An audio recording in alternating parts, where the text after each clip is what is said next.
Naruto's POV. He was listening to Iruka's lecture about clone jutsu.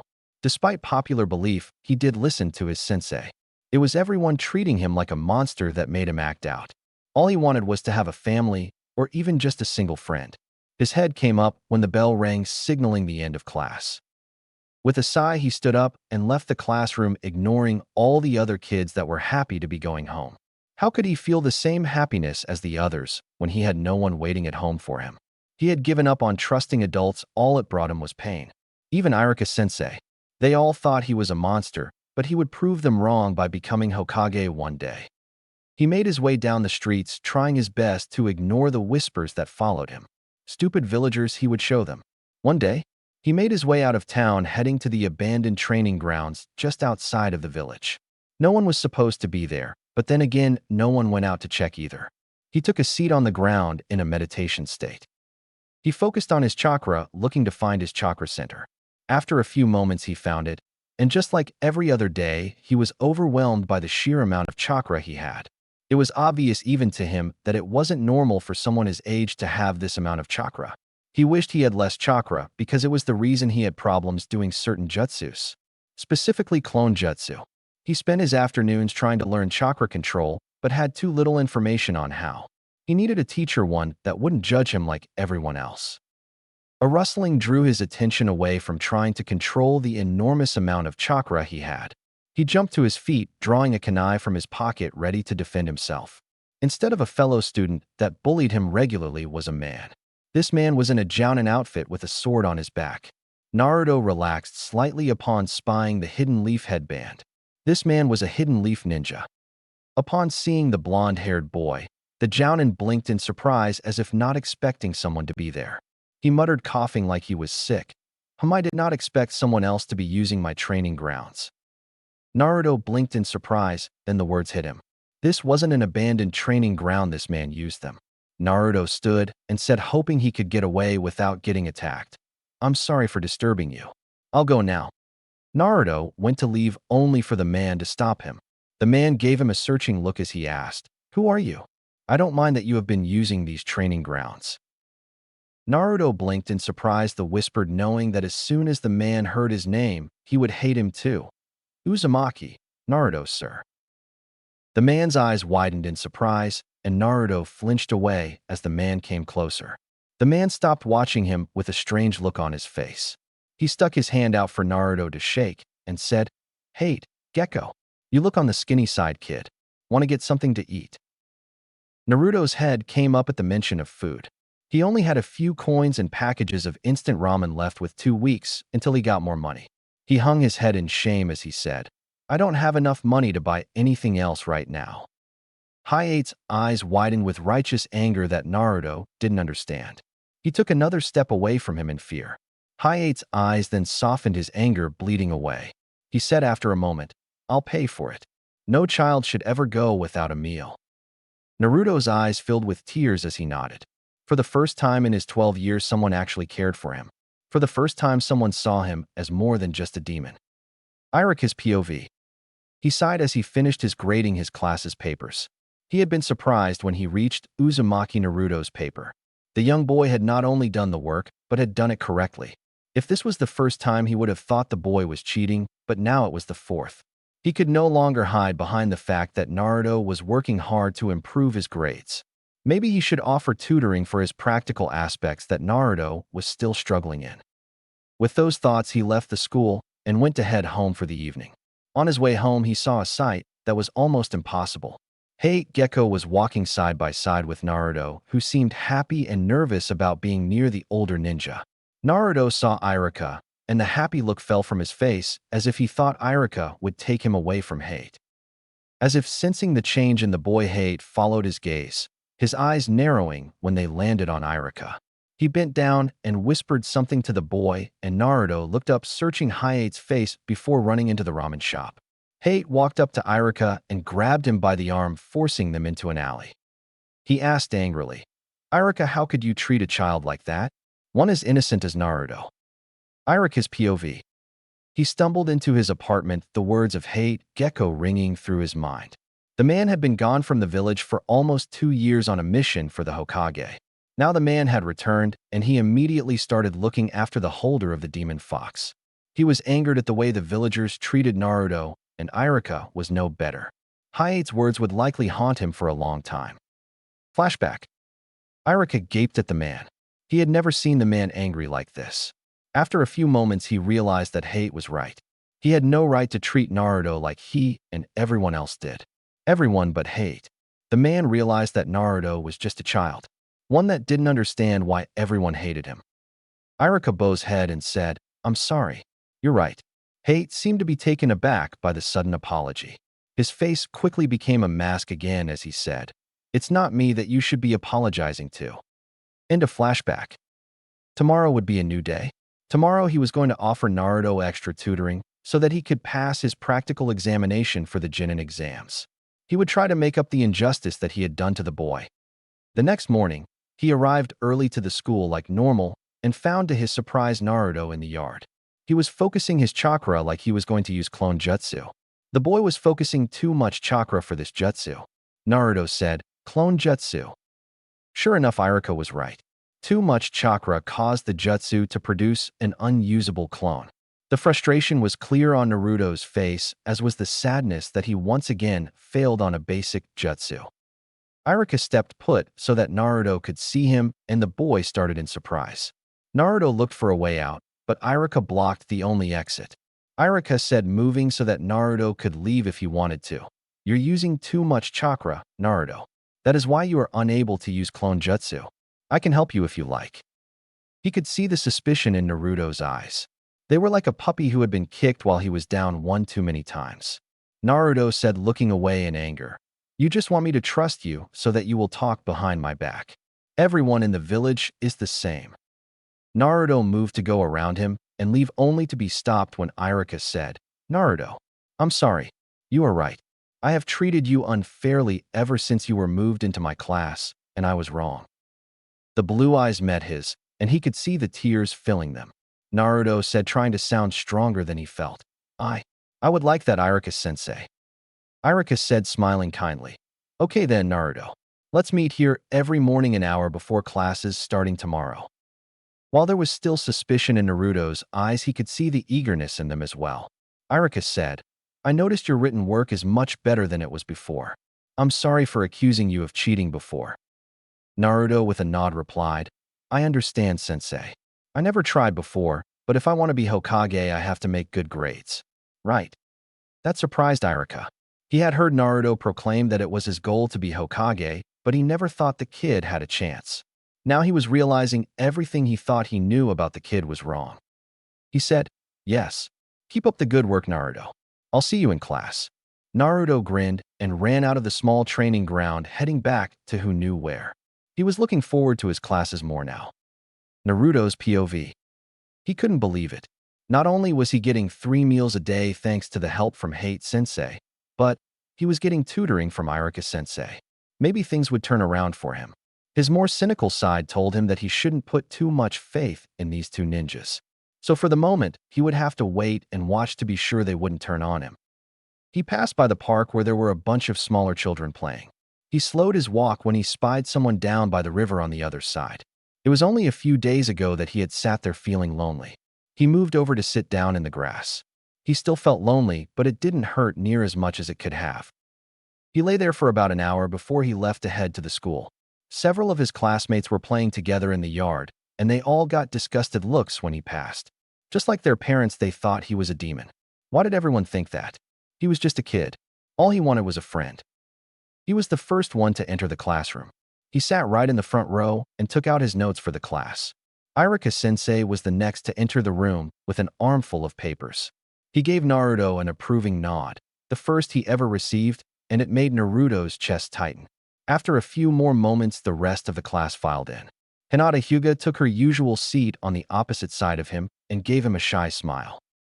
To say he was surprised would have been an understatement. She was the first kid that had ever smiled at him. He said, his voice tremors clear in his voice, "Hi, Hinata." She replied with a voice quiet like a mouse, "Hi, Naruto. What made you move up front?" He scratched the top of his nose as a blush went up the back of his neck. He said, embarrassed, "I want to do better in class." I'm not that smart really, so I want to take good notes. She asked carefully, do you want to see some of my old notes to help you? His eyes flashed in excitement as he said, that would be great, Hinata. Thank you. A voice that he recognized as one of the village children Gariki said, you should just give up Naruto. You aren't smart enough to be a Jonin, much less Hokage. This boy was one of his tormentors. He was about to give a smart comeback when Iruka said, all right everyone, take your seats. I will pass back your last assignments. He handed Naruto's and Hinata's papers back first. He felt like he could jump for joy when he saw his 98% grade. Hinata also had a high grade that she was smiling at. Naruto remembered that she was good at written examinations, but not so good at practical. He decided that at lunch he would ask her if she wanted to join him in training. Maybe she could be his first friend. His attention was drawn back to the front when Iruka-sensei began his lecture. They were once again covering the clone jutsu, which interested the young boy greatly. He could do transformation jutsu and escape jutsus just fine, but he couldn't do even a single clone. It was only 2 weeks until the final exams where the trainee ninjas would become genins. The one jutsu that was always on it was the clone jutsu every time. As Iruka went through the lecture, he wrote long notes stating the important information and underlining what would help him in training. When it was time for lunch, Naruto asked shyly, Hinata, would you like to have lunch with me? She seemed surprised at his question, and a blush appeared on her face as she nodded. He grabbed his lunch bag, and she followed him outside. They sat outside on the lawn eating their respective lunches. Naruto had a basic ham and cheese sandwich. He had a water bottle for a drink. Hinata had a bento box that made his stomach growl even more. She must have heard it because she asked, would you like some Naruto? He blinked in surprise before shaking his head and taking a bite of his sandwich. She pulled out a napkin and put some of her food onto it before handing it to him. She said, smiling ever so slightly, friends share, Naruto. He took it nodding. The rest of their lunch was eaten in comfortable silence. They packed up their things when the bell rang, signaling the end of lunch. They took their seats in the classroom to wait for Iruka-sensei. Naruto watched as the rest of his fellow classmates filed in. One bumped into him, and he forced himself not to react to it, even as he recognized the one who bumped into him. Kiba Inazaka, the heir to the Inazaka clan. He had a puppy that lay under the hood of his jacket. His clan was well known for training ninja dogs. He was also one of Naruto's tormentors in the village. He made sure that the younger boy knew that he wasn't wanted in the village. Naruto could feel the sneer on his back, to which he ignored. He couldn't afford to get a detention at the moment. He had training with Hayate Sensei this afternoon. Shikamaru surprised him by sitting next to him just on his other side. Shikamaru typically sat up high enough that he could sleep in the class. The boy was a strategical genius. He laid his head on his arms and closed his eyes, falling asleep. He remembered Shikamaru one time offering to help him with his schoolwork, but because of his pride he declined. Maybe this was the lazy boy's way of saying it was still on the table. He would apologize and hope the boy accepted it. It was another 2 hours of notes before Iruka released them from the classroom, promising practical exercises for the next day. Naruto said nervously to Hinata when they reached the gates of the schoolyard, I have special training this afternoon, but Hinata, do you think we could study together another day? She said, her voice shaking slightly, sure, Naruto. With that, he left her smiling slightly to himself. He made his way to the abandoned training ground where he met Hayate the night before. Naruto's POV. His eyes lit up when he saw that Hayate was waiting for him. He had some doubts that the man would keep his word about teaching him clone jutsu. Hayate's eyes found his even as the older ninja gave a hacking cough that worried the young boy. Naruto was about to ask if he was okay when Hayate held up a hand to stop him. He said, I'm fine, Naruto. This is a sickness that goes through my entire clan. It's not fatal. Naruto gave him an unconvinced look, but with a pointed look from Hayate, he let it drop. Hayate sat on the ground and said calmly, you are having trouble with your clone jutsu due to the lack of chakra control that you have. As you already know, you have an unusually high amount of chakra. If you had less chakra, you would have an easier time with this jutsu.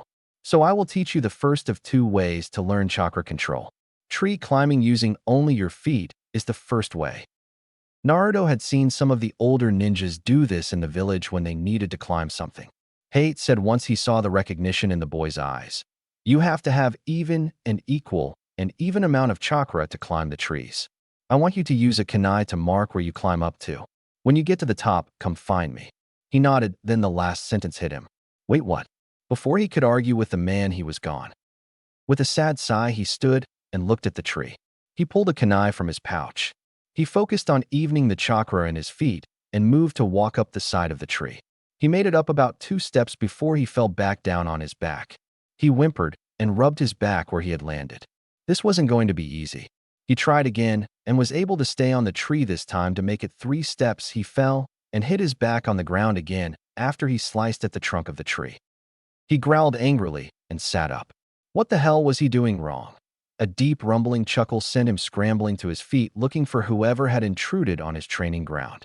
To his surprise, he didn't see or even sense anyone around him. What the hell? He expanded his senses to try and find whoever was watching him, but no one was there.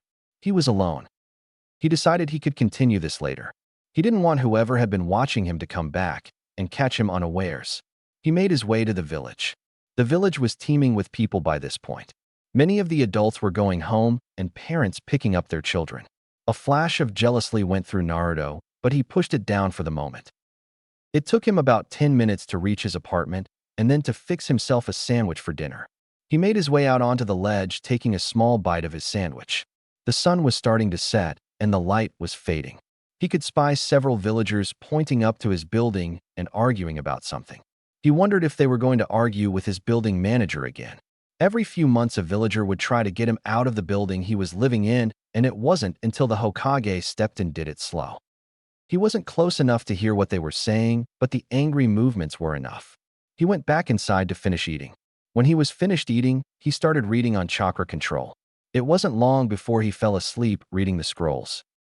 The next morning, he woke with a start when his alarm went off telling him it was time to get up. Blearily, he looked around, realizing he had slept in the kitchen. He yawned and rubbed his eyes tiredly and went to make breakfast. He poured a bowl of cereal, and after checking the milk, he poured his last carton of milk. After eating his cereal and then drinking the leftover milk, he went to change clothes. He changed into a clean jacket and put his goggles on. With that done, he grabbed his bag and left his apartment and made his way to the school for his tutoring session with Iruka sensei. As he passed through the village, he could hear the whispers of the villagers. It's that boy again. He should just leave the village. He must know that he isn't welcome here. My son said that he boasts about becoming Hokage.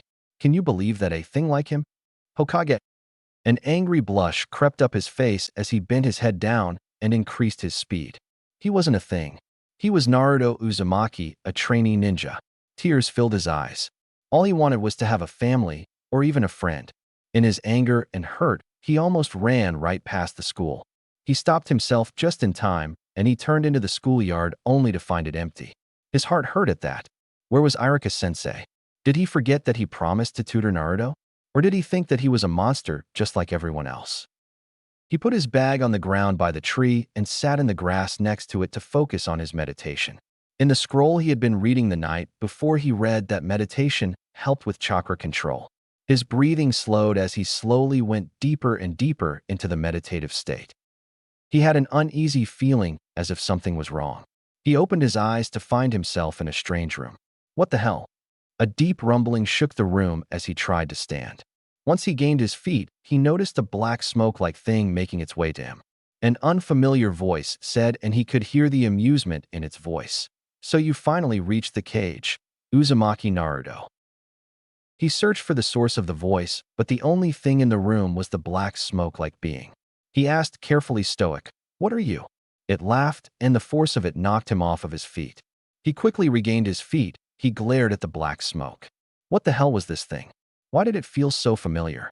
The thing spoke again, as if sensing his thoughts. "You do not need to know what I am for the moment, Uzumaki Naruto. Unlike the other one, I do not wish you any ill will. You need to go back now. Your teacher is staring at you worriedly." Before he could argue with it, he found himself opening his eyes and coming out of his meditation. Looking up, he saw Iruka sensei indeed staring at him with thinly veiled worry. He stiffly stood up, his muscles complaining. He had been sitting there for far too long, much longer than he would have thought. He turned his attention back to his teacher, who moved closer to him.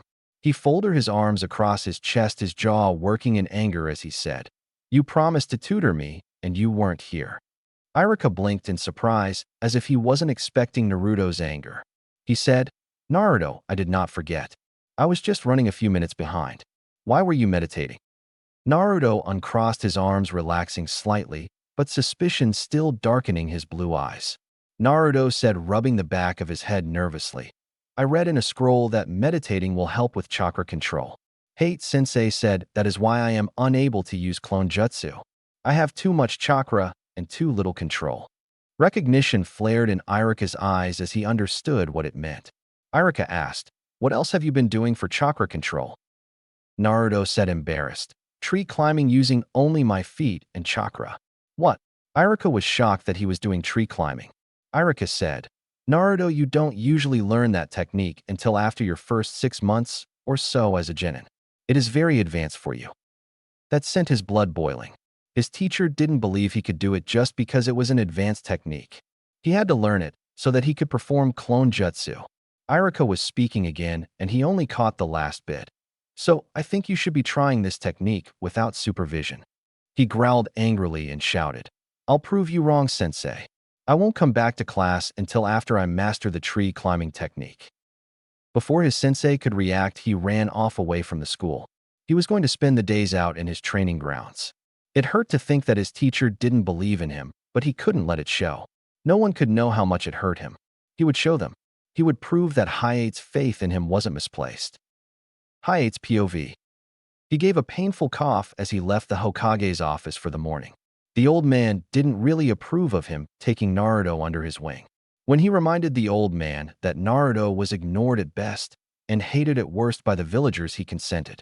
He hated the way his fellow villagers treated the child because that's what Naruto was. A child.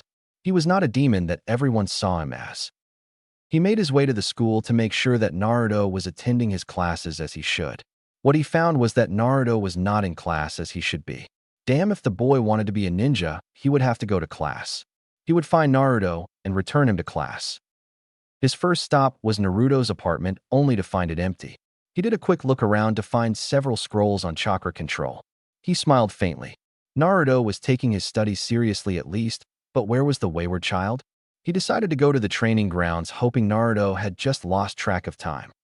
He made his way to the training grounds, ignoring the concerned looks he received at his coughing. In the training grounds, he wasn't surprised to see a very exhausted Naruto laying flat on his back on the ground. Hayate said, moving into the boy's vision, Kid, you are late for school. Naruto immediately sat up to get a better look at him. He said in a serious tone, No, I will not go back to school until I master the tree walking technique. Hayate fought to keep his expression the same, even as he felt frustration that was building. He wanted Naruto to learn the technique, but this wasn't the way to do it. He said calmly, so not estrange the boy, Naruto, you cannot skip class in favor of learning this technique. Naruto said, anger flashing through his eyes, but behind the anger, Hayate could see the pain and the hurt there. Iruka sensei said that this technique was too advanced for me, that I shouldn't be trying to do this alone. I am going to prove him wrong. Hayate sensei, I refuse to return to school until I have mastered the tree walking technique. And that explained the anger and hurt in Naruto's eyes. The boy was emotional and hot-headed. If you tell him he can't do something, he will do his best to prove you wrong. The determination in his eyes told Hayate everything he needed to know. No matter what he said or did, Naruto would nor return to class until he mastered tree walking. Hayate crossed his arms across his chest and said, You may continue to train until you master this technique, but you will follow my rules. For every 2 hours of training, you will take a 10-minute break. You will get a proper amount of sleep and will eat 3 meals every day. Do we have a deal? Naruto's POV. He studied the man with suspicious eyes. After the incident with Iruka, he wasn't going to put his faith back in another adult so easily. Hayate sighed and said, Naruto, take it or leave it. If you don't agree to this, then I will drag you to school myself. Naruto growled at him, but considered his options. He could ignore the man's rules and get dragged to school. Or he could follow the rules that would be similar to that of a parent's rules. At least that what he would guess what a parent would do. Naruto said, nodding his head, Yes, Hayate sensei. The man's eyes searched him for a moment, then said, Good. Come, let's see your progress. Hayate came closer and laid his hand on Naruto's shoulder. He forced himself not to flinch away from the contact since he wasn't used to friendly touches. Anytime one of the villagers touched him, it was usually to push him out of their shops. He had to remind himself that so far Hayate had been kind to him, if a little stern. They went to the tree Naruto had been trying to climb, gauging where his progress. The lowest branch was about 7 feet off the ground and just below the branch. It wasn't much, Naruto thought, but it was a start at least. Hayate was just staring at it, and Naruto was wondering if the man was disappointed in his progress. He didn't know why it hurt to think he disappointed the man. He just knew it did. Hayate said in a warm tone that made Naruto's chest warm slightly. "You are making more progress than I thought you would. Have you done any other trainings for chakra control?" Naruto blushed faintly, bowing his head so that the man wouldn't see it as he replied, "I started meditating this morning. I read in a scroll last night about how meditation can help with chakra control." Hayate's eyes widened in surprise as he said, "You're right, it does. You, though, should not meditate alone because of the sheer amount of chakra you have." Naruto's eyes narrowed in suspicion. Like the rest of the villagers, and even old man Hokage, there was something he wasn't saying. There was a reason they didn't want him meditating alone. He glared at the man, remembering the voice from his meditation. Hayate seemed unfazed by the glare. The only indication that he had seen the glare was the cocking of his head. This man was becoming infuriating. Hayate said after a moment, "Naruto, I cannot tell you the information you so desperately seek. One day the Hokage will tell you, but it's not my place to." Naruto, while still frustrated, knew that he could not take it out on the man. If he did, he would lose the one person who believed in him. Hayate said, sitting on the ground, "Since I'm here, let me see what you're doing. Maybe I can help advance your progress." Naruto nodded silently, thanking his lucky stars that the man offered to stay. He focused his chakra in his feet, then began walking up the tree.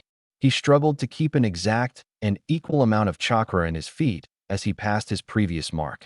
2 steps later, he used too much and cut the tree trunk where his front foot was. Hayate said, nodding slightly, "Just as I thought, you were having trouble regulating your chakra along with controlling it." Naruto gave Hayate a look that said, "No shit, Sherlock."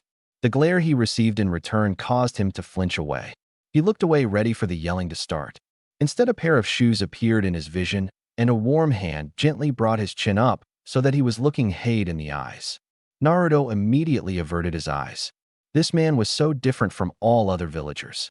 Instead of wanting to defy the man, he wanted to listen. What was wrong with him? Hayate said kindly, "Naruto, I don't say this to hurt you. It takes time to master this technique, especially for one with as much as chakra that you do." He said, mustering his courage to look him directly in the eyes. "I want to graduate in 2 weeks. Hayate said, releasing his chin. "Then you will have to keep going then." Naruto's eyes widened before determination was set in them. He nodded, and Hayate moved back to watch as the boy began training again. A smile crossed his face as he watched the boy go up the tree, only to fall down again. The kid would get it with any luck. Over the next week, Naruto's day was the same thing over and over. He would wake up, eat breakfast, and go down to the training grounds. There he would meditate for an hour, then began his tree climbing training. During his meditations, he had yet to come across the black smoke again and wondered if it had been a figment of his imagination. He then would have lunch that he either brought with him or Hayate would take him for ramen. After lunch, Hayate would check over his progress and give advice for him to do better. It was late in the afternoon, a week after his training had started. Hayate came to visit him for a second time that day. He had made real progress over the week and was 3/4 of the way up a tree. Seeing his mentor looking for him, he walked back down the tree to greet him. Hayate said with a faint smile, "You're getting much better at this. Good job, Naruto." Naruto beamed with pride at the compliment and the praise. Hayate didn't praise him very often, but Naruto took it as he got it. That's when he saw the worry in Hayate's eyes and asked, "What is it, Hayate-sensei?" Hayate said after a racking cough overtook him for a moment. "I have been called away for a mission. I leave first thing in the morning." Oh, he had almost forgotten that his teacher was a Jonin of the village and had to be ready to go on missions at any time. Hayate said, "Naruto, I want you to keep working on this until you can reach the top of the tree. With that done, you should be able to use a basic clone jutsu. Practice that until you can make 3 clones, and when I return, I can teach you another jutsu." His eyes lit up with excitement at the thought of Hayate teaching him further. He said, smiling goofily, "Thank you, sensei. Of course I will continue to work on it."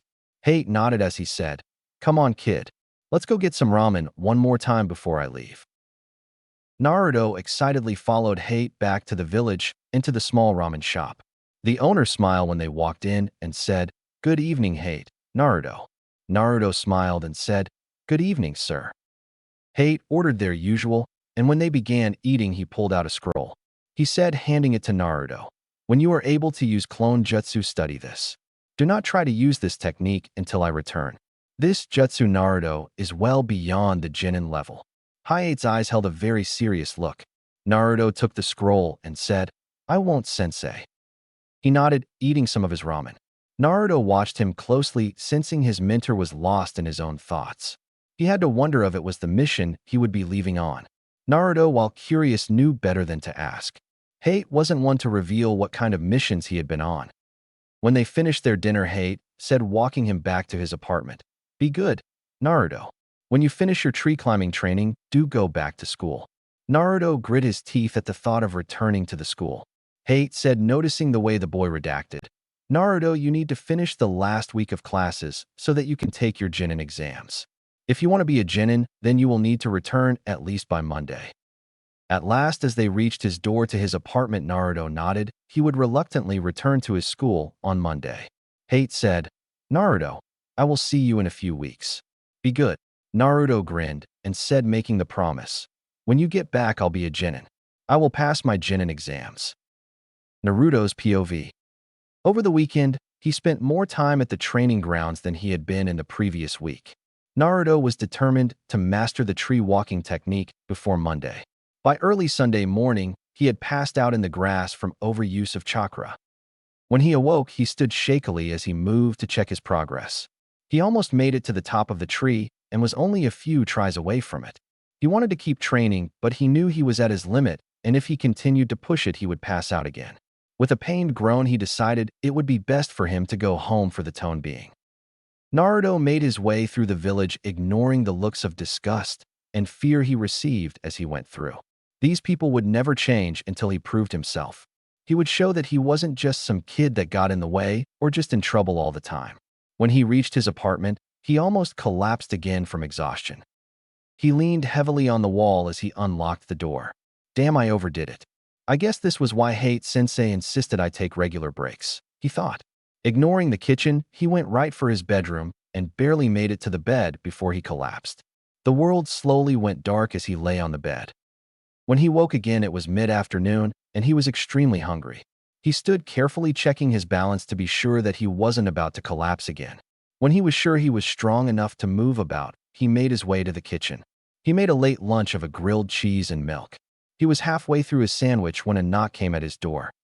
He sighed and stood to answer the door. Naruto opened the door and was surprised to see Shikamaru standing there with Choji a little farther back. Naruto smiled as friendly as possible as he sacked, "Hi Shikamaru, Choji. What brings you here?" Shikamaru held out a large stack of papers. Naruto took them, recognizing Shikamaru's handwriting. It took him a moment to realize they were notes for the classes he had missed. Shikamaru said, yawning, "It would be troublesome if you were to fail again, Naruto. So read up on my notes, and if you need any extra help, let us know." Naruto couldn't believe his ears. He knew that Shikamaru was one of the top students in his class, but he was the laziest as well. He never thought the other boy would do something to help him. He said with a weak smile, "Thank you, Shikamaru. Do you and Choji want to come in? It's not much, but I do have stuff for sandwiches." The two boys looked at each other, considering their options, before Choji said, smiling, "Sure, Naruto." Naruto smiled broadly as he opened the door fully to allow them entry. He made ham and cheese sandwiches for them and gave them a carton of milk each to drink. Choji, per norm, had brought his own chips to have with his sandwich.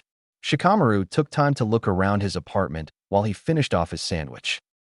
After a few minutes of comfortable silence, Shikamaru asked, "Where have you been, Naruto? We have been looking for you all week, and the only time we see you is in the evening." Naruto said calmly, "I have been training in one of the abandoned training grounds. I have almost mastered the tree climbing technique." Shikamaru didn't look convinced, and Choji looked even more doubtful. They knew this was a more advanced technique than what was taught at the ninja school. Naruto almost unwillingly said, "Maybe I could show you after we finish eating." He really didn't want to show them, but he didn't want to lose these two as potential friends either. He was tired of being alone all the time. It was Choji who answered this time though. Sure, Naruto. I want to ask if you can really do this technique. Shikamaru said without any real heat behind his words. Fine. Troublesome. They quickly finished their lunches before heading off to the abandoned training grounds. It was obvious that they were shocked when they saw the tree he had been training on. He was afraid of their reactions and whether or not they would accept him still. He refused to show his fear though. He refused to allow anyone to see that weakness in him. He did not have to wait long for Shikamaru said, Naruto, I can't believe this. It's been what, 2 weeks? Naruto shrugged. It was more like 10 days rather than 14, but it was close enough. Choji asked, how far does it go up, Naruto? He said, Thinkib, 30 or 40 I think. I can almost reach the top of the tree now. They gave him an incredulous look that made him decide to show them his progress. He turned away from the two, drawing a kunai, and focused his chakra. After a moment, he began to walk up his practice tree. To his own surprise, he made it to the top of the tree. He actually did it. He made it to the top of the tree. He quickly went back down the tree and said to Vin, I did it. I made it all the way up the tree. Shikamaru gave a small smile as he replied, Good job, Naruto. Will you return to class tomorrow? Naruto said almost grudgingly, Yes. Sensei made me promise to return tomorrow. I have to pass my Jonin exams this time around. Shikamaru nodded, accepting his answer. Shikamaru said hesitantly, We were originally going to hang out at my house, Naruto. Do you want to join us? He stared at his classmate, his mind processing what he just said. He was invited to hang out with a fellow classmate. A warm feeling went through his chest. It reminded him of how he felt when Hate praised him. Was this what it was like to have a friend? Choji said, taking his silence for disinterest, You don't have to, Naruto. We just wanted to offer it to you. Shaking himself out of his thoughts as he replied, trying to keep the desperation out of his voice. No. Of course I want to. It's just that. He trailed off for a moment, trying to regather his thoughts. Shikamaru seemed to take pity on him as understanding hit. You have never been invited to play or hang out with someone, have you? He shook his head, waiting for the barrage of insults he was sure were going to be spewed. Instead, Shikamaru nodded over his shoulder and said, Come on. I meant what I said. Naruto perked up at that and followed Shikamaru out of the training grounds. As they went through the village, he noticed that the way they were going wasn't far from his apartment. They then took a turn down a street where several houses were. Midway down the street, they stopped in front of a house. Shikamaru declared, It's not much, but it's home. Naruto hesitated when the other two moved to go inside, not so sure it was a good idea. Choji, sensing his hesitation, grabbed his shoulder and said, Come on, Naruto. I promise it won't be as bad as you think it will be. After another moment of hesitation, he followed the two inside. The scent of food filled the air. Someone was cooking. Shikamaru called out, Mom, I'm home. I brought friends over. A tall black-haired woman that surprisingly looked a lot like Shikamaru came into the room.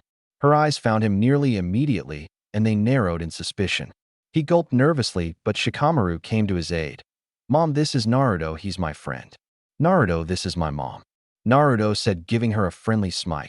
Nice to meet you, ma'am. Her lips were pressed into a thin line, and Naruto could see the obvious distrust in her eyes. She thought of him as a demon, nothing more. She was no different from the rest of the villagers. Shikamaru, sensing the feelings between the two, turned to his mother and said, Dad said I could be friends with who I want. I don't know or care what everyone's problem with Naruto is. He is my friend. Naruto blinked owlishly at Shikamaru at his words. Shikamaru had called him his friend. He had his first friend. The woman looked between them, and Choji was supporting Shikamaru in this. Finally, she nodded his assent. Naruto smiled happily. He finally had his first friend. Shikamaru took him to the backyard. Shikamaru told them to stay outside while he went inside for a moment. When he returned, he was carrying a box that he didn't recognize. Choji said, moving away, I'm no good at this game, maybe you could play with Shikamaru. What game? He watched carefully as the other boy put it on the ground and began to set it up. There was a black and white checkered board. He began setting up pieces on the board that had directions on them. Naruto moved so that he sat across the board from Shikamaru. He examined each piece carefully so that he understood how they moved across the board. Shikamaru held up one of the pieces. This particular one only was one of each color. He said, "This is the king, Naruto. It is your most important piece that, if I capture, or you can't move out of the way of the piece moving to capture it, then you lose.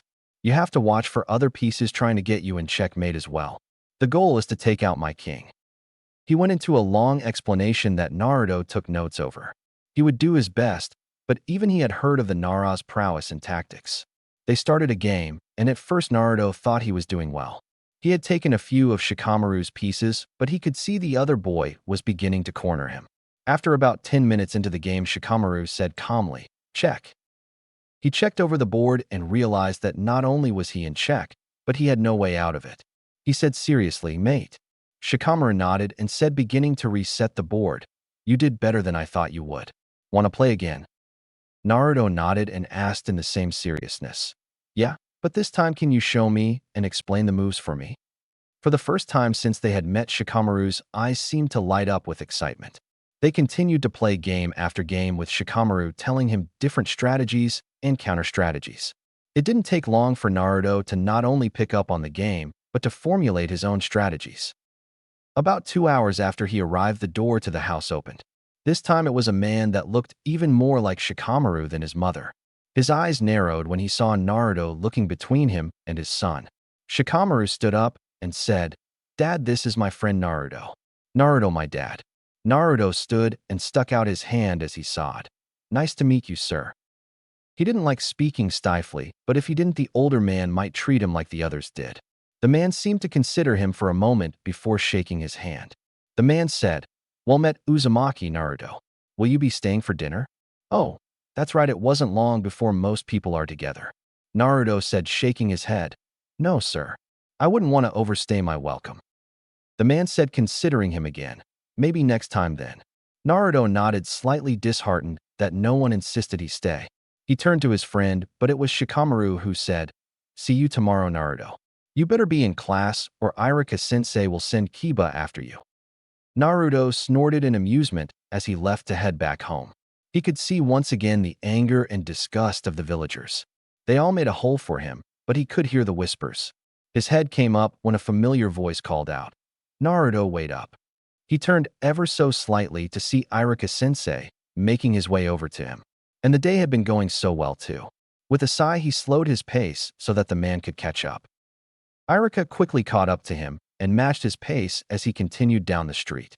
Naruto asked as they turned down another street, "What do you want, sensei?" The man flinched at his tone, but quickly recovered. He said, "I have been looking for you all week, Naruto. But let's not talk about that for now. Do you want to get some ramen?" "My treat." Naruto gave him a suspicious look, not trusting the ninja. Iruka, though, looked unsure of himself and nervous as well. Finally, he sighed and said, "Fine, but try anything, and I will leave." Iruka gave him a hurt look, but nodded as they switched directions heading to the ramen stand. Ichiraku said, noticing him, "Hello, Naruto. Where's Hayate today?" Naruto grinned as he said, "Hayate sensei is on a mission right now, old man. My usual, please." The old man nodded, then turned to Iruka, who had walked in. He had heard of Naruto's fallout with the academy teacher and didn't approve of the man now. The man asked for a pork ramen bowl and sat next to Naruto. While they waited on their food, Iruka said, "Naruto, I never meant to anger you. It's just unbelievable that someone not a genin could use the tree walking technique." Naruto said, glaring at him, "Iruka sensei, just because it's improbable doesn't mean it's impossible. As of this morning, I have mastered it, and Shikamaru and Choji saw me do it." His disbelief was clear, but if he was going to call Naruto a liar, then they would have problems. The old man handed him his bowl of ramen. Naruto noticed with a smile the old man had given extra to his ramen. The old man was always giving him extra food when he came in. The old man then handed another bowl to Iruka. Naruto began to eat his food, ignoring his sensei in favor of the food. His quietness was not just about the argument between them, but the fact that he was missing his mentor. Hayate was good about eating at least one meal with him as they talked about his training. It wasn't the same with Iruka.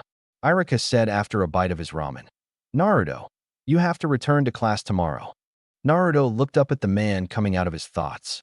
He said calmly, "Iruka sensei, I was planning on it." I promised Sensei that I would return to class tomorrow whether or not I mastered the technique. I did, by the way. Iruka nodded, carefully watching Naruto. He surmised that Naruto had somehow grown close to Gecko. It was a rare thing for the swordsman to allow anyone close to him. Naruto said, smiling faintly, "He's a good teacher. He sees me for me, not as a demon like everyone else." Iruka opened his mouth to argue that he wasn't seen as a demon, but the anger in the blue eyes stopped him. He said, turning to face Iruka and poking him in the chest angrily, "Don't you dare deny it, Sensei, because you do it too. Do you think I'm blind or deaf? I hear everyone's whispers. I see the hatred. What I don't understand is why. Why is it that the old man here and Hate are the only ones ever happy to see me?" Naruto's POV. Naruto couldn't take it anymore. He slammed down money to pay for ramen and ran off. Just like everyone else, Iruka-sensei looked down at him. When he reached his apartment, he barely was able to unlock the door before he collapsed. It hurt more than he let on. All he wanted was people to acknowledge him, to see him as the person he was. Naruto leaned against the wall as he made his way to his bedroom and collapsed on his bed. His chest hurt in emotional pain. He wished Hate was back. The man was the only one who treated him as a person. The next day, he was barely able to make himself get out of bed. Though he did eventually get up, it was only due to his promise to Hate that he made his way to the school. Spoke everyone who was sleeping, and many of his fellow students grew excited. Naruto was less so. He didn't want to reveal his hand so early. Iruka had everyone follow him outside. He turned to Naruto and said, "Uzumaki, Naruto, you told me that you have spent the last week learning the tree walking technique. Show us your progress." Naruto wasn't as stupid as everyone believed. He recognized the challenge that Iruka presented to him. He would not humiliate his mentor by failing to perform. The only adult he trusted was Hate, and he would prove that his faith in him was right. Naruto focused his chakra into his feet like he had before, ignoring the jeers from his classmates. Naruto made his way up the tree, and it didn't take long for him to reach the top. He called down to them, "See, just like I said, I can do the tree walking technique." He could see the students moving to get a better look at him. He did it. He proved Hayate's faith in him was correctly placed. After a moment of staying on the tree, he began to walk back down it. When he reached the bottom, he folded his arm and glared at Iruka. Iruka said, "Well done, Naruto. I'm sorry I doubted you." Naruto said angrily, "No, you're not. You are sorry that you were proven wrong." With that, Naruto stepped back, so he stood next to Hinata.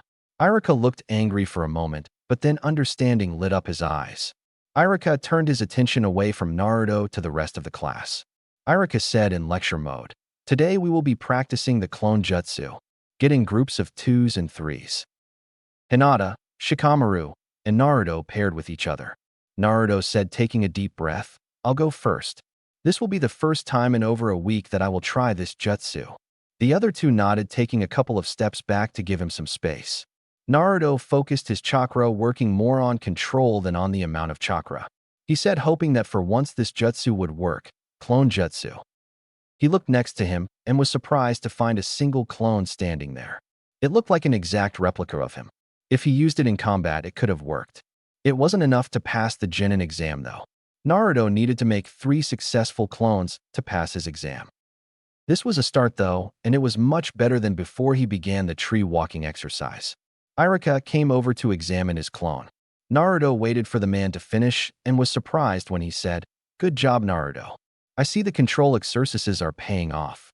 Naruto ignored the man in favor of watching Shikamaru complete the jutsu with 3 clones. Iruka, sensing that he wouldn't get any response from Naruto, walked off to watch other groups.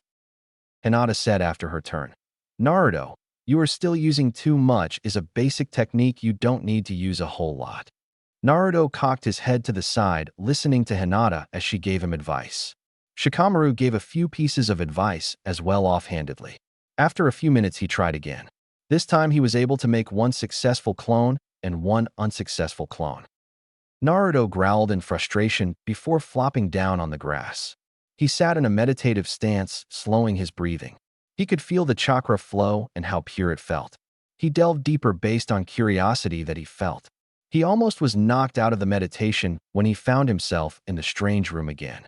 It was the room where he met the black smoke before. He turned and came face to face with the black smoke. "What the hell is this?" The black smoke spoke in the same deep voice from before. Well, well, well, Uzumaki, Naruto, you have found your way back. What can I do for you, youngling? Naruto was cautious around the unknown thing that was the smoke, but he didn't feel any danger coming from it. He asked in return, what are you? The black smoke gave out a low chuckle as it replied, now is not the time for me to answer that, young one. Now what troubles you? Naruto blinked in surprise. What did this thing care that something was troubling him? As if it read his thoughts, it let out another chuckle, Sayeb. Because you are my first vessel in hundreds of years, child, and much more interesting to talk to than the hothead. Now tell me. Naruto blinked. Hothead? Vessel? Naruto pushed away his questions for the moment and said, I can't seem to do clone jutsu. It's so frustrating. The black smoke said, sounding amused. You have an enormous amount of chakra. Even with your training, you have a hard time controlling it. I would suggest looking for a clone technique that uses more chakra, possibly the shadow clone jutsu. He asked, curious, where would I find this technique? It said, sorry, Naruto. I cannot answer that. You will find out soon. Time for you to leave, young one. With that said, he came back to awareness to find the others staring at him. He waved them off and got to his feet. He turned to Iruka, who said, get back to work. Naruto could see Iruka giving him cautious glances. Shadow clone jutsu, huh? He would have to search for that one. Over the next several days, search he did. Anytime he was not in class, he was searching for the scroll that would contain the technique. On the day of the Jonin exams, he was tempted to break into the Hokage's house in search of it. That could wait until after the exams, though. By this point, he could make 2 usable replicas of himself, but that was it. He couldn't even replicate himself a third time. Naruto took his usual seat and began to study his notes before the final exam. Shikamaru said, you will do fine, Naruto. Honestly, if anyone should be a ninja, it should be you. Naruto gave him a small smile, but he knew that the other boy was just trying to make him feel better. Naruto knew he struggled with this particular jutsu, no matter how much he trained for it. One by one, he watched as his classmates went in to take their exams. Finally, it was his turn, and he was feeling extremely nervous. He noticed that the examiners were Iruka and Mizuki sensei. Mizuki gave him a small, encouraging smile. Naruto focused his chakra, trying to force himself to replicate, and said, clone jutsu. Smoke appeared. ABD cleared almost immediately, revealing 2 perfect clones and 1 badly formed clone. He knew what his results were going to be even before Iruka said, you fail. He couldn't bring himself to look at the 2 men in front of him. He tried so hard to master this jutsu. He even learned a chakra control technique and still couldn't do it. Mizuki said, his tone slightly warmer than normal. Iruka-sensei. This is his 3rd time, and he did manage to replicate 2 good clones. Maybe we could cut him a break and pass him. Naruto looked up, hope filling his eyes and heart, only to be crushed at Iruka's next reply. Mizuki-sensei, the other students made at least 3 successful clones. Naruto could only make 2 and look at his 3rd one. I can't pass him. It hurt. He worked so hard only to fail again. Unable to take the pain, he rushed out of the room. Naruto left the school only to go sit on his favorite swing just inside the yard. The other students were starting to come out of the school by this point as well. All the parents of the students began to arrive. Many of them sent him angry looks. They all seemed self-satisfied that he had not received his headband like all the others. He could hear 2 people talking. Do you see him? I heard he's the only one who failed. Tisk, how could they even consider letting him become a ninja? He's the one. Sure, we're not supposed to talk about it. He looked away, knowing exactly who they were talking about. A snap of a twig drew his attention behind him, and he saw Mizuki-sensei standing there.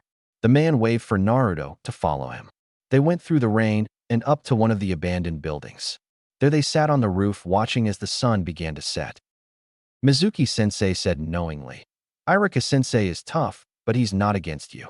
Naruto, still feeling the hurt and the anger, asked, then why only me? I was so close. I actually made 3 clones today, 2 of which were effective. Mizuki replied understandingly.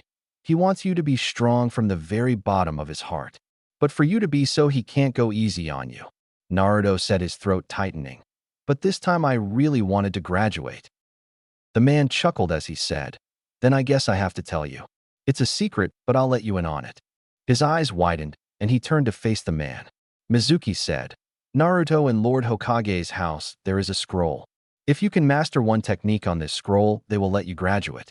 It is the scroll of sealing. You must take it to a safe spot, though. Do you know of one?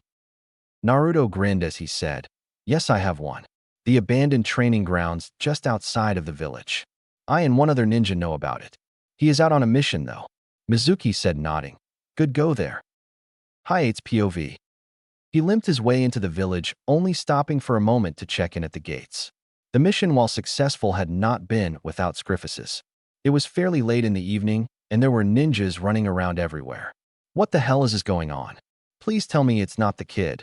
Naruto had been good since he began training him, but it was possible for the boy to go back to his old ways easily. He made his way to the Hokage's house just in time to hear him say, Bring Naruto here at once. All the gathered ninja took off at once, including several Chunin. What did you do, kid? He made his way over to the Hokage and asked tiredly, Lord Hokage, what's going on? The old man turned to him and said disgruntled, Naruto had stolen the sacred scroll of a sealing. That would do it. Naruto, what are you doing? Naruto's POV. He sat heavily on the grass in his training ground. He was feeling the strain of trying to master the first jutsu. It was difficult, even more so than the tree walking technique. A shadow came down from above him, but he was too tired to stand. Looking up, he saw Iruka standing there. As the surprise faded, he said, I guess you found me, Iruka-sensei. Too bad I've only learned one technique. He saw the twitch that was a clear indicator of the man's anger and flinched. Iruka asked in a carefully neutral tone, Naruto, why do you have that scroll? Naruto grinned tiredly and said, Oh, this. If I show you this amazing jutsu, you will let me graduate. Hurt coursed through him when he saw the confusion in the man's eyes. Oh no, was everything that Mizuki said alike? All that hard work for nothing. His head shot up at hearing familiar footsteps. The one coming into the training grounds was being sure that he was heard. Hate. But he wasn't supposed to be back for at least another week. Iruka must have seen his confusion because he too began to listen. Hate appeared, and while Naruto was happy to see him, he was cautious. He couldn't trust just anyone now. They could try to steal the scroll. This scroll had techniques he had never heard of. Now he knew why. They were forbidden. Naruto asked, pulling a kunai out. Stay back, both of you. Hate stopped, and Iruka looked at him confused again. Naruto turned to Hate haste and said, Tell me only something you would know, sir. Hate blinked, then said after a small coughing fit, When I first found you, you only had an instant ramen cup for maybe 2 or 3 days. You would not get paid for another week and a half. Had I not helped you, you would have starved. Yep, that was Hate sensei. Only he knew about that. He didn't stop his guard, though. There was still one unknown person. He turned to Iruka and said, 1 month ago, I went into a forbidden area. What was I looking for and why? How did you find me? It was a trick question. He had not gone looking for anything specific, only something interesting to prove his bravery. Iruka replied, his eyes never leaving the kunai, even as he tried to keep his eyes on the Jonin. That's a trick question. You skipped class because a group of kids told you that if you brought back something interesting, you could hang out with them. I didn't actually find you either. You fell down a cliff being chased by enemy ninjas and knocked yourself out. Naruto breathed a sigh of relief as his teacher finished. That was him. He turned to Hate, but was stopped when Iruka pushed him out of the way and took several shuriken and kunai to his arms and legs. Naruto was able to miss most of them, but one did catch the top of his shoulder. Ignoring his own wounds, his eyes sought out Iruka. Sensei. He turned angrily to the surrounding trees, immediately noticing Mizuki. Mizuki said, acting like a teacher again, Naruto, give me the scroll. Hate had moved to his side, and when Naruto looked up at him, he shook his head. Naruto looked back at Iruka as he pried another kunai out. Don't let him have it, Naruto. Protect that scroll with your life. It's more dangerous than you can imagine. It holds the record of a completely forbidden ninja art. Mizuki used you because he wants it for himself. Iruka continued to free himself of kunai. He still had quite a few pinning him. Naruto sprang to his feet with a gasp, turning to face Mizuki warily. Naruto, even if you've read it, it will still be meaningless. I can show you what it means. Mizuki laughed. His once kind expression had been twisted into something ugly and full of hate.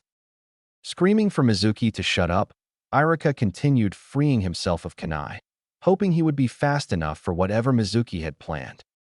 You, know what really happened in the incident where the fox demon was taken care of 12 years ago, don't you? Mizuki purred from his branch high above them. Since that incident, the people of our village have been bound by the strictest decree. Naruto, heart pumping madly, had a feeling he wouldn't like where this was going. I don't remember any decree. Naruto swallowed. You wouldn't, Mizuki sneered. Part of that decree was that everyone would know about it. Except you. Mizuki just burst into roaring laughter as Naruto demanded to know what he was talking about. That no one must tell you. That you are the nine-tailed demon fox. Mizuki yelled at him. What? No. He looked at the sickly man for confirmation, but he wouldn't meet Naruto's. So it was true. That explained so much. Why everyone hated him the way they did. Naruto felt as if the floor were just pulled out from beneath his feet. What? He whispered. Previously frozen in horror, Iruka screamed once more for Mizuki to stop. In other words, you are the nine-tailed demon fox who destroyed this village. It was you who murdered Iruka's family. Until, at last, our beloved hero, the fourth Lord Hokage, trapped and bound you in this form at the cost of his own life. Mizuki yelled, getting louder to be heard over Iruka's screams to stop it. Since then you've been made a fool of by everyone in town. Didn't you think it was strange? To be so despised everywhere you went. By people you didn't know? If he were honest, even noble Iruka would admit he hates you too. Mizuki screamed, pulling out and preparing to throw a large throwing star. Hate pushed him out of the way of the large throwing star and stood protectively in front of him. Hate sensei. Mizuki continued. You never knew a parent's love? Since the day of your rebirth, you've been shunned by our entire village. No one could bear an abomination like you. The best you could ever hope for was attention, not love. And you could only get that by doing things that would get you into trouble. And you didn't care. You were willing to accept any criticism, any condemnation, so long as it meant that someone was paying attention to you. That scroll you've stolen, it was the instrument to your bondage. It was a brilliant performance, Naruto. But it was all a sham, to hide you loneliness and pain. It ends now. Mizuki screamed, letting the large throwing star fly. Iruka, who already had been hit by many kunai that night, threw himself bodily between the weapon and the young blonde, and the massive blade went through his back. He could feel blood splatter around him, and more blood slip from between his lips, but he held strong, a barrier between Naruto and the traitor. Naruto stared up at Iruka, stunned, as drops of blood slid down to land on Naruto's face. What? Naruto whispered, completely overwhelmed. Iruka saw his own lonely childhood flash before his eyes as he felt the weapon hit him, and opened his tear-filled eyes as he heard Naruto's inquiry. He took a second to swallow the lump enough to talk. I know that, Naruto. I was so hard on you. Yelling, scolding, it must have hurt. Forgive me, he sobbed. Forgive me. If I'd have been a better teacher, a better self, maybe neither of us would have come to this. Naruto just stared, stunned up at Iruka, and in a rare moment of clarity, he knew what he had to do. He got out from under Iruka and took off. I'm sorry too, Iruka-sensei, but you told me to protect this scroll, so that's what I'm gonna do. Naruto. He heard Iruka cry out behind him.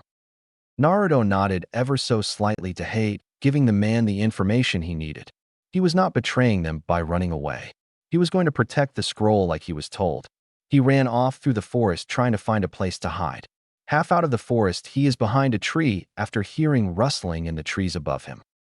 Naruto turned his head so that he could see what was going on. He saw Iruka-sensei fall out of the treetops and another Naruto with a scroll drop painfully down a tree. That must be Iruka or Hate-sensei. The fake Iruka asked, turning into Mizuki. How?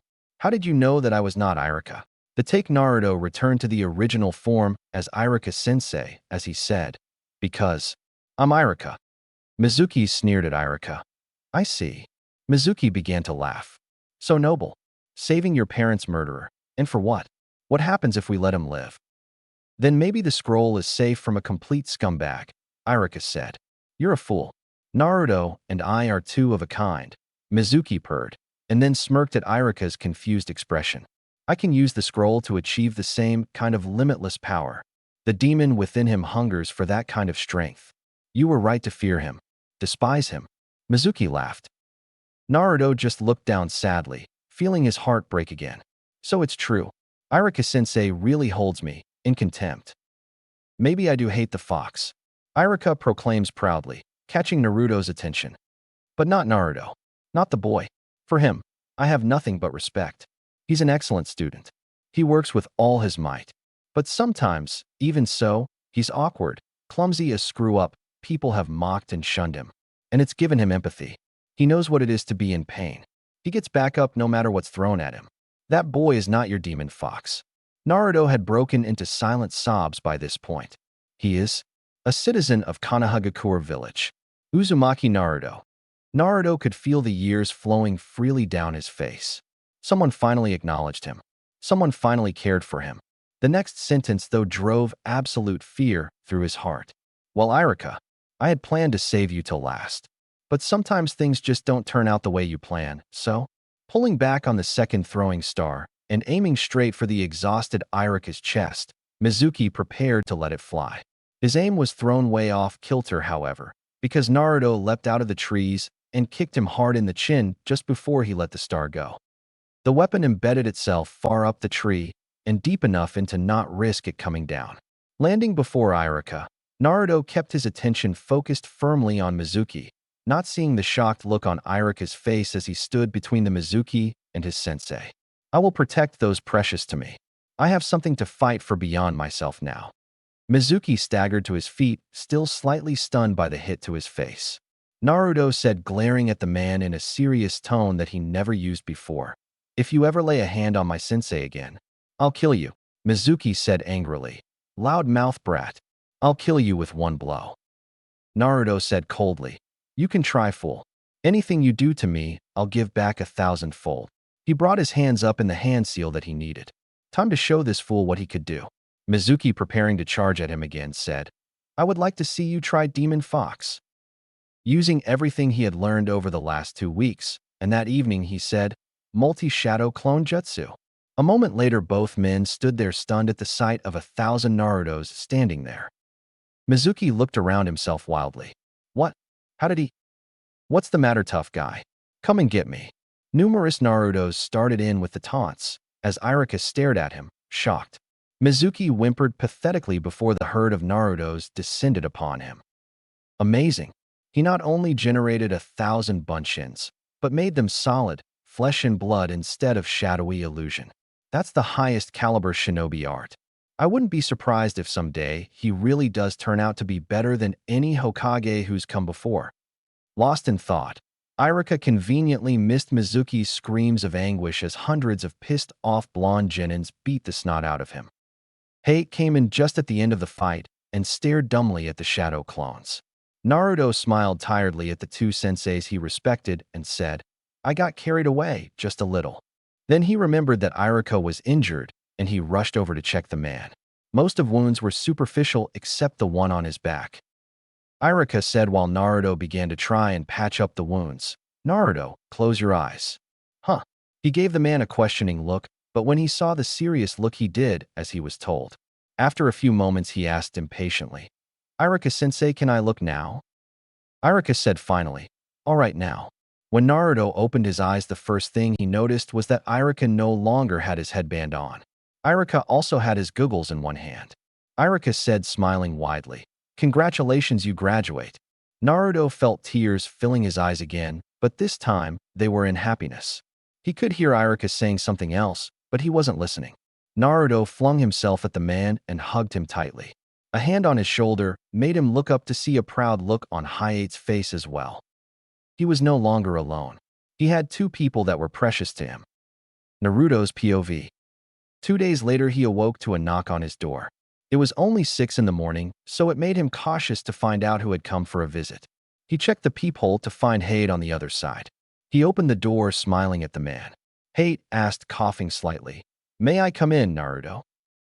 Naruto didn't bother to answer him, instead pulling the door open wide enough for him to come in. Hayate looked around his kitchen with a critical eye. Naruto had cleaned up since the last time someone had come over. There were still a few scattered scrolls, but it was much cleaner than before. Hayate took a seat at his small table and said, Naruto, I have been thinking since the night of the scroll incident.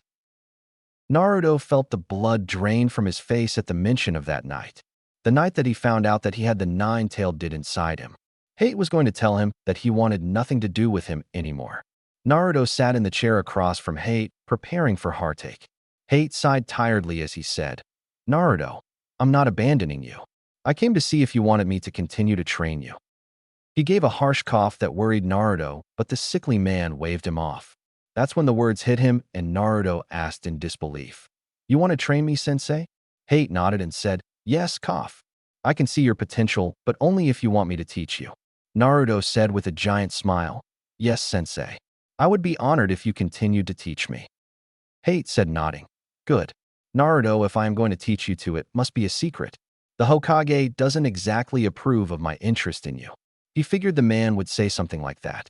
Still, he was happy to be training with the first person to ever believe in him. Naruto said seriously, "I won't tell anyone until you say I can, sensei." They shook on it. Hate had an approving look on his face. Hate said after a moment, getting to his feet, "Naruto, eat a good breakfast, then meet me in the training grounds we usually use." Naruto nodded, and a second later he was gone. Naruto quickly made a breakfast of eggs and toast.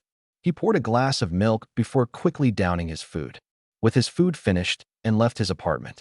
He went straight to the training grounds that he and Hate used. When he arrived, Hate was already there. The man looked up and asked concerned, "Did you eat?" Naruto said, "Yes, sensei. Eggs and toast." He didn't seem convinced, but let the matter drop for the moment. He indicated for Naruto to come closer. On the ground before him was several plain scrolls and a pen. Off to the side there was a scroll that had a seal on it. Hate said, pushing Naruto by his shoulders so that he sat, "Before I teach you anything else, you must learn storage seals. Now copy the seal. When you're done, let me see it." Naruto spent the next 20 minutes drawing the seal. When he was satisfied with it, he went to where Hate was sharpening his sword. He took the seal from Naruto, looking it over with a critical eye. He nodded approvingly as he said, "Good. Go do 9 more. Bring them to me when you're done." With a sigh, Naruto left to do as he was told without a verbal complaint. He sat back on the grass and began to redo the seal on other scrolls. Naruto could feel the eyes of his sensei on him the entire time. When he finished his 10th seal, he brought them to Hate. Hate said, putting them in the grass, "Excellent, Naruto. Now place a kunai on the seal. To put the weapon inside the scroll, you focus your chakra into the seal." Naruto was about to do just that when Hate grabbed his arm, stopping him.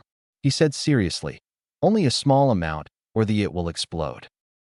Naruto nodded, and Hate watched him for a moment before releasing him. Naruto slowed his breathing and focused on his chakra. He placed his hand on the seal and released a small amount of chakra into it. It exploded, sending him back several feet. Hate moved a little farther away so that he could continue sharpening his blade. He tried again, and it ended up with the same results. He growled angrily and tried again. He didn't want to disappoint his sensei. He was so focused on what he was doing, he didn't even notice when Hate came up behind him. Hate said, placing his hand on Naruto's shoulder, "Naruto, calm down. I know it's frustrating for you, but you must keep calm." Naruto looked up at him, his anger clear in his eyes. Hayate's eyes, though, were calm and understanding. Naruto calmed slightly and said, "Yes, sensei. Sorry, I was just frustrated." Hate nodded and stepped away now that his student was calm again. Naruto slowed his breathing and tried again. This time the kunai disappeared into the seal. Hate said, looking up as he said, "Again." Naruto looked up before nodding. He sent 3 more kunai into his seals. Hate said, patting him on the shoulder, "Well done, Naruto. Now how good is your taijutsu?" He said, running the back of his neck. "It's not very good, sensei. Not as bad as my genjutsu, but still not very good." Hate rubbed his face tiredly as he said, "All right, stand up. We will start working on that next." Naruto was on his feet in an instant, watching Hate warily. He dodged a moment later when Hate tried to attack him. Naruto had to keep moving as Hate kept attacking him. As he stepped back away from a punch, a leg came at him. It hit my square in the chest, sending him flying. Naruto hit the nearest tree with a loud crack. "Ow, ow, ow. Damn, that hurt." Naruto got up and was right back to dodging the man, never giving him the chance to attack. They did an hour of this before Hate called an end to it. Hate said, "Let me see you wounds, Naruto." Naruto gave him a suspicious look. He may trust Hate outside of training, but at this moment, he didn't trust him not to give him more injuries. Hayate sighed and said, sitting in the grass, "Naruto, I won't do anything else. I just want to be sure that you don't have any broken bones." Cautiously, Naruto moved closer and sat in the grass next to the Jonin. Hayate lifted his shirt, pushing lightly on Naruto's ribs until he was satisfied. Every time he pushed on them, Naruto would hide a wince, but damn, they hurt.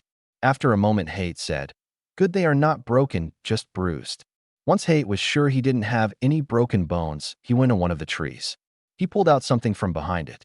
Naruto's eyes widened when he saw and recognized the shape. It was a sword. Hayate held the sword out to Naruto, watching him with an expectant look. He took the sword carefully from the sickly Jounin and pulled the sword free of its sheath. The blade was made of tempered steel and had a faint blue tinge to it. On it also was the moon cycles. Hayate said, drawing his own sword from the sheath on his back, "I will teach you how to wield this blade. It will take time for you to master it, and you must promise me not to use it without my permission. This is for your own protection. Do you accept my terms?" Naruto nodded, mutely staring at the gift. Hayate smiled slightly and said, "Good, be here at 6, am ready to train." Naruto said excitedly, "Yes, sensei." Hayate watched as he sealed the katana into one of his scrolls before running off. He went straight home to put his scrolls away before grabbing his headband. Today was the day that he was supposed to take his picture for his ninja ID. He had almost forgotten in all the excitement of the morning. He put his headband on and ran off to the Hokage's tower. He made his way directly to the Hokage's tower, barely making it in time. Naruto gave a cheeky grin to the camera, and the old man that was a photograph glared at him. The man took the picture and handed it to him, yelling for him to leave. The next stop was the Hokage's office. The old man looked up from his paperwork when he placed his ID application on the desk. Hokage said, "I'm glad to see things are going well for you. You had me worried for a while. And you'll be pleased to note you've already got a C-class mission under your belt from taking on Mizuki.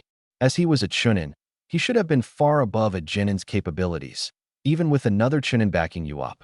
As such, this village owes you its thanks. Without you, Mizuki would likely have succeeded."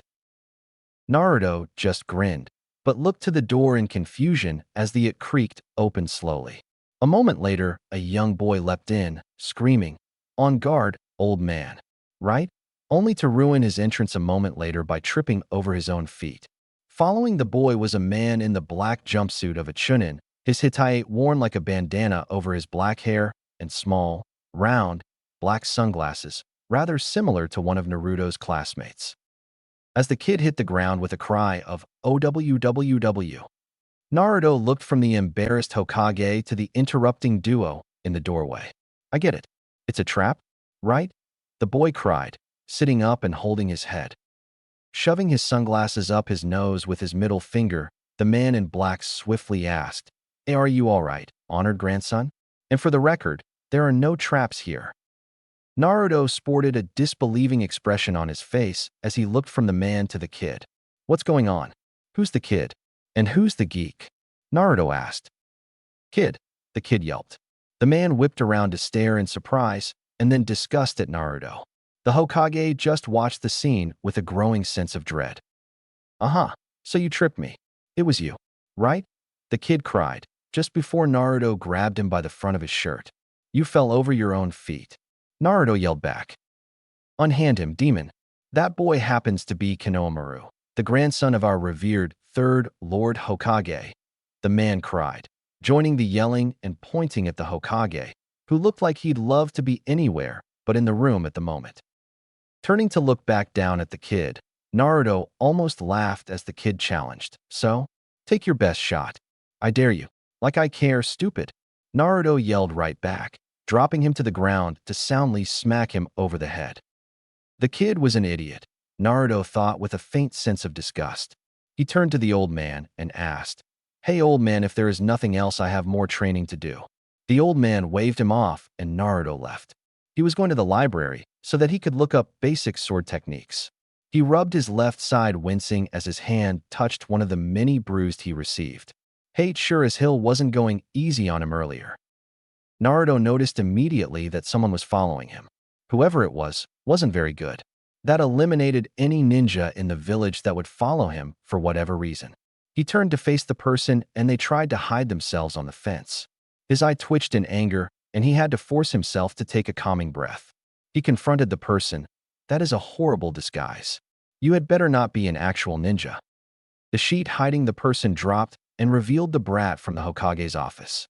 The brat said, smiling as he said, "That's what I would expect from you, boss." Naruto said, continuing on his way, "I don't have time for this." The kid continued to follow him, and he knew he couldn't borrow sword skill scrolls from the library with his little shadow. He asked, trying to keep a hold of his temper. "Listen." He realized he didn't know the kid's name. Hayate's POV. He gave a quiet cough as he made his way to the Hokage's office. He stopped when he saw his student talking with the honorable grandson. What idiot let these two meet? Someone wants trouble to happen. He heard the younger of the two say, "My name is Konohamaru, and you're going to be my boss." Oh no, that's exactly what they didn't need. Naruto teaching the grandson of the Hokage. As if hearing his thoughts, Naruto said, "No thank you, kid. I have other things to do today, and they don't include you." That caught Hayate's attention. As far as he knew, Naruto didn't have plans for the day. He noticed for the first time that Naruto had a backpack on, and it butt him. The boy was going to the library. His student was likely going to look for sword technique scrolls. Konohamaru said, looking hurt, "I need a teacher, boss. My current teacher isn't teaching me what I need to know." Hayate could see the understanding in Naruto's eyes. Hayate waited with bated breath to see what the boy would say. Would Naruto still turn away the boy? Or would he help the boy? Naruto set his shoulders, showing the tension the boy no doubt felt. "Fine, but this once. First I have to go to the library." With that said, Naruto led the boy to the library, leaving Hayate to his thoughts. Must not go after Naruto. Must not go after Naruto. Must not.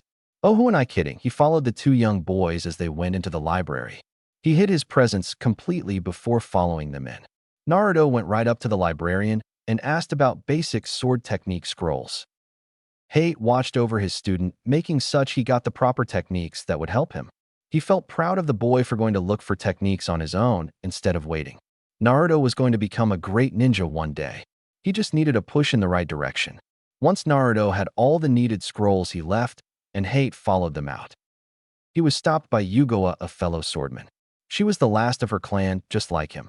They had been dating for a few weeks, but missions had kept their time together short. She looked pushed, and he had a feeling that he knew why. The question was, how did she find out? Naruto's POV. He took the kid to one of the lesser-used training grounds. He said, folding his arms, trying to imitate the stance of his mentor. "You have a choice of techniques to choose from. 1 sexy jutsu, or 2 tree walking technique." Konohamaru asked, "Can I learn both?" Naruto was about to refuse when he saw the honesty in the question.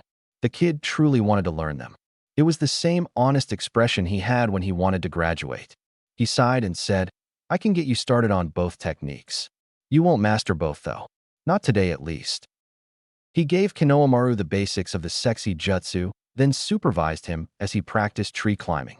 Like Naruto, Konohamaru struggled with the technique. Naruto knew the difficulties of it, but couldn't put it into words on how to fix what he was doing. Konohamaru didn't give up though. Instead, he kept trying and proved to Naruto that he truly wanted to learn. Maybe this kid isn't so bad. Is this how Hayate Sensei feels when he teaches me something new? Naruto was pulled from his thoughts when part of the way up the tree, Konohamaru passes out. Shit. He caught the boy right before he hit the ground. Naruto started by checking Konohamaru's pulse. While faster than normal, it was steady. A cold voice drew his attention to the trees. "What do you think you are doing to the honorable grandson, demon?" It was the man from earlier. The man held the same cold look in his eye that everyone in the village. Naruto was sick and tired of everyone giving him that look. He was not a demon. He said angrily, "I am doing your job, closet pervert." The man said equally as angry, "I am not a pervert, demon. I am a special Jonin that trains the potential next Hokage candidates." Naruto said, glaring, "There are no shortcuts to becoming Hokage, pervert. To become Hokage, you have to work harder than anyone. You have to master all sorts of jutsus and be stronger than anyone. If Konohamaru is going to be Hokage, he will have to get through me first." The pervert snorted and said, "Get past you." He could do that even now. "You are weak, demon." Naruto was tired of that word. He was going to prove this bastard wrong. He brought his hands up in the now familiar hand seal and said, "Shadow Clone Jutsu." When the smoke cleared, there stood 10 Narutos. The pervert jumped down into the clearing. He said angrily, "Demon, I'm going to teach you some manners." Naruto was about to retort when a groan made him turn his attention to Konohamaru. The boy was sitting up and rubbing his head. He turned to Naruto and asked, "What's going on, boss?" Naruto turned his chin to the pervert, and Konohamaru glared at his teacher. The boy said, practically yelling at his teacher, "You leave. I am learning techniques that you refuse to teach me." Naruto gave a small smile to the younger boy. He said, though his eyes turning cold as he looked back at the pervert, "Konohamaru, watch this. I will prove that I am better than your teacher." He brought his hands up and did the hand seal for transformation and said, "Sexy Jutsu." When the smoke cleared again, there stood 10 blonde-haired naked women. It sent the pervert flying and knocked him out. Naruto dispelled the technique and said, "Like I said, Konohamaru, I have to go now, but keep working on your techniques. Remember this, though. There are no shortcuts to becoming Hokage. You have to work harder than anyone until everyone acknowledges you." Konohamaru said, tears brimming in his eyes, "You called me by my name. I will work hard to make you proud. From now, though, we will be rivals." Naruto nodded his acceptance and picked up his bag heading home. He left the boy to take care of his sensei. Hayate's POV. He smiled at his student. That boy sure had a way with words. He might have changed the course of the honorable grandson's life. Naruto looked directly at his hiding spot, as if he knew that Hayate was there. Hayate sat there barely daring to breathe, waiting for the boy to move on. After a moment, Naruto did. That honestly surprised him. If Naruto caught him spying on him, he wouldn't be happy. It would very well lose any ground Hayate had gained in earning Naruto's trust. For now, though, he would watch over the boy, both for protection and to learn more about his student. Sarutobi's POV. He was in his office, surrounded by the Jounins that would be getting Jonin teams. Kakashi, his son Azuma, and Kurenai. Each were powerful Jounins in their own rights. Sarutobi said, "Now that everyone's here, we can get started. Do any of you have a preference to who would be on your team?" Kakashi was the first to answer. "I would prefer to train Sasuke Uchiha." Sarutobi nodded. He expected that. The man would be a good teach for the only surviving Uchiha. The others already had students they preferred, and no surprise, no one wanted Naruto. There was also the problem that Hinata, Hyuga, and Kiba Inazaka wasn't on anyone's list. Naruto and Kiba would both need a sensei that would teach them patience. Hinata, though, would need a sensei that would give her confidence and help her get over her shyness. He remembered Hayate asking him for permission to train Naruto. The man would be perfect for Naruto, but there was still the problem of Kiba and Hinata. Thinking on it, the old man realized that Hayate would be good for them. The only problem was pulling Hayate off of active duty to teach the Jonin. As if reading his thoughts, Kurenai said, "I will take the brat if no one else will. I won't go easy on him, though." Sarutobi was torn between letting her take Naruto and allowing Hayate to. They were both skilled Jounin that shouldn't be taken off of active duty. A knock on his office door drew everyone's attention to the sickly Jounin that came in.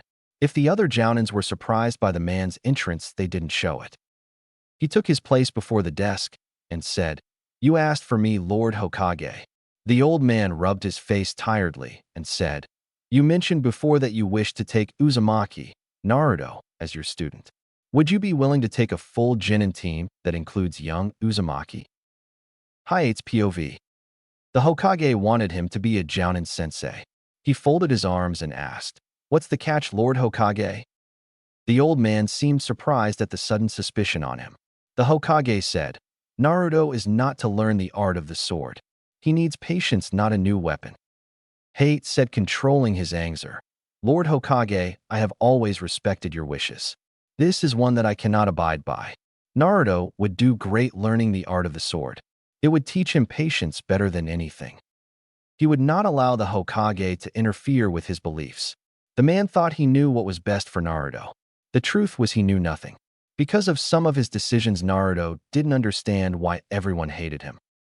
Hayate was just as blind as the Hokage for the longest time. In just a few weeks, Hayate had seen how wrong people were about the kid. He had seen that when Naruto cared for someone, he would give everything, even his life, to protect them. The kid had found a special place in Hayate's heart that he long thought had gone cold. Naruto had done what he thought was impossible, and he would do everything in his power to help and protect the boy. The Hokage asked incredulous, "Is that a no then, Hate?" Hate said coldly, "It's a no. You cannot continue to interfere in Naruto's life. He is his own person, and he certainly isn't the demon that everyone sees him as. Tell me, can you name anyone outside of this room that sees him as just a boy?" With that said, he spun on his heel and left the room. He would not allow anyone, even the Hokage, to hurt Naruto. Naruto's POV. The next morning he awoke with a start. A scroll fell off his face and landed on the table. Shit, he fell asleep reading his scrolls again. He looked at the clock on his kitchen and cursed loudly. If he didn't leave now, he was going to be late. He barely packed up his scrolls and grabbed his bag before he left. He barely made it to the training grounds by 6. Hate looked up when he rushed into the grounds. He said, smiling in greeting, "Good morning, Naruto." Naruto grinned and said, "Good morning, sensei." Hate said, pulling his sword off his back and leaning it against the tree, "We will begin our training with Taijutsu, then after an hour we will move over to sword techniques." Naruto nodded and placed his bag on the ground as well. Before he could move though, his stomach gave a loud growl. Hate raised an eyebrow in question. Naruto looked away in embarrassment and said, "I was running late this morning. I didn't have time to get something to eat."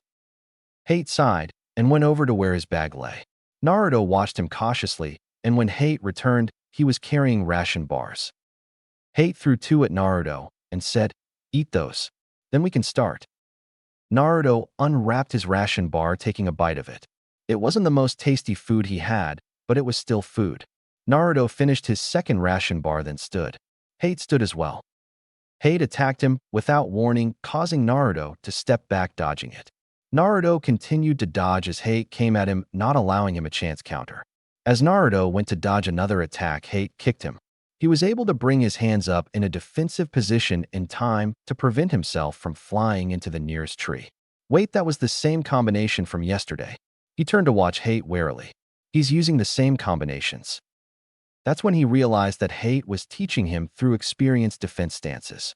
Naruto slipped into the stance that he had been in when Hate kicked him. Instead of attacking him again, Hate moved closer.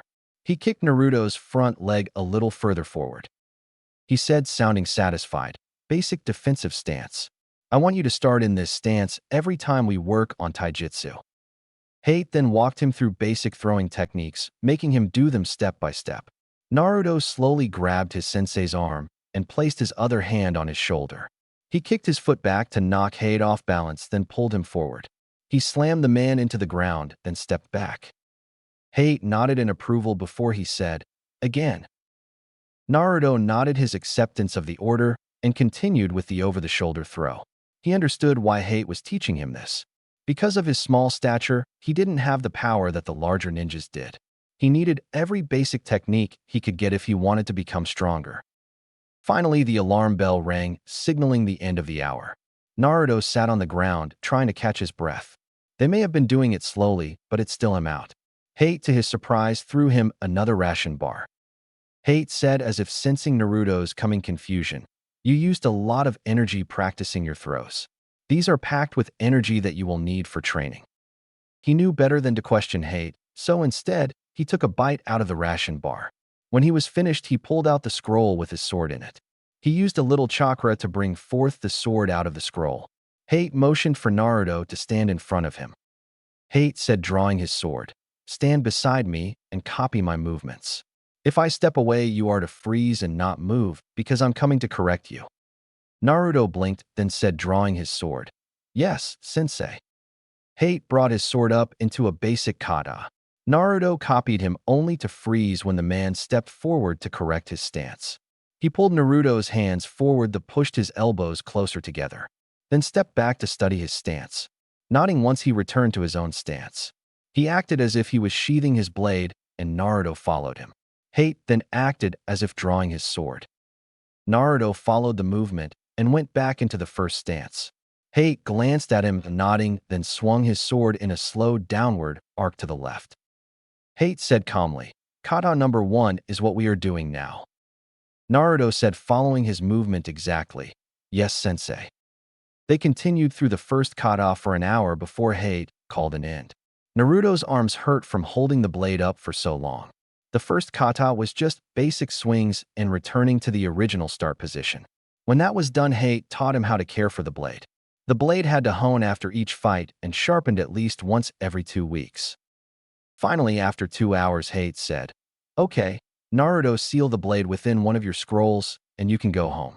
Good job today." Naruto beamed at his sensei. He got regular praises, but he still wasn't used to receiving them. Naruto had just finished packing up his stuff when Hayate said with a deep resounding sadness, "Naruto, I was asked to be your Jonin sensei." Naruto's head shot up from what he was doing. Hayate would be his Jonin? That was probably the best news he had received ever. His hopes were dashed though when Hayate continued, "I turned it down though. The Hokage out too strict of rules of what I could and could not do if I became your teacher. Specifically, I could not teach you the way of the sword." Oh, that hurt. Naruto always thought the old man, for all of his faults, always looked out for him. Guess not, he thought with a tinge of sadness. Hayate said, looking up at the sky tiredly, "I don't think he means to do this to hurt you, Naruto. He means well, I think, but most people would not think you have the patience for the sword arts." Naruto smiled slightly and said, "That's true, sensei. I think though either way, if you become my sensei or not, you are my precious person." Naruto couldn't bring himself to look at Hayate, so he missed the surprised look on his face. Tomorrow he would be a part of a team, but no matter who he got put with, he would continue this training. Hayate had not abandoned him, so he would not abandon Hayate. Naruto said quietly, "No matter what happens, sensei, I will continue to come for training. You have not abandoned me, so I will not abandon you." Unable to face his sensei any longer, he ran off, heading back to the village. Hokage's POV. He had decided on the teams, but was still unsure about Naruto's placement. Kurenai was a Jinjutsu master and would do well in teaching Naruto patents, but little else. Hayate had a pointy earlier that day. He could teach Naruto the way of the sword. This would in turn teach him patience and new jutsus. The old man had seen how attached Naruto was becoming to Hayate. He worried about Naruto becoming so close to the Jounin. Hayate had several close calls on his last several missions. He didn't want to see Naruto hurt if Hayate was killed on a mission. That was why he didn't approve of their growing bond. He wished that the two stubborn boys would listen to him. Naruto would have to learn through experience. Naruto's POV. He lay on his bed the next morning thinking about what he had said to Hayate the day before. Stupid. Why did you have to say something like that to him? He really hoped that Hayate would forgive him for saying such things. The resounding voice from when he mediated said, "Boy, you and I need to talk sometime today." Naruto asked, sitting up, his eyes narrowing. "Nine-tailed fox." It laughed and said, "No, no, no, I'm not the fox. After you meet your sensei, go out into the forest and meditate. We will talk more then." So if the black smoke wasn't the QB, what was it? He slowly got up off the bed and made his breakfast. It was still dark out due to the early time of day. He grabbed his bag that held his scrolls of storage and sword techniques. He only hoped that Hayate would be at the training grounds. When he reached the training ground, he was hurt to see it empty. Naruto would give the man the chance to show up. He took the first stance of Taijutsu. He walked through each step of Taijutsu until halfway through his first hour. Familiar footsteps made their way to the grounds. Hayate stood looking exhausted but happy that he was there. He pulled off his sword from his back and hung it on one of the trees. Hayate said, sounding truly apologetic, "I'm sorry I'm late, Naruto. I got held up." Naruto gave him a shy smile before saying, "It's okay, Hayate-sensei. I'm happy you made it." Hayate watched him carefully, then sat in the grass. He said, "Naruto, come sit with me. Tell me what's bothering you." Naruto blinked back the tears that threatened to form behind his eyes. He sat in front of his sensei, not meeting Hayate's eyes. He heard Hayate sigh and say kindly, "Naruto, look at me please." Naruto wanted to avoid his sensei's gaze, but he couldn't refuse Hayate's request. He looked Hayate right in the eyes. Fearful blue met warm brown. Hayate reached out as if to touch him on the shoulder, only for Naruto to flinch away. The hurt was clear in the man's eyes. It made Naruto feel terrible. He wanted to run away and hide again. Hayate said, withdrawing his hand, "Naruto, I'm not going to hurt you." Naruto whispered and unable to meet Hayate's eyes any longer, "I'm sorry, sensei." Hayate gave another sigh and said, "Naruto, Don't be sorry. I understand where you are coming from. Naruto kept his head down waiting for the bar eating and anger to start again. Instead, Hayate's hand found his chin, forcing him to meet the man's gaze. Naruto saw only kindness and worry in those eyes. Naruto asked, feeling very small, Why? Why are you so different from everyone else? Hayate hesitated for a second before he said, Because you are just a kid. You are not a demon, Naruto. You are just a child who is hurting more than you should. I want you to be able to come to me for help. Hayate sensei, Naruto said. Sensei, I never had anyone to confide in, but I will try. Hayate messed up Naruto's hair as he said, That's all I ask. Let's get started on sword techniques now that that's settled.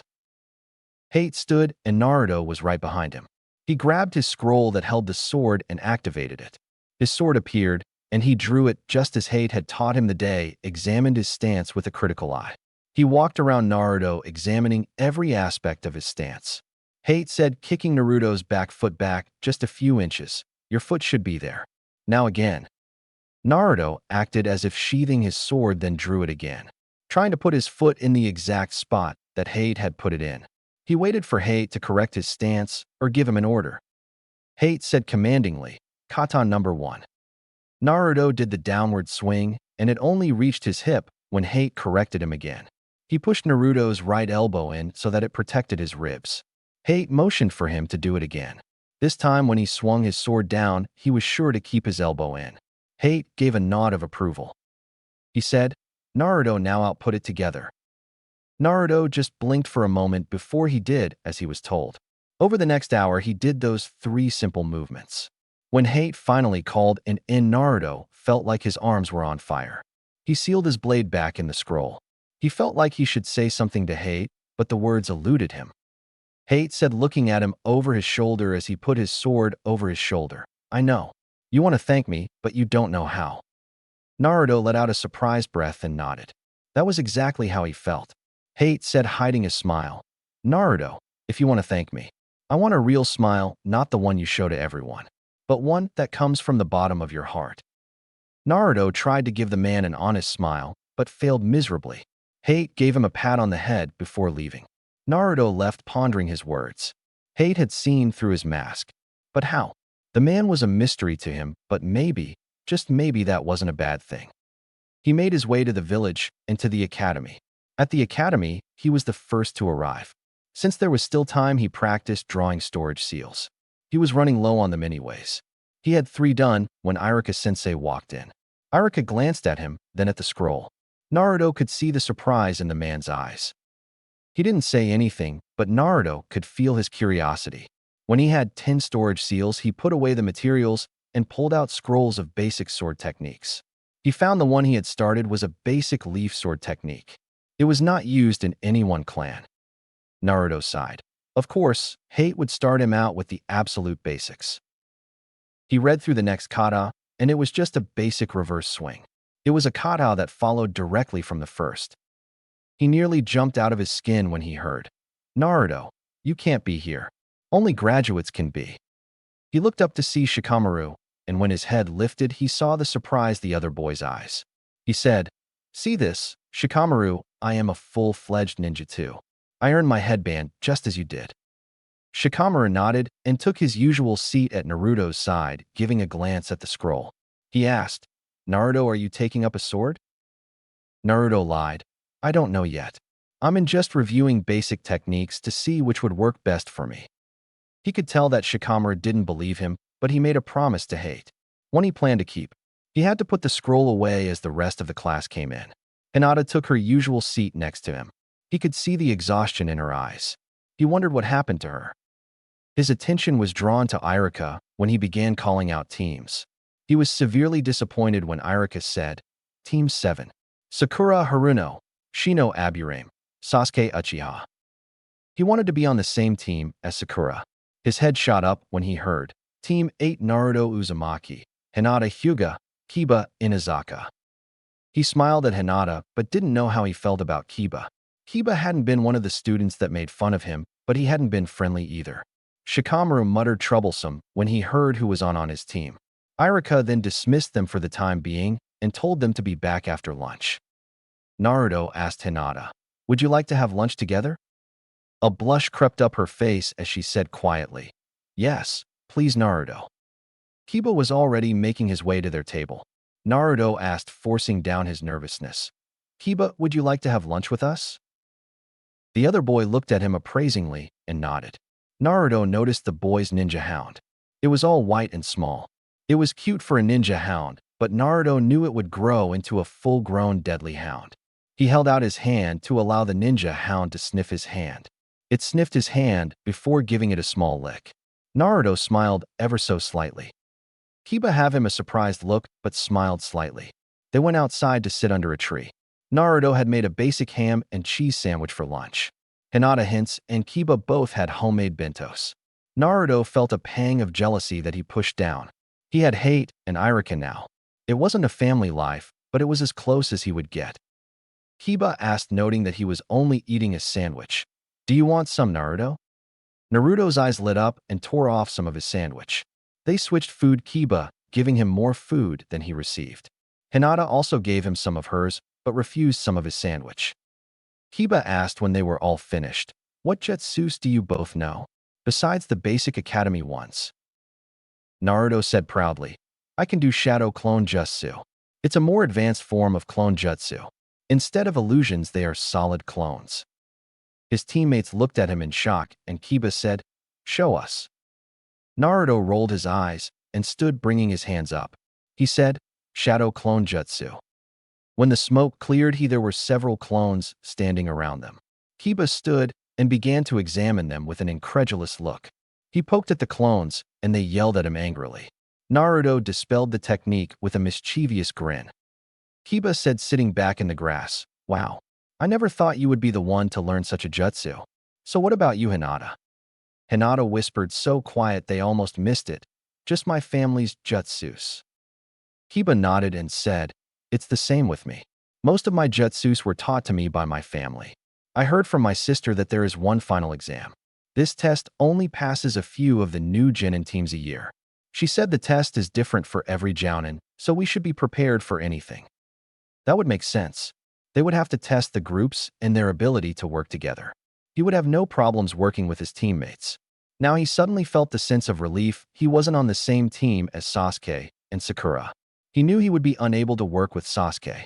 Sakura would never work with him willingly. Kiba, though, was less arrogant. They could work together. Hinata had started to help him during the academy, so he had no trouble with her. Naruto asked, What's his name, Kiba? Kiba said, smiling, rubbing the dog's head. Akamaru, he seems to like you. Before they could say anything else, the bell rang, indicating for them to go back in. They decided to sit together and watch the other teams. Some of the teams had sat together, but many were wary of each other. Those teams would not pass the final exam. Kiba elbowed him in the ribs and nodded to Sasuke. The entire team was scattered throughout the room. They would likely not make it through the final exam. Iruka-sensei said, Team 8, your sensei is waiting on the roof for you. I would leave now. The three of them jumped to their feet and immediately left the room. When they reached the roof, a woman that Naruto didn't recognize stood there. She had long black hair and with blood-red eyes. Her eyes met Naruto's, and for once he didn't see the cold hatred that he was so used to. While it wasn't the same warm look he received from Hate, it was still better than from others. His sensei didn't hate him. She turned her gaze to his two teammates and indicated for them to sit. She said, Let's start with introduction. I'll go first. My name is Kurenai Yuhi. We will get to know each other better once you pass your final exam. Naruto said, I am Naruto Uzumaki. I like ramen, training, and reading. I dislike having to wait for instant ramen, arrogant, prejudiced people. My dream is that I will become Hokage. Kiba said, smirking slightly at him. My name is Kiba Inazaka. I like training and playing with Akamaru. My dislikes are people like Uchiha. My dream is to become the strongest in my clan. They grinned at each other, knowing their goals would coincide with each other. Hinata said in a mere whisper, I like a certain person and ramen. I too dislike arrogant people and misconceptions. My dream is to make my father proud. Kiba and Naruto both gave her knowing looks. They knew what it was like to have someone you want to impress. Naruto wanted to impress Hate now. That man was his precious person. He wondered if they had precious people like he did. Kurenai said, Tomorrow you will be taking your final exam. Only 66% of the graduates will pass. The rest will be sent back to the academy. They looked at each other before turning back to her determination in their eyes. They would pass the final exam no matter what. She nodded, liking the looks in her students' eyes. She said, looking at each of them, "Good, meet me at training ground 9 tomorrow morning at 8 a.m. They all nodded, but when they went to leave, she stopped Naruto. She asked, "Naruto, do you plan on changing your clothes? That color will get you killed." Naruto fought down a blush at her question. He knew there was a problem with his clothes, but he had been unable to get any others. It was Kiba who answered her. "I'll take him to the clothes shop my family uses, Kurenai sensei." Naruto gave him an appreciative look as the Jonin waved them off. Kiba asked as they made their way through town, "Why do you wear that color, Naruto? Not even you are that stupid." Naruto said, avoiding the other boy's gaze. "The villagers wouldn't sell me anything else. Most of them don't like me." Kiba's eyes flared with anger before he continued to lead them through the village. They stopped in front of a shop that had a symbol of a fawn on it. Kiba pushed open the door and greeted the 30-year-old man that owned the shop. The owner smiled at Kiba, but glared at Naruto. Kiba said, getting close to the man, "Listen here, Taizen, you are to treat Naruto here like he is at Inazaka. He is under my protection as heir of the Inazaka clan. He is my teammate, and if I hear you did differently, there will be hell to pay." Naruto blinked at the boy. He never had another kid his age come to his defense. They usually agreed with the adults. The man went right to work looking for clothes that would fit Naruto. Kiba helped Naruto pick out a black jacket that had gray inlining. Several black and gray t-shirts to go under the jacket were also included, both long and short-sleeved. Next, Kiba found him a gray short-sleeved jacket for when summer came around. He also for several pairs of black and gray pants.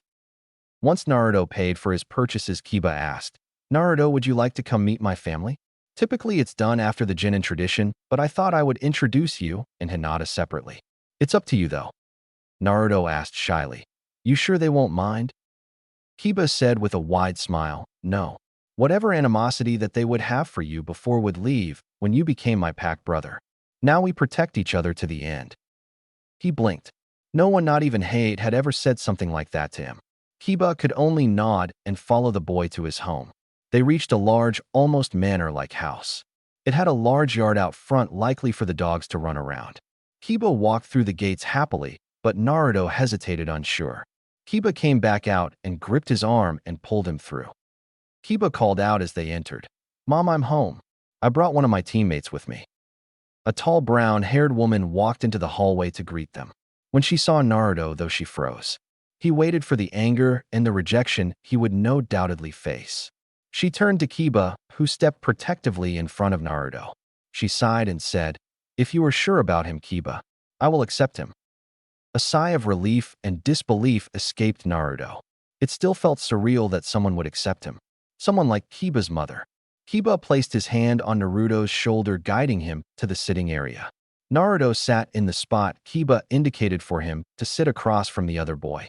His mother sat just to his right. Naruto could see her looking at his old clothes that he had yet to change out of with distaste.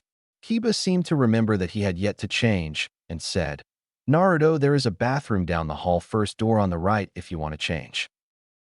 He gave Kiba a small smile, and said, "Thank you, I will." Naruto went to where Kiba had said. He changed into a black t-shirt and gray pants with his black jacket turned inside out to the gray. The clothes were softer than anything he ever felt before. It seemed strange, but not unwelcome. He put his headband back on and took a good look in the mirror at himself. He looked like a proper ninja now. No longer the street rat he looked like before. He walked out back to the sitting room, noting the surprised look in Kiba's mother's eyes. He couldn't bring himself to meet her question gaze. Instead, he focused on Kiba. Kiba was critically assessing his clothing and how it fit him. Kiba seemed to accept the way they fit him. His mother asked, "Why did you always wear orange, Naruto?" Naruto said, blushing heavily, "The villagers wouldn't sell me anything else. I only got those clothes at the insistence of the Hokage. If it wasn't for Kiba, I would likely still be in them." Her suspicious look turned to one of anger, but it was not directed at him. She said, barely retaining her anger, "No one should be treated like that." The words "not even you" were left unsaid. Naruto said, rubbing the back of his neck nervously, It's okay. I'm used to it. As long as I have my precious people, he thought gloomily. He was having trouble trusting himself to get close to them. Even hate. In the back of his mind, he still thought they would abandon him, leaving him alone once more. Naruto didn't think he lived through such an abandonment. He couldn't go back to the dark place that Hate and Iruka had pulled him out of. He was drawn from his thoughts when Kiba said, "We should do team dinners. What do you think, Naruto? If we did that going to another's house each week, it would build our teamwork." Naruto blinked. What? Team dinners? He really didn't feel comfortable having them come to his apartment. It wasn't the nicest place, especially compared to the clan's housing. Naruto said, hiding his nervousness behind his fake smile. Sure, why not?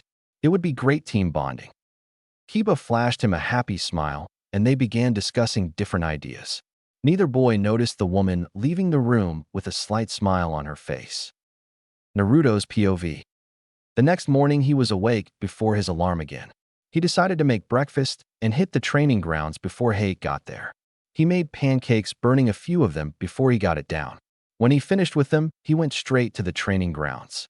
Naruto activated the scroll that held his sword and pulled out the scroll with sword techniques. Naruto opened the scroll with sword techniques and began practicing. He started with the sheath stance, then moved through the first kata. As his hand was going to reach his hip, he tried to change the direction so that it would go back up. Instead, he felt the twinges of pain, causing him to drop the sword. The hell? He tried it again and got the same result of him dropping the sword. He rubbed his wrist and went over to the scroll. He read it carefully, looking at the pictures. He still didn't know what he was doing wrong. Several minutes later, when your hand was almost level with your hip, you were supposed to change direction back up. It was simple. So why was he feeling pain when he tried it? He grumbled in frustration and decided to sheath his sword for the moment and meditate. That's when he remembered. The black smoke had appeared yesterday, telling him that he was supposed to talk to it again. He had forgotten in the excitement of new clothes and spending time with Kiba.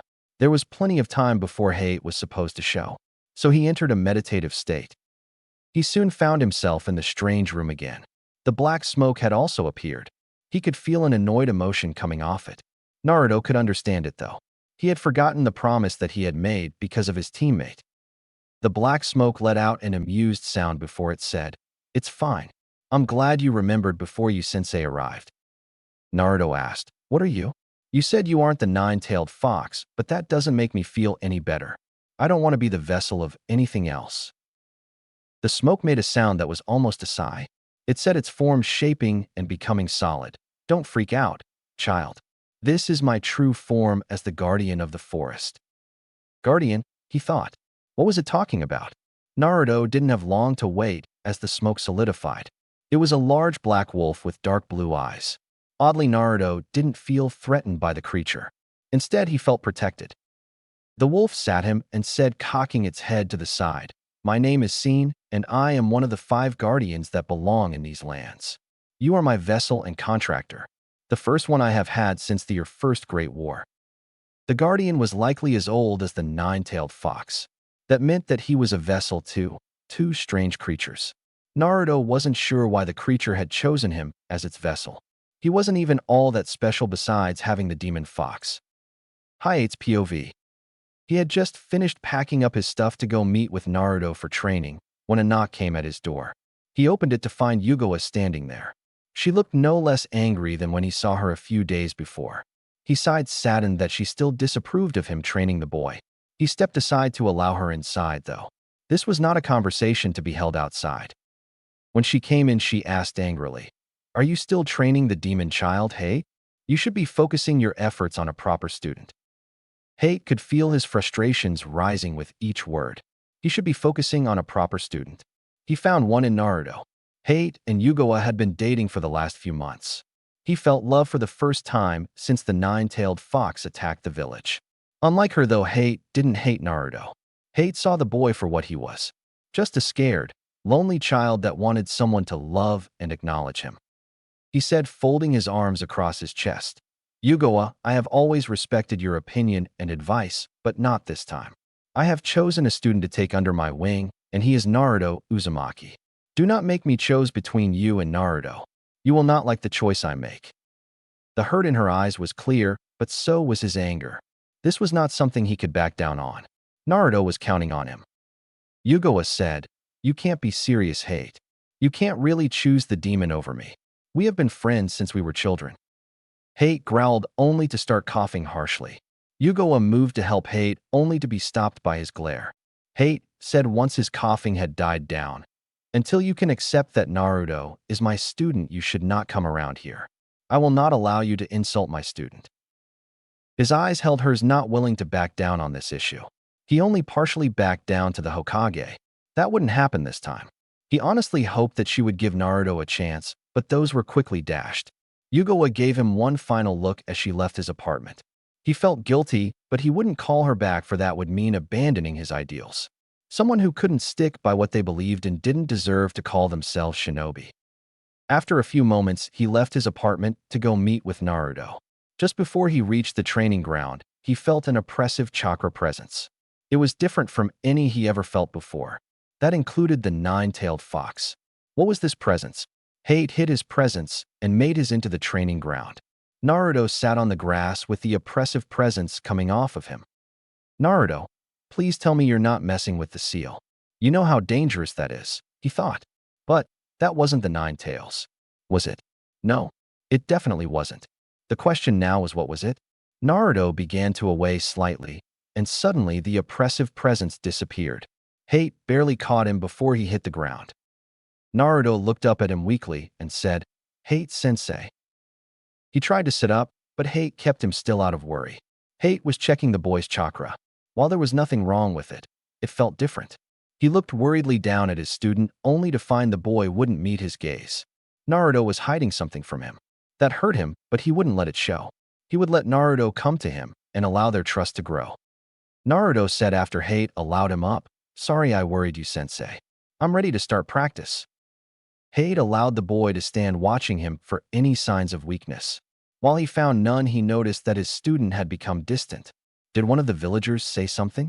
That's when he got a good look at Naruto's clothes. They were no longer orange, but gray. He looked like a proper ninja now. Naruto said, taking the first stance in Taijutsu, "Sensei, I don't want to talk about it. Not right now, at least." As much as Hate wanted to question Naruto, he knew that he wouldn't get the answers he wanted. He sighed, then took Naruto through the stances. He adjusted the boy's stance as needed, but Naruto was starting to get it. When the hour was up, Hate said, "Grab your sword, Naruto." Naruto nodded and did as he was told. Hate was worried about Naruto. The boy seemed almost subdued. Whatever he had seen while in meditation, it scared him, and that worried Hate. Naruto's POV. He could sense Hayate's worry at his subdued mood. He wanted to tell Hate about the guardian that resided within his body. He couldn't bring himself to tell him. He didn't want to lose one of his few precious people. Maybe when their bond was stronger, he could bring himself to tell Hate. Naruto unsheathed his sword and went through the first kata. When his hand reached his hip and tried to do the second kata. This time he changed his grip ever so slight on the hilt. The change was enough to allow him to finish the kata. He stared at his hands in surprise. He wasn't the only one, though. Hate was surprised that Naruto had learned the second kata on his own. Naruto was told to put the two katas together again. Hate adjusted his stance several times before he was satisfied. They slowly moved through to the third and fourth kata. These were more difficult because the body extended more, leaving openings. Hate spent his time constantly adjusting Naruto's form. It was a few minutes before 8 that Naruto sheathed his sword. He looked at Hate fighting with himself in the decision not to tell him what was bothering Naruto. He said, turning away, "Thank you, sensei. I'll see you tomorrow." Hate grunted in reply, and Naruto left after placing his sword into the scroll. He barely made it to the training grounds in time for his final exam. Kiba had his arms crossed over his chest as he watched Naruto rush in. Naruto could see the questions going through the other boy's head. Naruto gave him a small smile and turned when Kurenai appeared. She said, "Good, you're all here on time. Now let me explain to you what we will be doing for the exam." She said, looking them each in the eye, "You will have to work together and prove yourself worthy of being a team. One attack must land on me in 3 hours. Good luck." Naruto backed away, watching her warily, motioning for Hinata and Kiba to join him. He whispered when they joined him, "Listen, we won't be able to take her alone. We will have to attack her together. Hinata, Kiba, You both should attack sensei. I'll send clones to test her defenses. Look for any weaknesses, but don't use your best jutsus yet." They nodded, turning to face their sensei with determined looks. Naruto did the hand sign and said, "Shadow clone jutsu." When the smoke cleared, there was a dozen Narutos standing there. Hinata had activated her bloodline and was staring at his clones. She said, sounding almost in awe, "Those are real. They are not illusions." Kiba sniffed carefully and said, "You're right. They have sense. Naruto, you're going to teach me that." Naruto ignored the last comment for the moment. He could show them the technique if they passed. For now, they needed to focus on fighting the Jonin. Kiba allowed Akamaru to jump from the top of his head to the ground. Those two would be a great team once they were older. For now, like him, they were genin. A small nod from Kiba, he and Hinata along with Naruto's clones attacked. Naruto watched with knowing eyes as his clones were destroyed as they reached his sensei. She had excellent taijutsu skills that was normal for a Jounin. He watched as Kiba did a spinning taijutsu that the Jounin sidestepped easily. She was good. That thought was further proven when Kurenai began to dodge Hinata's attacks. This wasn't working. They needed a distraction and someone to slip past her guard. He let out a high-pitched whistle calling the others back. Kiba and Hinata stood in front of Naruto so that Kurenai's view was blocked. He said in a whisper, "I have an idea. Two of us need to create a distraction while one goes in for the attack. Here's the plan." Shikamaru's POV. Shikamaru, Ino, and Choji had passed their final exam. He and Choji had decided to see if Naruto was done yet. It took them over an hour to find the training ground he was in. He noticed that Naruto had his two teammates close to him planning something. Good. He's thinking things through instead of rushing head first into things, he thought. That thought was quickly dashed when the boy used a jutsu that he didn't recognize. It looked like a clone jutsu, but it seemed different. They attacked the woman who must have been their sensei. The woman seemed to easily take out the clones. While she was taking out the clones, the Inazaka boy ducked into the group. He tried to go in for an uppercut to her jaw. She had to quickly take a step back away from the dog boy. She only got out of his line of fire to have to dodge attacks from both Naruto and Hinata Hyuga. She grabbed Naruto's heel and threw him over his shoulder so that he landed in the grass. Hinata was knocked easily into the grass. Inazaka was right back up on his feet to try and attack the Jounin again. Shikamaru sighed as he watched as the dog boy lost his temper. "Idiot. You should be trying to strategize your attack, not attacking like an idiot." "But, Naruto, that jutsu. What was that?" Naruto had used to clone jutsu again and attacked the woman, trying to cause an opening for the other two. Hinata had stood wavering on her feet as if dizzy. Naruto, seeing this, had one of the clones take her away from the fighting. Naruto then turned his attention back to the Jounin. Shikamaru could see the wheels turning in the boy's mind. Naruto had a plan. Naruto jumped back away from the Jounin, calling the others to him again. "What are you up to, Naruto?" Naruto's POV. When the others came to him, he could see the strain of battle wearing on them. Naruto could feel the strain on his own chakra reserves. He probably had 2 or 3 uses of shadow clone jutsu before he was out. They couldn't have much time left before the alarm went off. Naruto said, breathing hard, "I have one last idea we can use. Kiba, prepare to transform yourself into a large wind shuriken. I will do the same thing. Hinata, you will throw Kiba as a shuriken. I will have a clone throw me and a few others. If you can dispel and hit her. If you see your chance, take it. I'll take care of the rest so that she doesn't suspect anything. If it comes down to it, I'll use something I have been hiding. I can't use it perfectly yet, but I might be able to cause an opening." He could see their surprised looks. He had a few tricks up his sleeves that he didn't show anyone. He didn't want to play his hand with the sword, but he had to pass this exam. He brought his hands up, pushing aside his exhaustion, and said, "Shadow clone jutsu." A dozen or so Narutos appeared in the grass. He pulled one aside, telling it to transform into Kiba, while he and Kiba transformed into shuriken. One of his clones picked him up, and Hinata picked up Kiba. He prayed that this plan would work. They would only have one shot at this. The clones rushed at the Jounin, and as they began to dissipate, the one holding him threw him. Hinata at the same time threw Kiba. To cover their attack, the remaining clones threw kunai and shuriken. To his surprise, she caught Naruto while jumping over the shuriken that was Kiba. He hoped that Kiba was having the same idea he was as he dissipated the jutsu. Using the smoke as a cover, he kicked up, aiming his foot for her chin.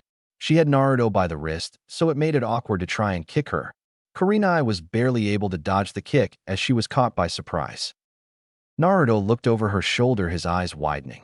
He then grabbed her around the middle to keep her still. Kiba had come up behind her and landed one luck across the side of her head. A second later, the alarm rang. They had done it. They landed a strike on a Jonin. Naruto released and stepped away from Kurenai with a wild grin on his face. Kiba had a similar but slight more exhausted look on his face. Hinata looked dead on her feet, and that worried Naruto slightly. She had used a lot of her chakra in this fight. Kurenai said, giving them a smile full of pride, "Good job, all three of you. You passed the final exam. Tomorrow we will start training and missions. Get a good night's sleep." They gave her exhausted but happy smiles. A puff of smoke signaled her exit. A rustling behind him caused the three tired Jonins to draw their weapons. Naruto was the first to recognize their classmate Shikamaru. He relaxed slightly at seeing his friend standing there. He saw the approval in Shikamaru's eyes. Naruto wondered how long the boy had been watching them. Naruto tiredly walked up to his friend and asked, "How long were you watching Shikamaru?" His two teammates came up next to him wondering the same thing. Shikamaru said, "Long enough to see you guys land a strike on a Jonin." Kiba said proudly, "It was Naruto's idea. We wouldn't have been able to land a hit on her without his plan." Naruto blushed at the rare compliment. He was used to getting any. Shikamaru said, looking between them, "If you guys don't have anything else to do, you guys could come over." Naruto, you wanted to continue learning strategies. Naruto said, sticking his hands in his pockets. "Yeah, I don't have anything else to do today."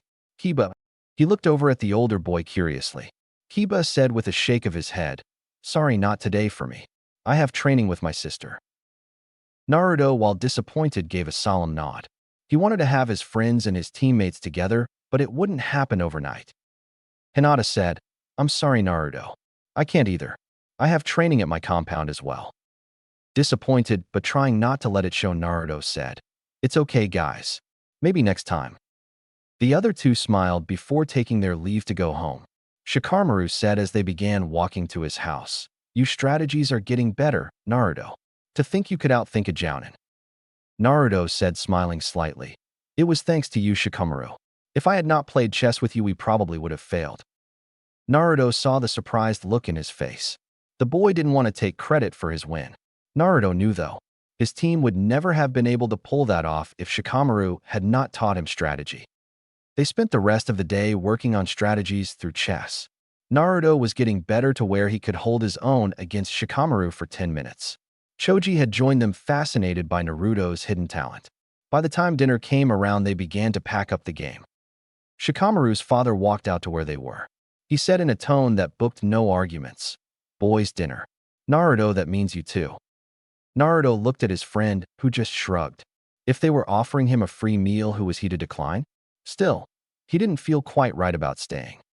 Shikamaru said once his father was out of earshot, "Naruto, if you don't eat with us, my mom will take it as an insult. Just come eat. You are my friend." Reluctantly, Naruto followed him inside. Shikamaru's mother had just placed all the food on the table. She smiled at her son and said, "Good boys, go clean up. Then we can eat." Naruto washed his hands and was about to leave the bathroom when he felt something. It was towards the gates of the village, and it felt almost familiar. In response to the feeling, he felt the guardian stir within him. It felt restless. Something was wrong. He sat at the table feeling oddly subdued. He missed the concerned looks he was received from Shikamaru. He took a little of everything when food was passed to him. He answered questions when directed to him, but he was not active in the conversation. His mind was on the feeling that he had and the concerning restlessness of the guardian.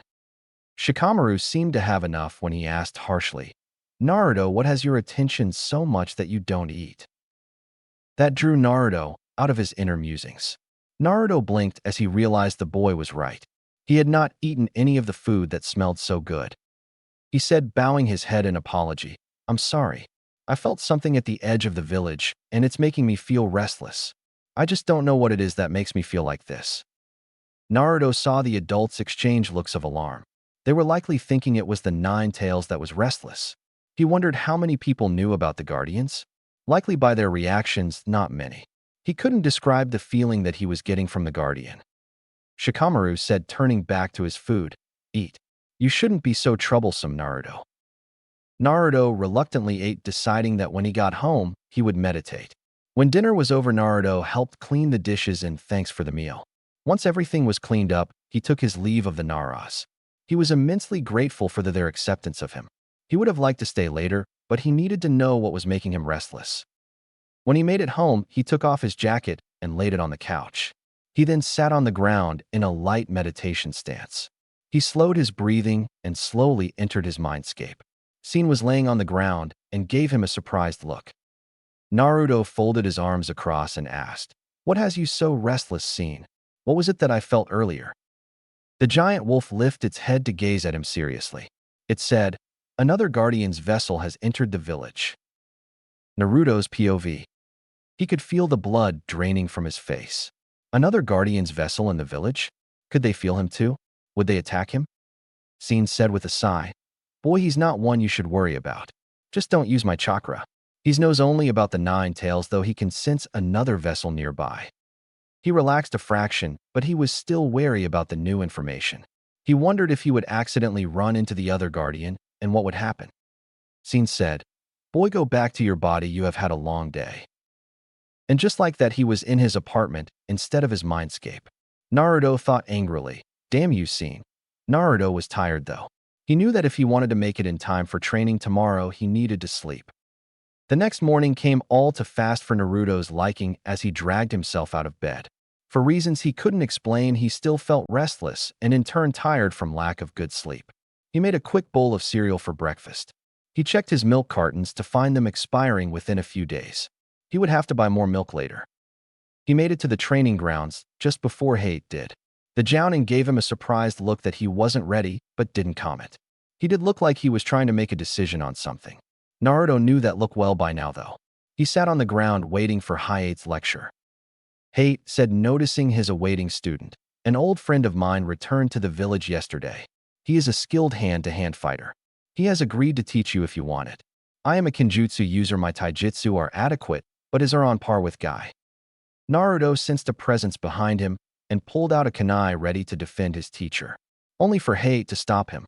Hayate set his hand on his shoulder. "Naruto, this is my old Chun Wu. Chun, this is my student Uzumaki Naruto." A man came out of the trees in a cargo shorts and a t-shirt that someone would wear to the beach.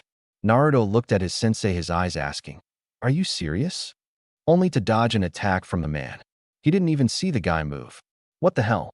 The heel of his foot barely touched the ground again before a leg sweep sent him crashing to the ground. Hayate said, sitting in one of the trees, "We can train in katas in an hour. Good luck." Naruto glared at Hayate, who smiled knowingly. Naruto had to turn his attention back to Chun, who had yet to say a word. Instead, the man continued to attack him with ruthless attacks. When the man threw punch and he dodged so that it went just past his ear, he felt something explode. Naruto immediately put distance between himself and the man. This person wasn't normal even for a ninja. Chun seemed smug as he stood there. Friend of Hayate's or not, this man was dangerous. Chun asked Hayate lazily, "Hayate, are you sure about this kid? He doesn't seem worth my time. Sure, he has more chakra than normal Jonins, but beyond that, nothing." Naruto's blood boiled at the man looking down at him. He went in to attack the man. The man seemed to ignore his approach even as Naruto reached for his arm. When he grabbed the man's wrist ready to throw him, he felt chakra over the underside of the forearm. He was hiding something there. The man rolled into the attack, pulling Naruto with him, throwing the boy off balance. The man twisted his arm and forced the boy hard into the ground. He placed his knee into Naruto's back and tightened his hold when the boy began to struggle. Chun said, "Stop struggling before I break your arm." Naruto stopped, deciding to bide his time until he could turn things around. Naruto did tap into his immense chakra reserves, preparing to use them. Hayate said, stopping them, "Chun, that's enough. You got your point across to the boy. Will you take him as your student or not?" Chun stood up, letting go of Naruto's arm. Naruto sat up, and the two of them gave each other considering looks. This man was interesting. Naruto had to admit it. Naruto had to admit that if he trained under Chun, he would never be bored. The man just silently considered him. Finally, Chun said, "I will." As a favor to you, Hate. But if he doesn't keep up with my expectations, I will drop him. Hate snorted, hiding it behind one of his less severe coughs. Naruto gave a small smile to his sensei. That man knew him better than anyone. Chun, though, didn't look convinced that Naruto was a worthy student. Chun said, looking at his student, "We will meet in the hour that you usually do taijutsu. When you're done with mission in TE afternoons, you will also meet with me for an hour." Naruto said, nodding his acceptance. "Aye, sensei." Chun made a face before he said, "Don't call me that, brat. I haven't been a ninja for one of the villages in a long time."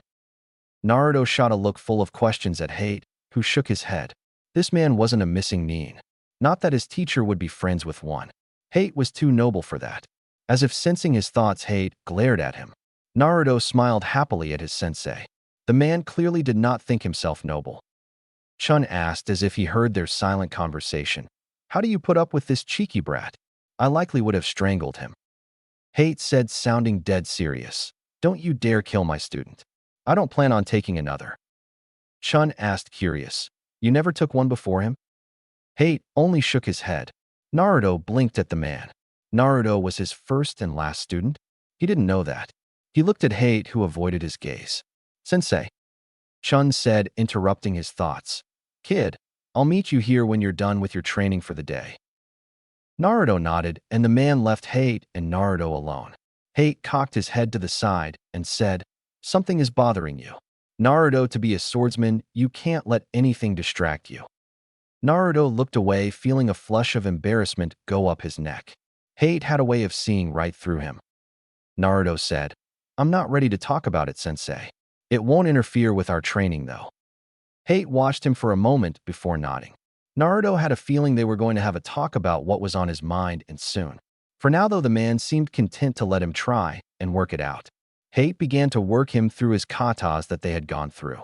After a single correction, Naruto was able to do them flawlessly. Hate signaled him to sheath his blade. Naruto did as he was told, and Hate said, throwing him a wooden practice sword, "We will begin to spar now. From now, half of our training's sparring and the other half on katas." Naruto nodded his acceptance and took the opening stance. Hate barely gave him time to take the stance before attacking him. Naruto clumsily blocked the first attack, only to receive a sharp tap to his ribs. Naruto backed away warily while Hate seemed almost bored even as he coughed. The cough still worried Naruto, but he knew better than to mention it. No matter how much he asked, Hate would never give him a straight answer. Hate came at him again, and Naruto blocked just as clumsily as the first time. He was able to block the second attack, but was knocked on his ass by Hate. The man stared at him, stoically waiting for Naruto to gain his feet. Naruto pushed himself to his feet and took the first stance again. For the next half hour, Hate knocked him on his ass consistently. Naruto had been able to block a few of his attacks, but it always ended the same. When they finished, Naruto was covered in bruises from Hate's attacks. Hate said, putting the training sword away, "You did well for your first time. I'll see you tomorrow, Naruto." Seeing his sensei about to leave, he said, "Wait, sensei." Hate stopped, turning to give him a questioning look. Naruto asked nervously, "Can we have ramen this evening, sensei?" Sometimes he would have ramen with Iruka sensei. This was different, though. This sensei has truly taken him under his wing, and he wanted to spend time with him beyond training. Naruto also feared the possibility that Hate would reject him, that the man saw him nothing more than just a student. Naruto saw Hate as a mentor and as one of his previous people. Hate smiled and said, "Sure, Naruto. Let's meet up about 6 at Ichiraka's shop." Naruto gave him a bright smile and ran off so he could meet with his team. Once again, he barely made it on time for team training. Kiba gave him a worried look at Naruto's bruises. Naruto smirked broadly, turning his attention to their sensei when she appeared. He noticed that she did a double take at his bruises. Was it really all that strange that he had bruises? Really? Kurenai decided to let it go for the moment as she said, "All right, you guys, we are going to do an hour of training before we go on a mission. We will be working on the tree climbing technique. This will help your chakra control." "Yes, Naruto." Naruto said proudly, "I have already mastered the tree walking technique, sensei." She looked doubtful but said, "Show us then." Naruto focused his chakra and began to climb up the tree with ease. Once he was at the top, he grinned down at the other genins. Kurenai called up to him, "All right, you have made your point, Naruto. Come down." I'll teach you another chakra control exercises. Naruto grinned happily right up until she took him to the nearby river. Oh no, he couldn't swim. No one ever bothered to teach him how. Sensing his unease, Kurenai turned to him with a questioning look. His face heated up in embarrassment as he said, I don't know how to swim, sensei. A cough drew Naruto's attention up to a tree. Naruto saw Hayate sitting there with a contemplative look on his face. What was he doing here? They weren't supposed to meet until the evening for dinner. Hayate said, answering his thoughts.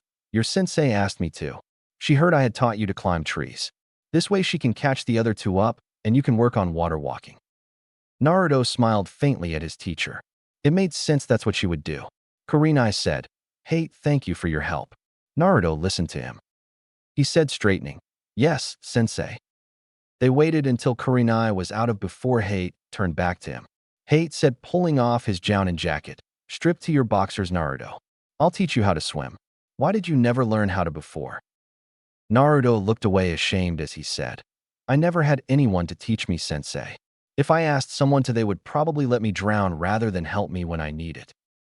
Hayate's eyes flashed with righteous anger. Naruto felt his chest warm when the man's eyes softened as they turned to him. Naruto pulled off his jacket and undershirt, noticing each of his bruises from training. Soon Naruto was standing there in his black boxers. Hayate motioned for Naruto to follow him. Hayate found a part of the river that was shallow enough for Naruto to stand. Hayate showed Naruto how to tread water. He kept close so that if Naruto was in trouble, he could help. Once he was able to tread water, Hayate had him start with basic strokes. Once he was sure Naruto wouldn't drown, he stepped away watching him. Naruto smiled at his sensei in thanks before standing in the water. Hayate said when they pulled themselves onto the bank, All right, now we can begin the water walking. Naruto sat in the grass waiting for Hayate to begin his lecture. Hayate sat across from him and continued, To do the water walking technique, you will have to constantly control your chakra. If your concentration fades for even a moment, then you will go under. It will be harder for you to do this technique because of the sheer amount of chakra you have. Naruto nodded his assent and waiting for the next part. Hayate stood focusing his chakra into his feet and walked out on the water. Hayate beckoned for him to try. Naruto focused the chakra into his feet and stepped out onto the water, only to fall through, and for a moment he panicked, forgetting everything Hayate had taught him. A strong pair of arms wrapped themselves around his middle and pulled him from the water. He found himself back on the grass, and Hayate watching him worriedly. Naruto took deep breaths, trying to slow his now racing heart. Hayate went to touch his shoulder, only for Naruto to flinch away from him on instinct. The hurt on Hayate's face tore at Naruto's heart. He had to get a rein on his emotions before he broke the fragile trust between them. Hayate sat in the grass in front of him, watching him carefully. Naruto knew that if he flinched away from him again, the man would leave. Naruto said once he regained his breath, I'm sorry, Hayate. I didn't mean to flinch away from you. Thank you for saving me. Hayate sighed and said, I understand, Naruto. You have had a rough life so far. It will only get harder as a shinobi, but having someone to talk to makes it easier.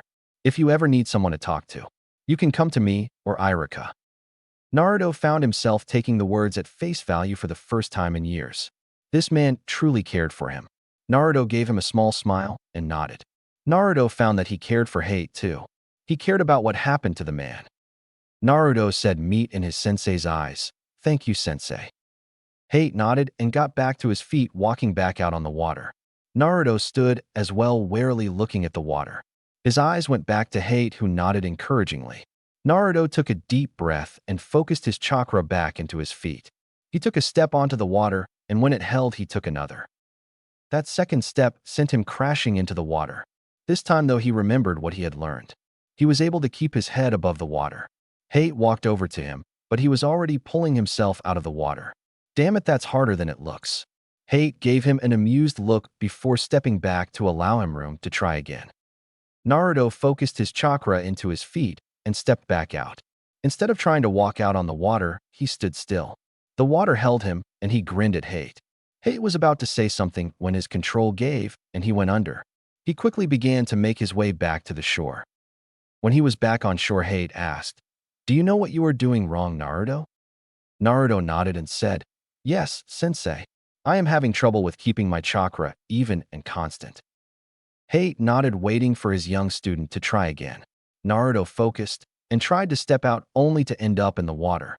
By the time the hour was up, Naruto could stand on the water for about 30 seconds. Kurenai said, throwing Naruto a towel. "Get dressed, Naruto. We are going to the Hokage's tower for your first mission." Naruto grinned at her and said to Hayate, "Thank you for teaching me to swim, Hayate-sensei." Ever aware of the other Jonin, he nodded politely and left. Naruto wondered if he would still meet him for lunch that evening. Hayate's POV.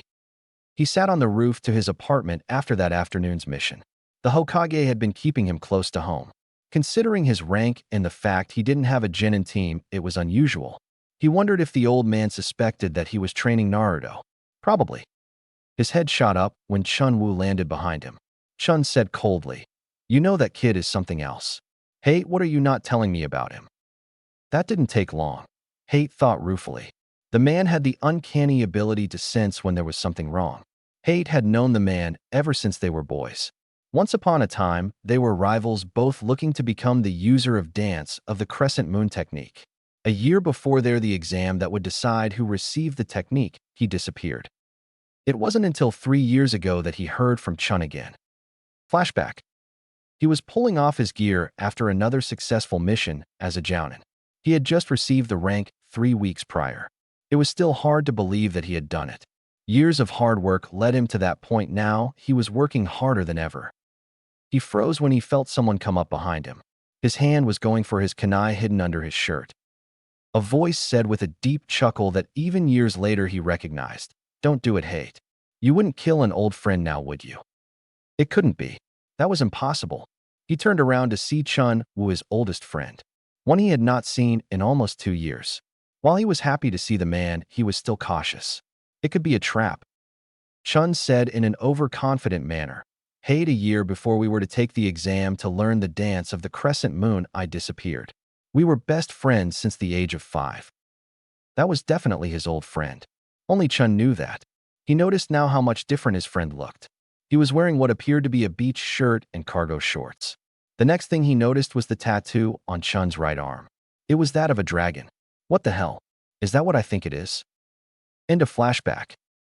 Hayate said, giving out a painful cough. He's Naruto Uzumaki, a genin of the Hidden Leaf. He was born on October 10, 12, almost 13 years ago. Chun blinked in surprise, then in comprehension. He knew better than anyone what had happened that day.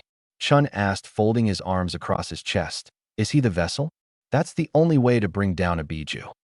Hayate said cryptically, "That's an S-class secret, old friend." Chun said, rubbing a hand tiredly over his face, "I'll take that as a yes. Hayate, are you sure about me taking this boy on as my student? Like you, I have never taken one, and for good reason." Both of their eyes trailed to the Chakra hidden tattoo. Hayate might not have the full story, but he knew that Chun had almost as much chakra as Naruto. Whatever the reason, Chun had left, and when he returned, he was changed. Something happened to his friend, and he wasn't the same anymore. He could only hope something like that wouldn't happen to Naruto.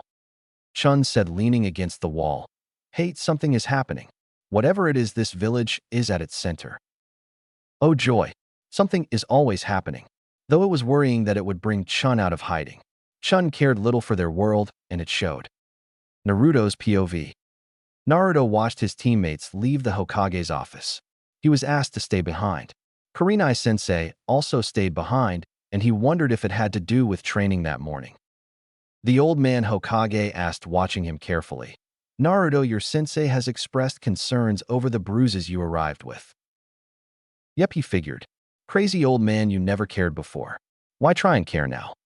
Naruto said, folding his arms across his chest, "I received them in early morning training. We just began sparring."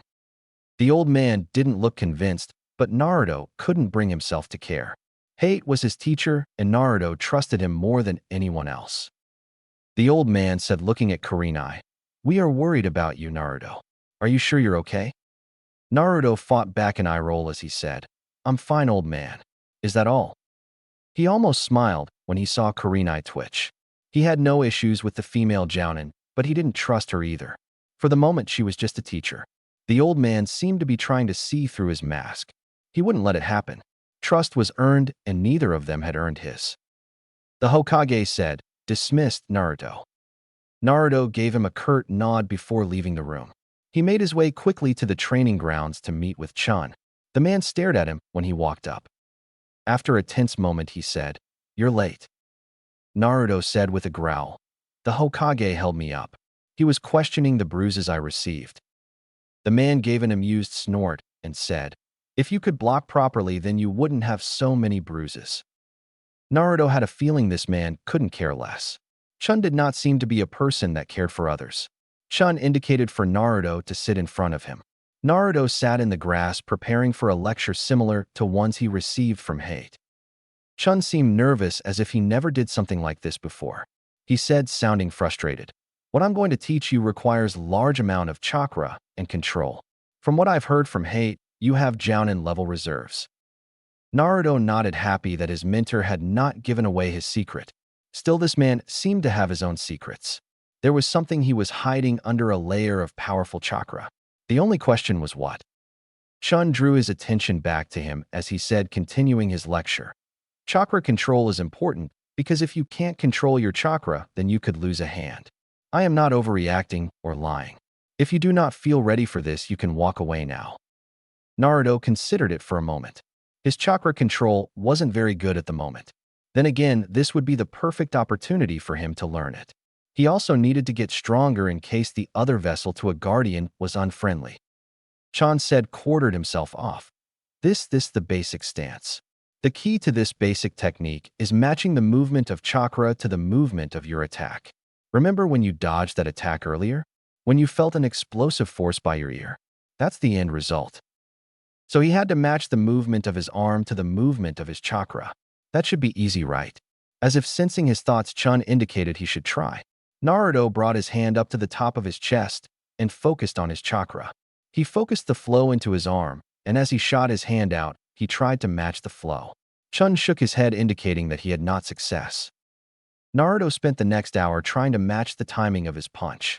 By the end of it, Chun said, "This is not a technique that you can learn in a day. Keep trying. I'll see you in the morning." Naruto gave a small bow to Chun, who ignored it. Chun left him to continue his training. It was close to the time he was supposed to meet Hayate for dinner, so he decided to head back. Training could wait until after he had eaten. Ichiraku's ramen stand was most empty when he went in. The old man smiled at him kindly. He smiled in return, but shook his head, indicating that he was waiting for someone. The old man knew him well enough that there was only two people he ate with. Hayate, like Naruto, got the same thing every time he came. 20 minutes later, Hayate dropped down next to him. Hayate ordered their usual ramen meal. He asked, looking at Naruto, "How was your first mission?" Naruto yawned tiredly as he said, "Boring. We had to get the Fire Lord's wife's cat that ran away." Hayate gave a small snort into his drink. He asked, going from amused to serious in a second, "Do you know the point of that mission?" Naruto looked at his teacher, confused. "Point? A stupid mission like capturing a cat? Why would it have a point? Unless the point was to teach them teamwork and how to utilize each other's skills. That would make the most sense. That would mean all D-rank missions had a hidden purpose." Naruto said, looking at his sensei, "The point is for us to learn teamwork and each other's skills. Kiba was able to find the cat because of his sense of smell. The cat liked Hinata but would not let myself or Kiba pick it up." Hayate nodded, accepting the boy's answer. Ichiraku held out their bowls with a friendly smile. They eat from their bowls in companionable silence. When they were almost done, Hayate asked, "How did your training go with Chun?" Naruto choked on his last bit of noodles, surprised by the question. When he recovered, he saw the man's amusement. He growled a little, hurt at being the butt of his joke. "Fine." Hayate said, his eyes still shining with amusement. "Don't be like that, Naruto. I really do want to know." Naruto watched him intently before he said, "It's difficult, sensei. I can't match my ki flow to the movement of my arm." Hayate nodded as he said, "It takes a lot of control to be able to do it. I think it took Chun months to learn it." He took the news in stride. He could very well end up learning from this man for months. That wasn't as terrifying as it probably should have been. Hayate said, noticing the change in his posture. "You will be good for him, Naruto. He wasn't always the cold ass that you met today." Hayate had a far-off look on his face that worried Naruto. Hayate gave a painful-sounding cough. Naruto had only known the man for a few weeks, knew that the cough was slowly getting worse. It worried the young boy that whatever disease his sensei had might be killing him. When they finished their dinner, Hayate said, "Keep your head up, Naruto. You will get stronger, and people will slowly come to realize how wrong they were about you." Naruto's eyes filled with tears at his sensei's words. He would work hard to prove the man right. Naruto's POV. The next morning, he woke at his usual time. He made a quick breakfast. He felt small amounts of pain from the bruises he had received the day before. Hayate and Chun had not gone easy on him. Hayate was teaching him so that he survived in battle. Chun he wasn't sure about. Sure, Hayate trusted him, but Naruto wasn't so sure. Chun gave him a weird vibe. That man made him feel restless and agitated. Unlike Hayate, he didn't feel like he could trust him completely. Pushing aside the feelings for the moment, he made his way to the training grounds. Instead of Hayate being there, Chun stood in his place. He almost forgot he trained with the man before he trained with Hayate. Damn, this was going to be a long hour. Chun had Naruto once again practicing the punch. Over the hour, Naruto was unable to match the chakra flow to the movement of his arm. Instead of looking annoyed at his lack of progress, Chun looked almost amused. Chun said when Naruto flopped to the ground frustrated, "You aren't doing that bad for the fact that you have almost no chakra control. Keep working on the water walking technique. It will help you with this." Naruto asked carefully, "Are there any other exercises I should be doing?" Another voice answered his question before Chun could. "No, you need to master the water walking technique." Hayate sat in the tree looking bored. He had his usual sword on his back and held a wooden practice sword. Chun looked between them and said, "See you this afternoon, kid. Try not to let Hayate break something." Naruto paled and was about to retaliate, but the man was gone. Hayate motioned for his student to stand. Naruto did, watching his teacher with trepidation. He really didn't want to repeat the day before. He could still feel his bruises each time he moved. Hayate said, "We will work on katas 5 to 10 today. If you do well on them, we can start the final group of katas tomorrow. These are very basic katas that are the foundations to the jutsus." Naruto stood in front of him, trying to fight an aesthetic smile. If he could master these katas, he might start learning jutsu. He might be allowed to wear his sword freely. He couldn't wait. Hayate motioned for him to draw his sword so they could begin. He drew his sword and began to go through the first 4 katas. Hayate corrected the way his elbows were positioned once. The katas were flowing easier now that he had practiced them continuously. Hayate then began to slowly go through the 5th kata and on. Naruto watched him go through them once before trying himself. It wasn't as easy as Naruto first thought, though. There were several leaps that not only that Naruto had to jump, but land correctly. Hayate had pulled him into the correct landing stances. Eventually, they had to work solely on the jumps and landings. When he tried to land after the 6th kata, he twisted his ankle on a tree branch. He went down, grabbing his ankle to support it and check the damage. Hayate was by his side in an instant, checking the damage himself. He turned the ankle and pressed the joint. Hayate said after a moment, "It's just sprained. Be more careful, Naruto. An injury could keep you out of practice for a while." Naruto nodded, serious, testing his ankle again. It was fine, if only a little stiff. Hayate nodded to the sword's sheath. "Oh, lovely sparring time." Hayate's POV. He smirked as he watched the boy tenderly walked away. He had not been going easy on Naruto. The boy had to learn how to block before he would allow him to wear his sword. The katas were well and good for calming his eccentric student, but only sparring would prepare him. His smile faded as he remembered his first years. He had been attacked more times than he could count. The heirs to his sword technique were highly sought after. Dance of the Crescent Moon. He hoped he made the right decision on taking the boy under his wing. He just put his sword over his shoulder when he sensed someone behind him. His hand on the hilt of his sword, he slowly turned. He was surprised to see an Umbu there. He greeted, not taking his hand from his sword. "Bear, what can I do for you?" The man he had known for years tilted his head to the side and said, "The Hokage wishes to see you, Hayate. I'm fairly sure you know why." So the old man finally figured it out. Took him long enough. No matter how much the man was against it, he couldn't do anything about it now. By clan law, Naruto was his student. He wasn't surprised to find Yugawa standing in the Hokage's office. If anyone would have told the old man, it was her.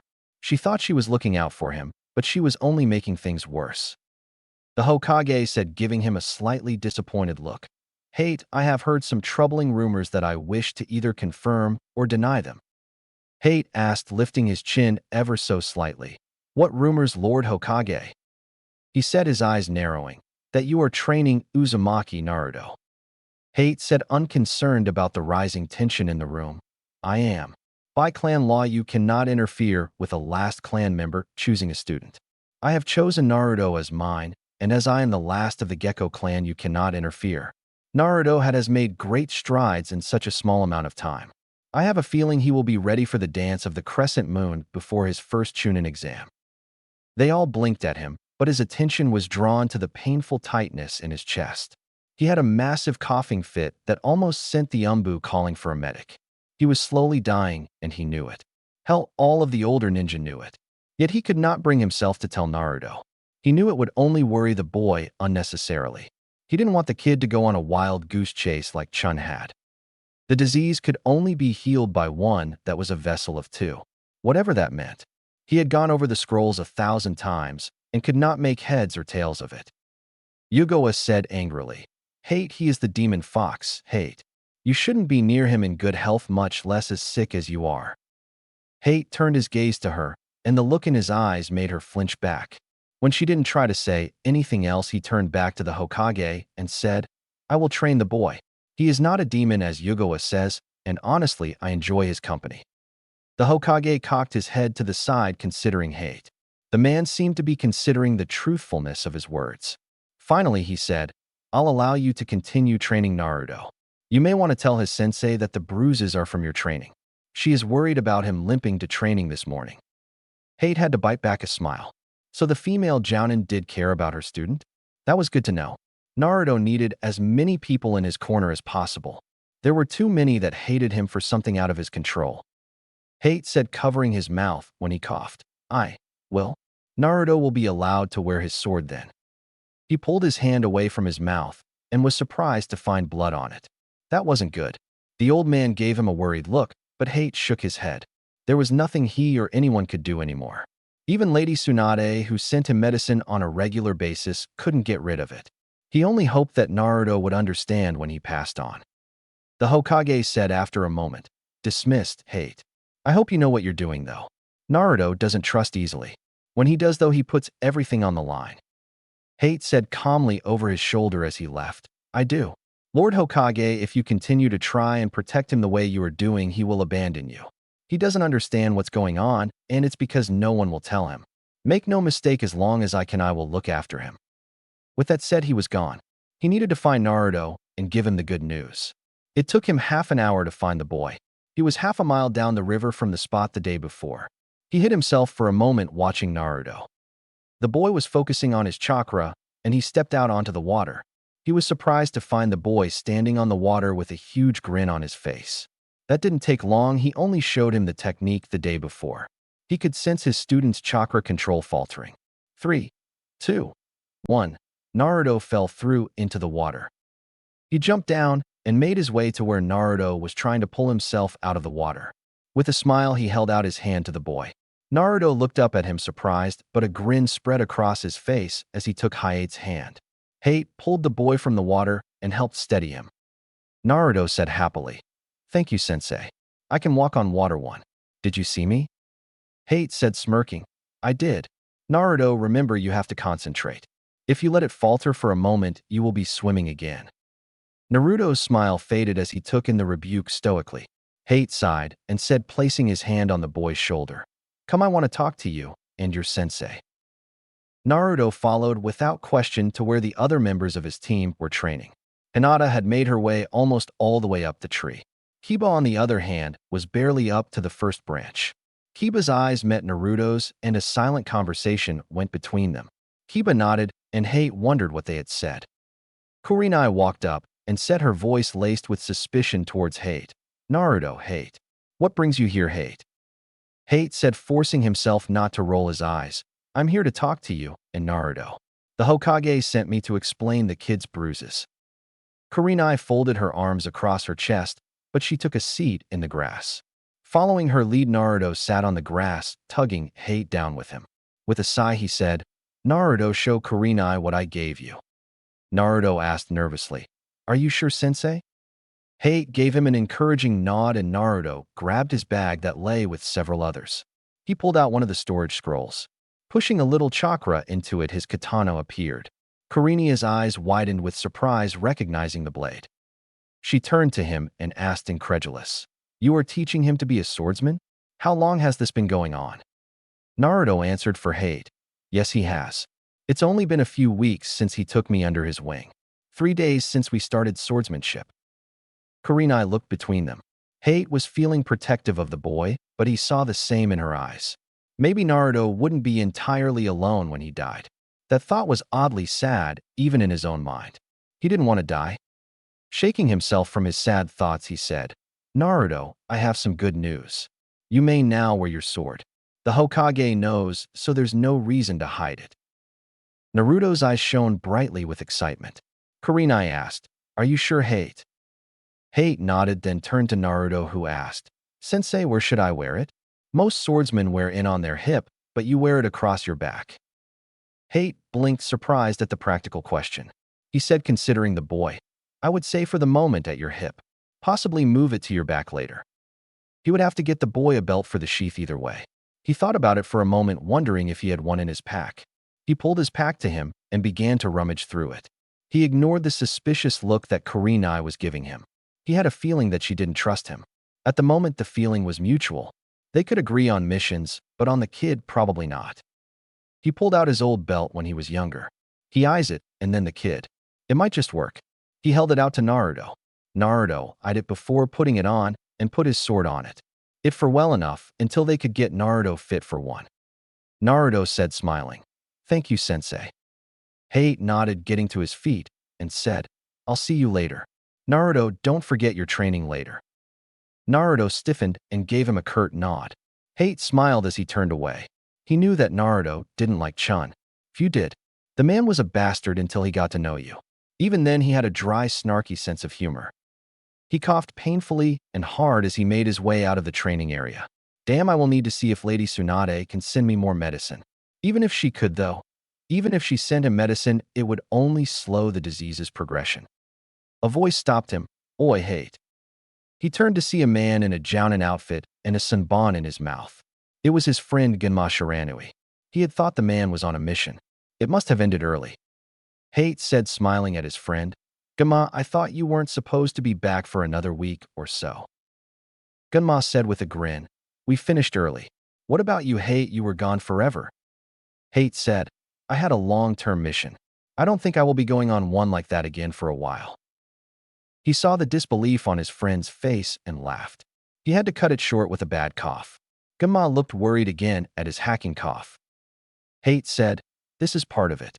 Another is I have finally taken a student. Genma's face went from disbelief to incredulous to excited. He asked, When will we meet your student then? Hayate, you always swore you would never take one. What made you change your mind? Hayate rubbed his cheek nervously as he said, The kid. He changed my mind. Genma, if I bring him over, you have to promise me something. Genma had a slight worried look on his face now. He indicated for Hayate to continue. With a deep breath, he said, You won't judge the kid by who he is. I have already been fighting with Yugawa about him. Genma gave him a sympathetic look, and they began to move through the village. Genma said, serious, I promise. I'll get the other two together. What a try for tomorrow evening. Hayate nodded and said, Sounds good. Warn the others for me. Genma nodded and disappeared. Hayate watched him go with a hopeful look. Maybe things were starting to look up for Naruto. Only time would tell, though. Naruto's POV. He woke up to someone slapping him lightly on the face. He sat up ready to take on an enemy, only to find Kiba there. Kiba asked worriedly, Hey Naruto, you okay? What are you doing sleeping out here? Naruto said, taking a stock of his injuries, Jutsu training, and sparring. I ran out of chakra at the end. He looked at the sky and estimated it was almost dinner time. Kiba said, standing and holding out his hand for Naruto to take. Come on. My mom wants you to come for dinner tonight. Naruto stared at his hand numbly for a moment before taking it with a grin. Kiba said, gripping his shoulder, Come on. Hinata is going to be there too. Naruto smiled shyly as he followed the older boy. He liked Hinata as a teammate, but he wasn't sure what to make of her outside of training. She was as shy as he was hyperactive. Kiba, on the other hand, was as like him. They seemed to be getting along both during and outside of training. When they reached the Inazaka compound, Kiba's mother greeted them. She gave him a bright smile as she said, "Naruto, it's good to see you again." Naruto bowed and said, "It's good to see you too, Mama." Naruto followed them inside the house. Hinata was sitting at the table with Kiba's older sister. She smiled shyly at him, and he returned it. Kiba's sister nodded to him respectively. "Hana," Kiba's sister said, "I heard you have been taken as Hate Gecko's student.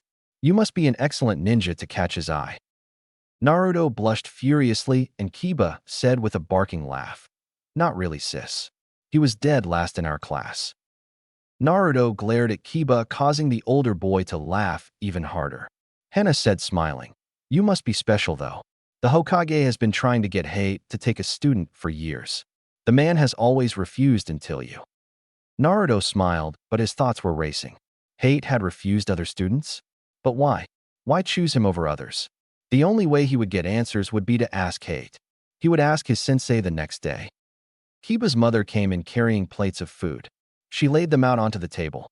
Once she sat down, they began to pass around the plates. Naruto took a healthy amount of vegetables and meat. He was trying to eat healthier ever since Hate started teaching him. The adults gave him approving looks at his choice in food. The food was some of the best he had ever eaten. He guessed it was true what they said about home-cooked meals. They were better when shared with friends and family. When they finished the meal, Kiba's mother asked, "Naruto, why don't you stay over for the evening? I'm sure Kiba would like to have a friend over." Naruto thought about it for a moment before he said, shaking his head, "I get up early each morning. I train for 2 hours before training with Kurenai sensei. I wouldn't want to intrude on you." He saw the Inazakas exchange a glance. He hoped they wouldn't be angry at him for rejecting the offer. Kiba said, surprising him, "I'll go with you. I want to see what you're working on. Teamwork only works if we know what to expect from each other, right?" The others nodded, even Hinata. Naruto sighed and said, admitting defeat, "Okay, as long as I'm not intruding." It wasn't long after that Hinata had to excuse herself to go home. Naruto and Kiba stayed up late that evening playing chess. Naruto taught him how to play the game and basic strategies.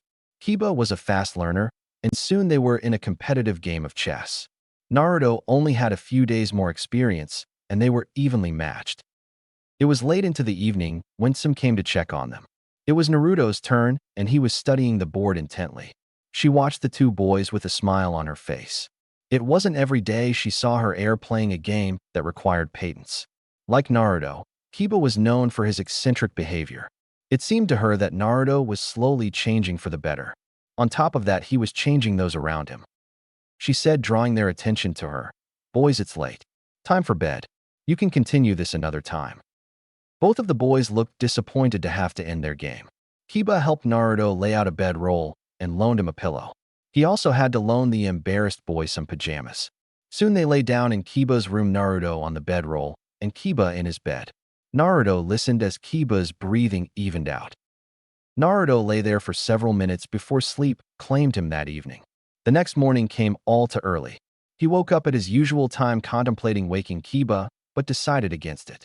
He needed to eat, change, and gather his stuff for training. He honestly didn't think Chun would be happy about him bringing someone with him. The man barely tolerated him as it was. Some was already making breakfast when he walked in fully dressed. He said politely, "Good morning, ma'am. Do you need any help?" She was just finishing with scrambled eggs and bacon. She said, indicating for him to sit. "No thank you, Naruto. I was just finishing. Do you always get up this early?" Naruto said, giving a slight yawn. 2 hours of training first thing each morning. Then directly to missions. I'll be stronger than any of the previous Hokage. I will protect those precious to me." Some nodded, giving him a smile, and placed a plate full of food in front of him. He wolfed down the eggs and bacon. They were much better than he had cooked for himself. When he cleared his plate, the door he had come from opened, revealing Kiba. The older boy yawned exhaustedly and said, "Morning, Mom, Naruto." Naruto said, picking up his bag and sword, "Morning, Kiba. Hey, my first teacher isn't big on others. He barely tolerates me. Maybe you could come with me another day. Or come find me in a little more than an hour. That's when I start with hate." Kiba looked at him blankly, but Naruto had no intention of continuing the explanation. He had no need to know of what Chun was teaching him. At least not yet. Kiba only nodded and Naruto took his leave after he thanked Sum. When he reached the usual training grounds, he found a scroll waiting for him. It read, "Naruto, I am needed elsewhere for a week or so. I expect you to master the inner strike technique before I return. If you don't, I will never accept you as my student." It was signed at the end Chun. Naruto wanted to bang his head into the nearest tree. Of course, his teacher would leave him in the middle of training. That was just like his luck. That last bit worried him, though. If he did not master this technique before Chun returned, Chun would abandon him. No, he couldn't think like that. No matter what, he would master the inner strike technique before his teacher returned. He took a basic taijutsu stance, allowing himself to feel his chakra flow. Taking a deep, calming breath, he took a step forward and shot his arm out. His eyes widened as he almost felt something explode in his hand. "Oh damn, that hurt. Wait, did he almost get it?" Something exploded in his hand instead of out of it. It wasn't quite like what Chun had done, but it was closer than before. He looked down at his hand, noticing what appears to be chakra burns going partially up his arm. Did he do that? Over the next hour, he continued to try and achieve the same results. Out of every 10 tries, only 3 achieved that. He was exhausted by the time his hour was up. He almost collapsed when Hayate appeared. He needed to find a way to gain more chakra or use the 9 tails. Hayate greeted in his usual manner. "Good morning, Naruto." He smiled tiredly, standing to greet his sensei. He said, "Morning, sensei. I don't suppose you know why Chun had to leave so suddenly." He blinked when the man suddenly had a nervously guilty look. "What the hell? Sensei, what did you do?" Naruto was about to ask the question going through his mind when Kiba appeared. He sat on the grass without saying a word to Hayate. Hayate raised an eyebrow at him, and he shrugged in answer. A smile crossed his face at the annoyed look. Hayate was getting easier to mess with in a friendly way. Hayate said, turning into the stern sensei that he was when they practiced, "Naruto, time for katas." And so it began. Naruto drew his sword and began his katas slowly and precisely. When he reached katas 6 and 7, they became less precise. Hayate began correcting every mistake. Every adjustment made the katas a little easier. When the half hour was up, Naruto practically collapsed. His breathing labored as he rested for the moment.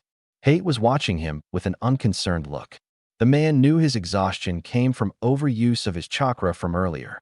Hayate pulled out a bar from his bag and handed it to the boy.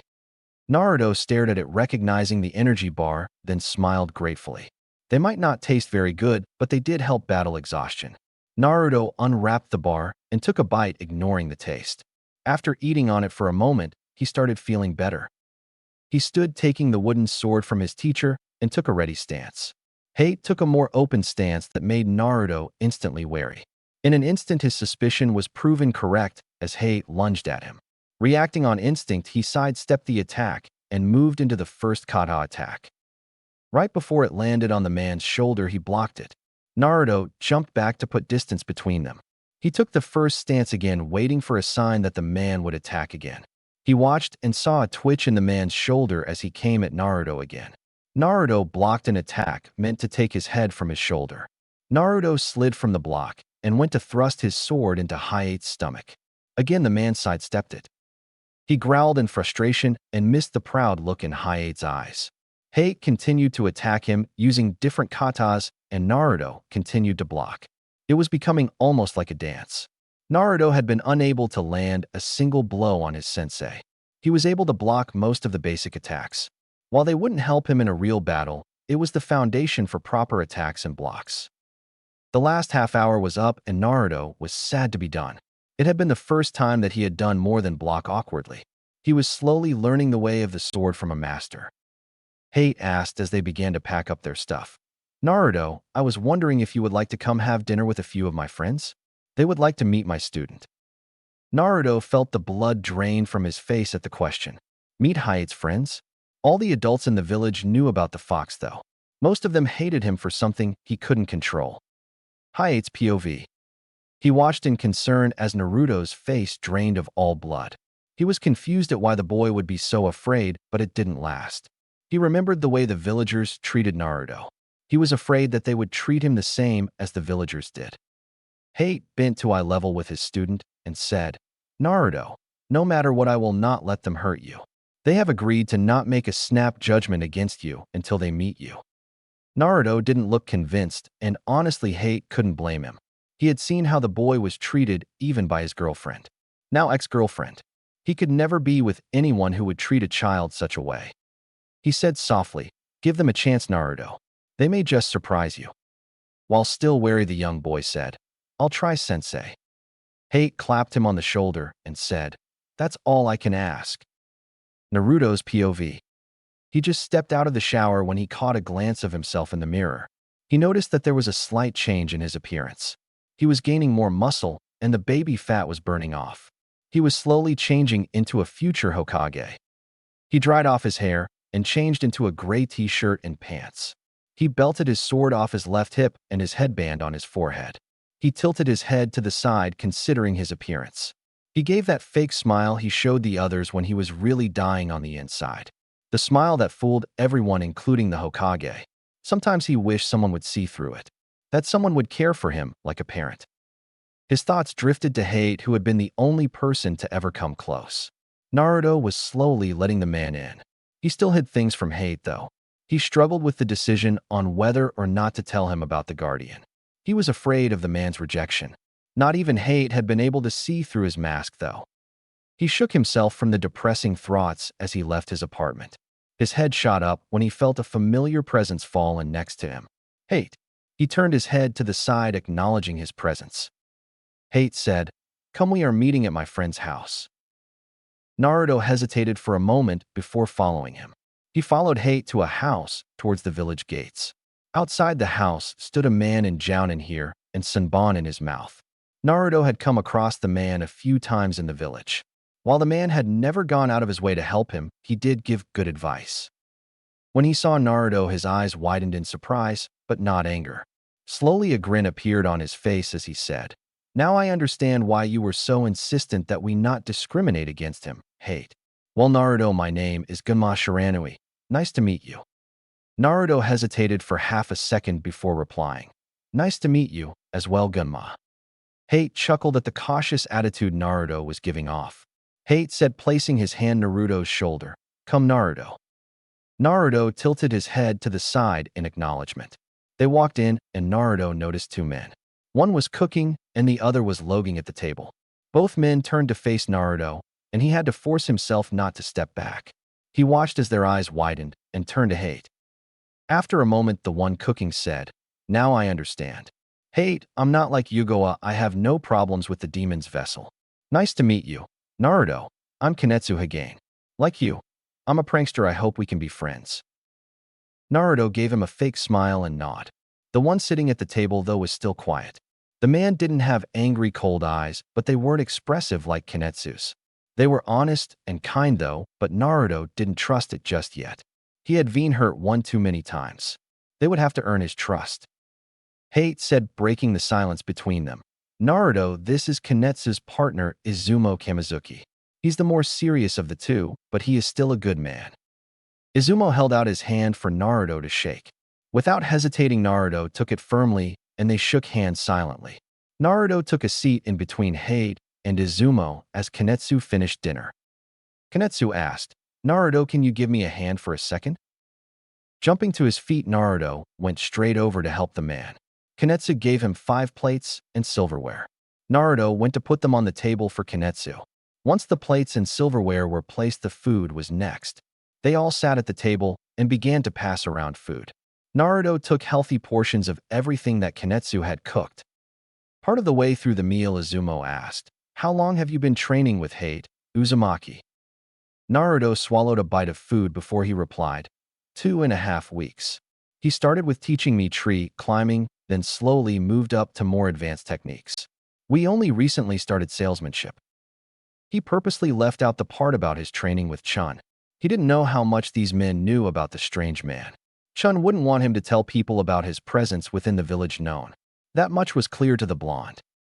Hate commented with a faint smile and a painful-sounding cough. He is doing well for only just starting. He has mastered the first 5 katas and has started to learning blocking during our spars. It won't be long before I teach him the dance. Naruto glanced at his teacher in confusion. The dance? What does that mean? Sensing his confusion, Hayate stiffened next to him. Hayate said, "It's a jutsu. That's why we are working so hard on katas 6 to 10. They are the basis for it." That's why his teacher was so picky about those few katas. That made him work 3 times as hard during his katas. He decided that he spend his evening rotating between inner strike and his katas. Hayate sent him an amused smirk, but didn't say anything. Izumo still was watching him with a cautious but hopeful look. The man wasn't all that different from him. He was willing to give him a chance, but until he was sure he would be cautious. Soon the food was gone, and they were all pleasantly full. Naruto followed them into a sitting room. Once again he stayed close to his sensei, but he did engage in conversation with Kanetsu. Kanetsu said, smiling slightly, "I watched you do some of your pranks before Hayate took you in. I think we could talk pranks." Naruto blushed and said, trying to hide his embarrassment, "I haven't done a single prank since studying under my sensei. I don't have the time." Kanetsu studied his face intently before nodding. Naruto had the feeling that this wouldn't be the last of this conversation. Hayate said almost as an afterthought, "Your pranks could be used for other purposes, Naruto. You could set them up as traps against ninjas. I knew a team that could be taken down a peg or two. Their sensei as well." Now that had his attention. He only knew of one team like that. Team 7. Sasuke Uchiha's team. The mischief in not only Hayate's eyes but those of Kanetsu's. He wondered if this was going to turn into a war between the two teams. Hayate said, standing suddenly, "We can talk about it tomorrow, Naruto. I expect you to continue your training with my other friend." Naruto lifted his chin in acknowledgement. That answered that question. These men did not know Chun. He wouldn't say anything either. He had a feeling that it wouldn't end well if his presence was made common knowledge.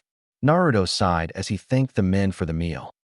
Hayate walked him through the village in companionable silence. When they reached Naruto's apartment, he waited, watching his back as he unlocked the door. Hayate said when Naruto looked at him curiously, "Naruto, you shouldn't hide behind your fake smile." Naruto felt himself freeze in terror. He had seen through his mask. That's what he wanted earlier, but now he wasn't so sure. He knew that Hayate would never purposely hurt him, but still. They only had known each other for a few weeks. Hayate ruffled his hair as he said, "You don't to tell me now, but we will talk about this, kid." Naruto shot back, his temper glaring up. "Then what about you, Hayate-sensei? I'm not the only one hiding something." The shock was clear on the man's face, but there was no anger. Naruto realized he let his shock override his good sense. Now he was going to lose the one person that ever cared for him. Naruto, unable to face the man, turned away, about to go inside. Hayate's hand found his shoulder and pulled him so that he turned to face him. Chun Wu's POV. He sat at a table in the mountains just inside the 5 countries' neutral territory. By him sat a man a few years younger than him. The man had dark black hair and sky blue eyes. Next to him was a woman with brown hair and green eyes. It was the first time in 15 years that 3 of the 5 guardians had come together. His thoughts trailed to his student that he left back at the Hidden Leaf. He never wanted a student. Not when the Miram was after him.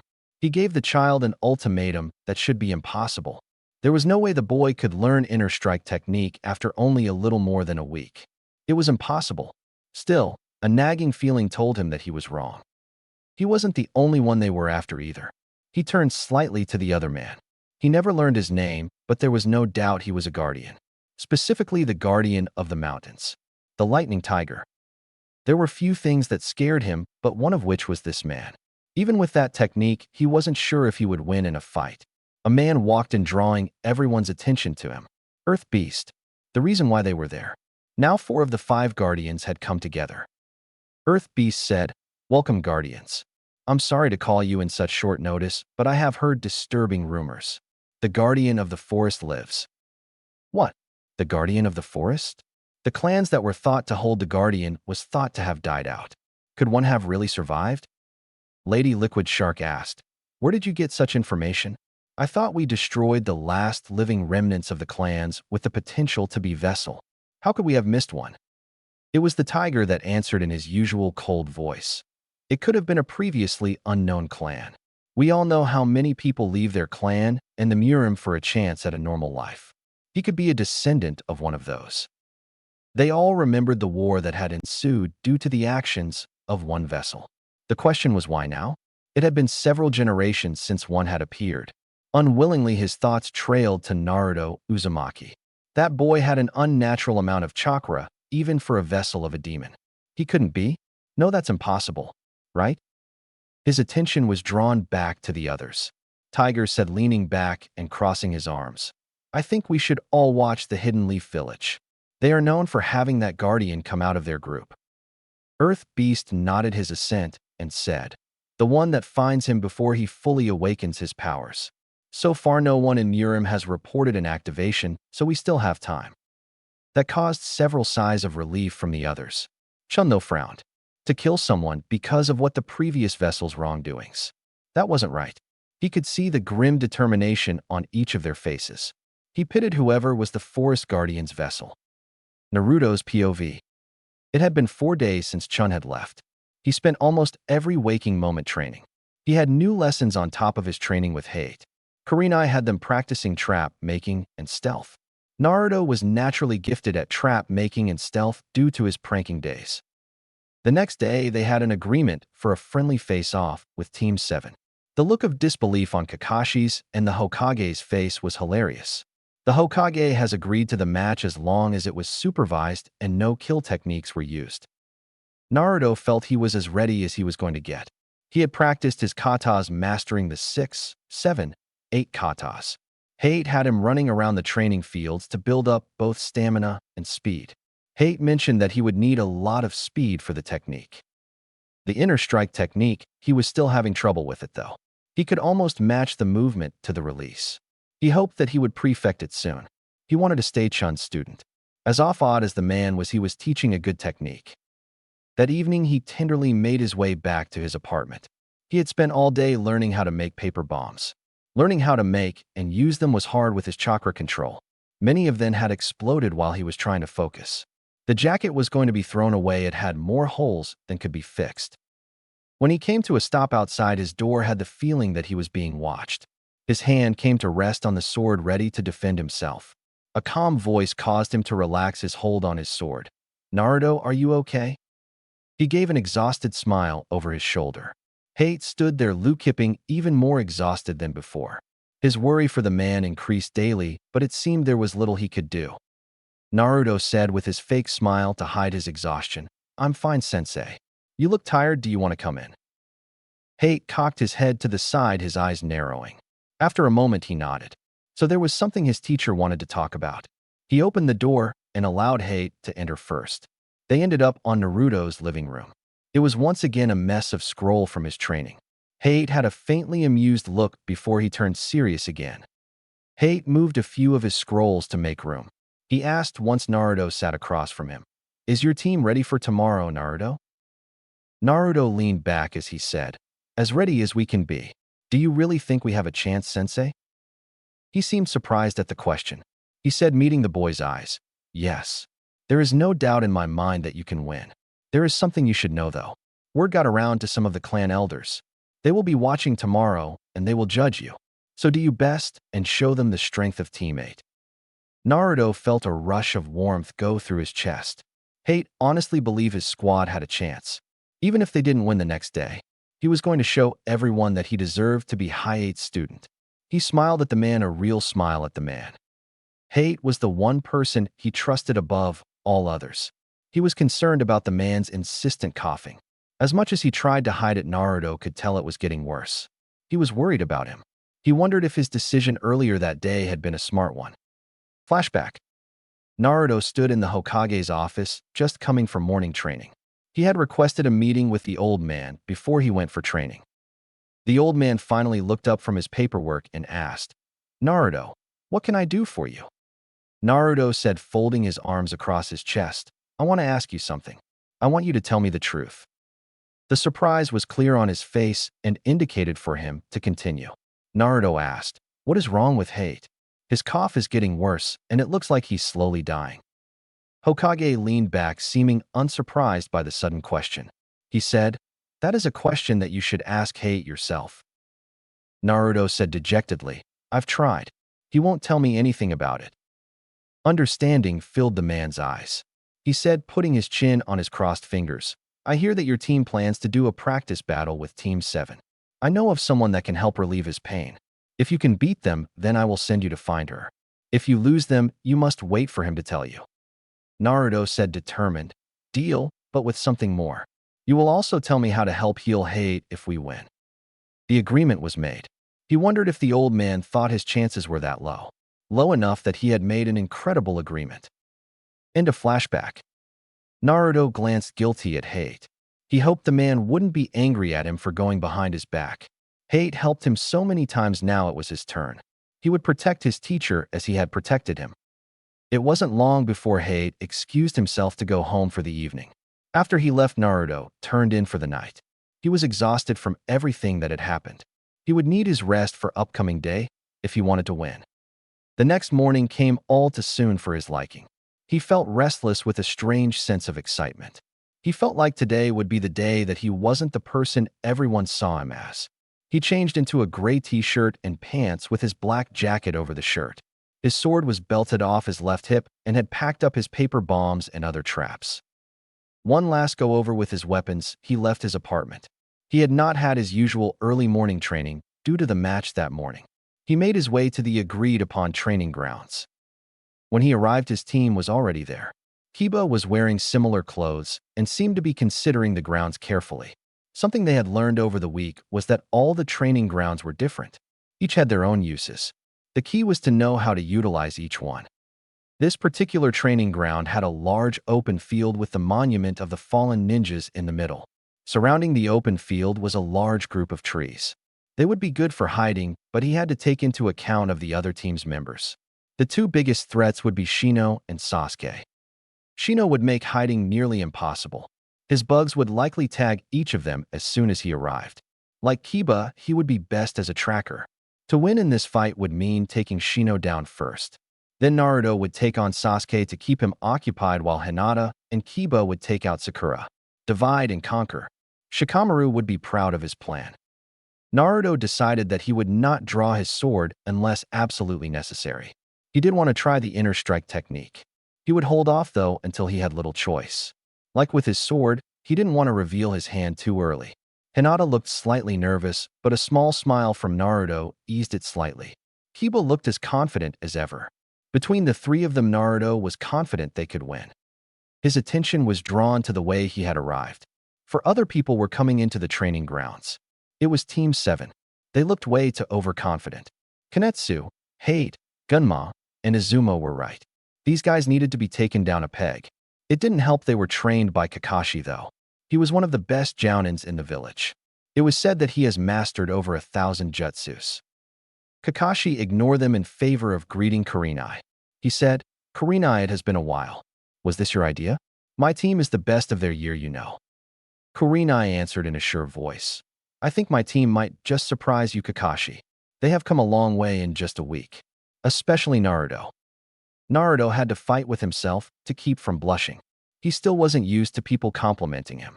His eyes were drawn to several people coming to the training grounds. What the hell? He recognized several of the clan elders, including Kiba's mother. The Hokage was also with them, and so were Hate and his friends. Who invited the clan elders? And why? Sasuke was his usual "I'm too cool for this" attitude, was also watching them.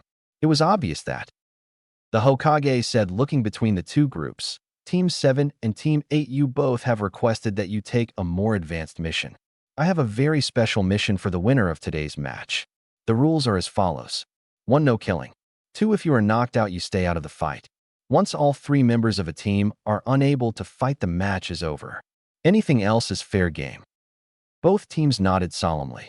Naruto was ready. He had to win. There was absolutely no option to lose. He would save Hate. An expression of grim determination sat on his face. Naruto watched as the senseis stepped back to give the teams room.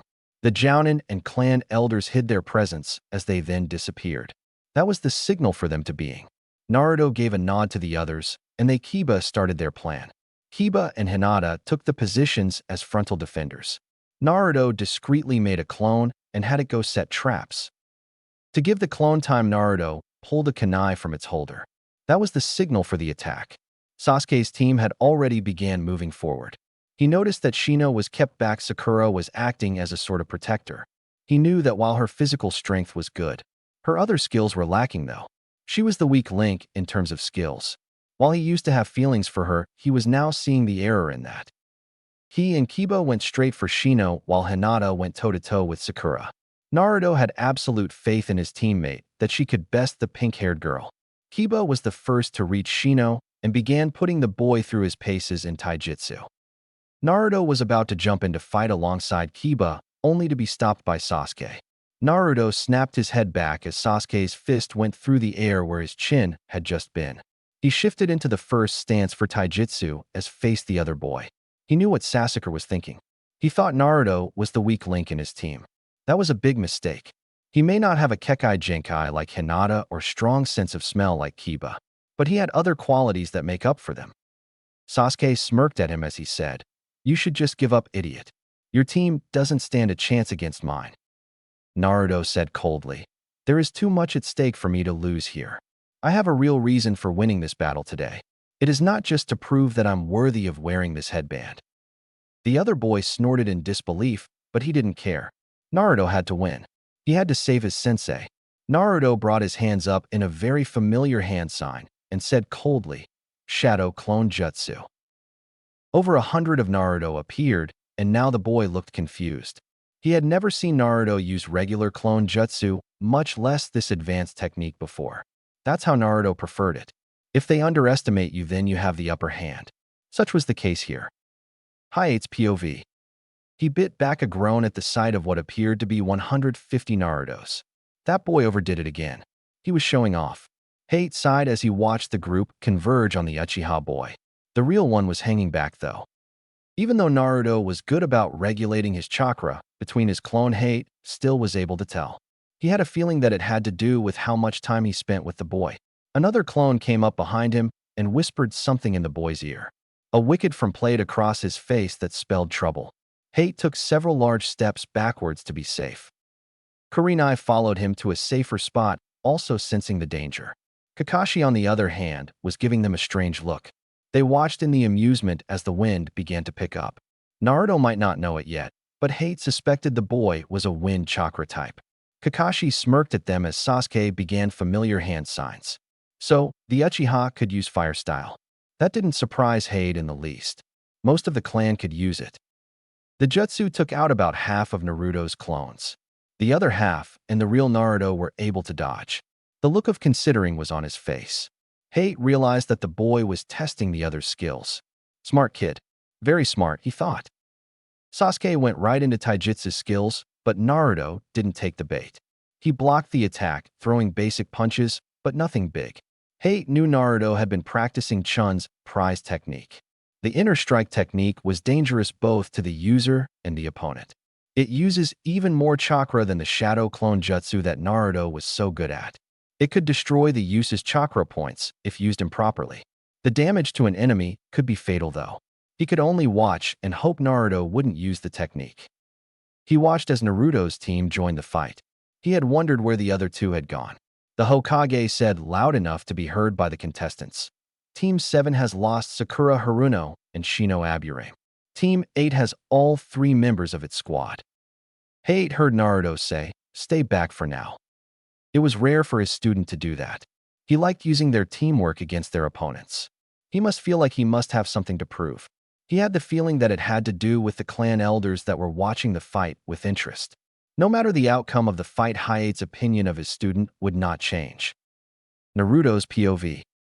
Naruto dodged another attack from Sasuke. His team had given them plenty of room and was waiting to jump in. He knew they would too at the first sign that he was in trouble.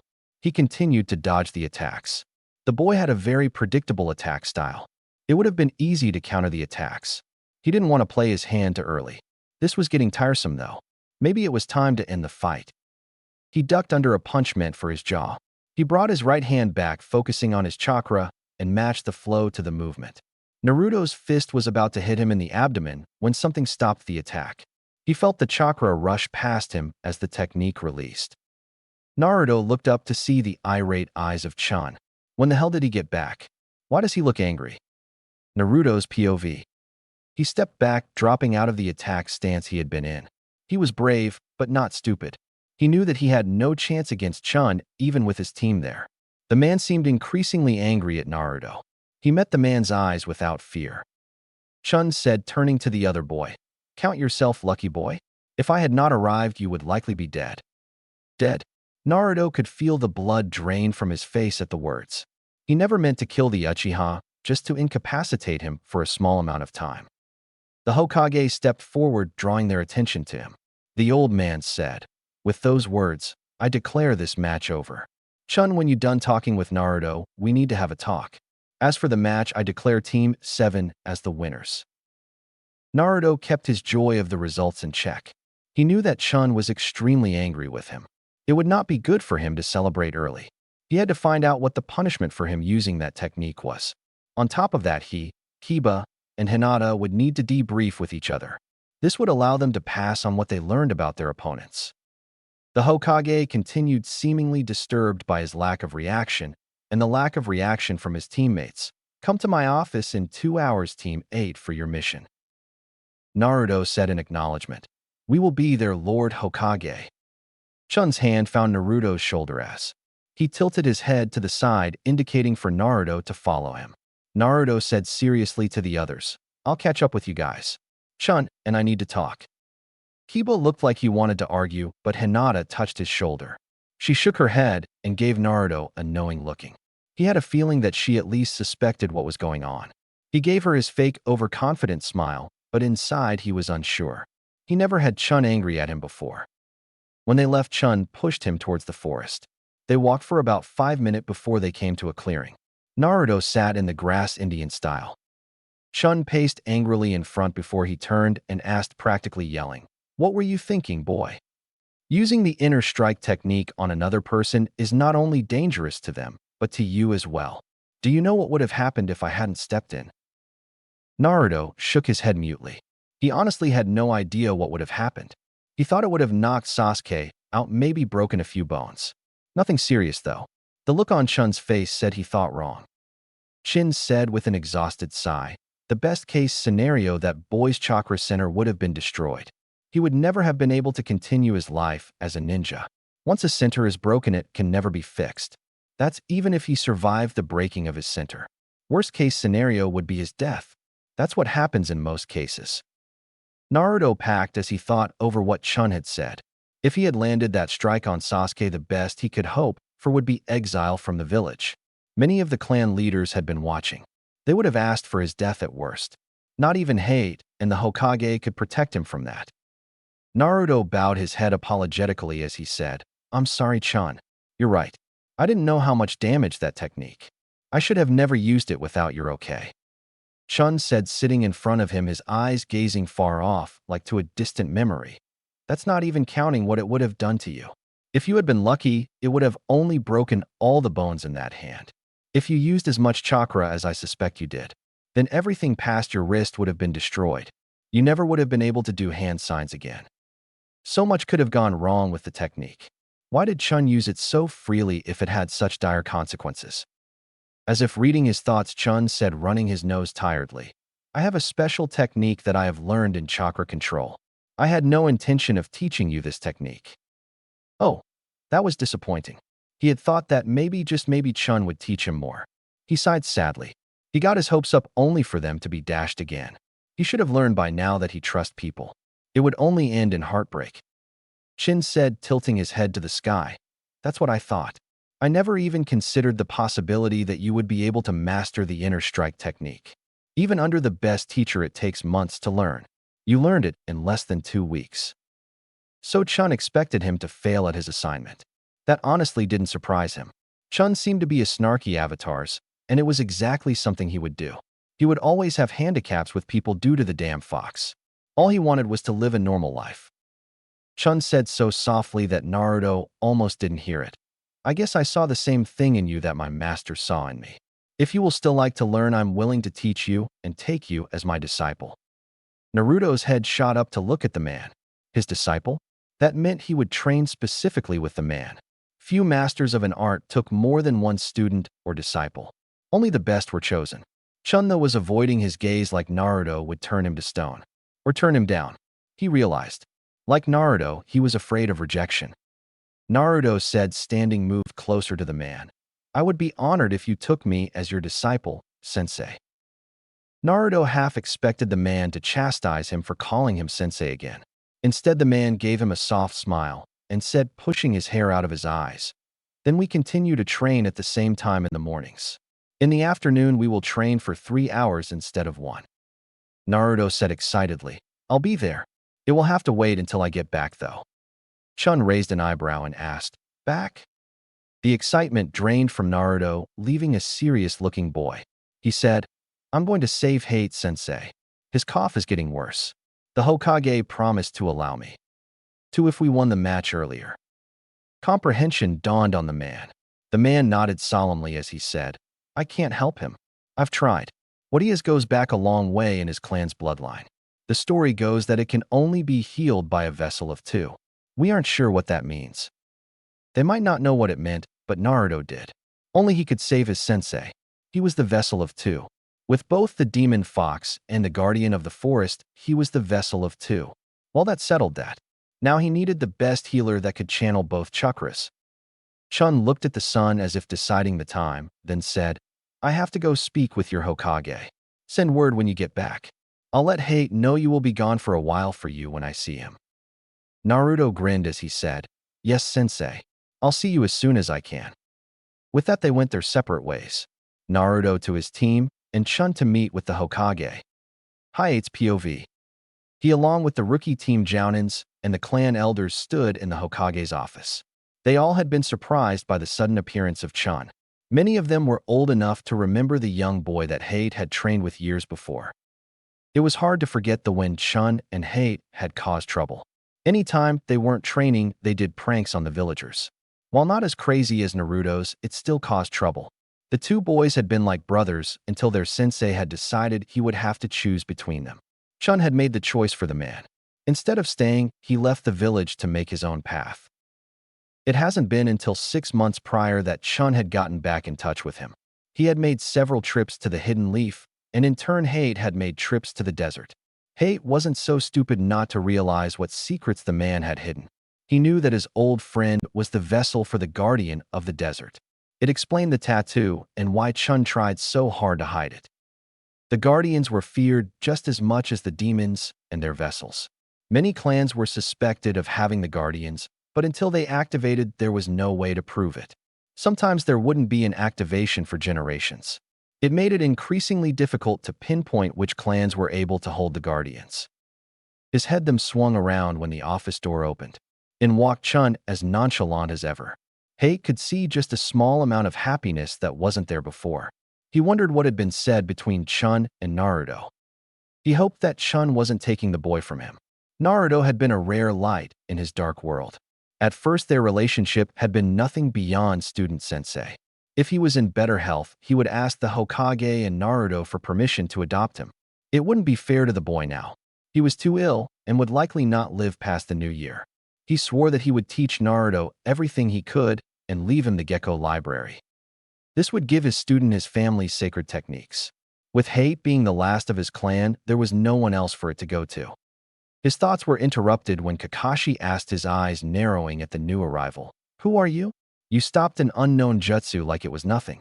Then you say it could have killed my student. And so it begins. Kakashi was going to push Chun away if he didn't step in. He really didn't need his childhood friend killing the Jonin. He said, stepping forward before Chun could say anything. Enough. This is Chun Wu. He is one of my oldest friends. They stared at him like he had lost his mind. If it had been anyone else, Hayate would not have stepped in. It was Chun, though, and he would not allow anyone to harm the man. The standoff was interrupted by the Hokage. The old man said, looking at each of them in turn. Enough. Hayate, I know how important your old friend is to you, but he has been gone for many years. I think he owes us an explanation. Chun folded his arms across his chest as he said, I left the village years ago to protect it. Lord Hokage, I found out when I was 15, just weeks before I left, that I was a vessel to the guardian of the sky. The man blinked at him in confusion, then realization dawned on him.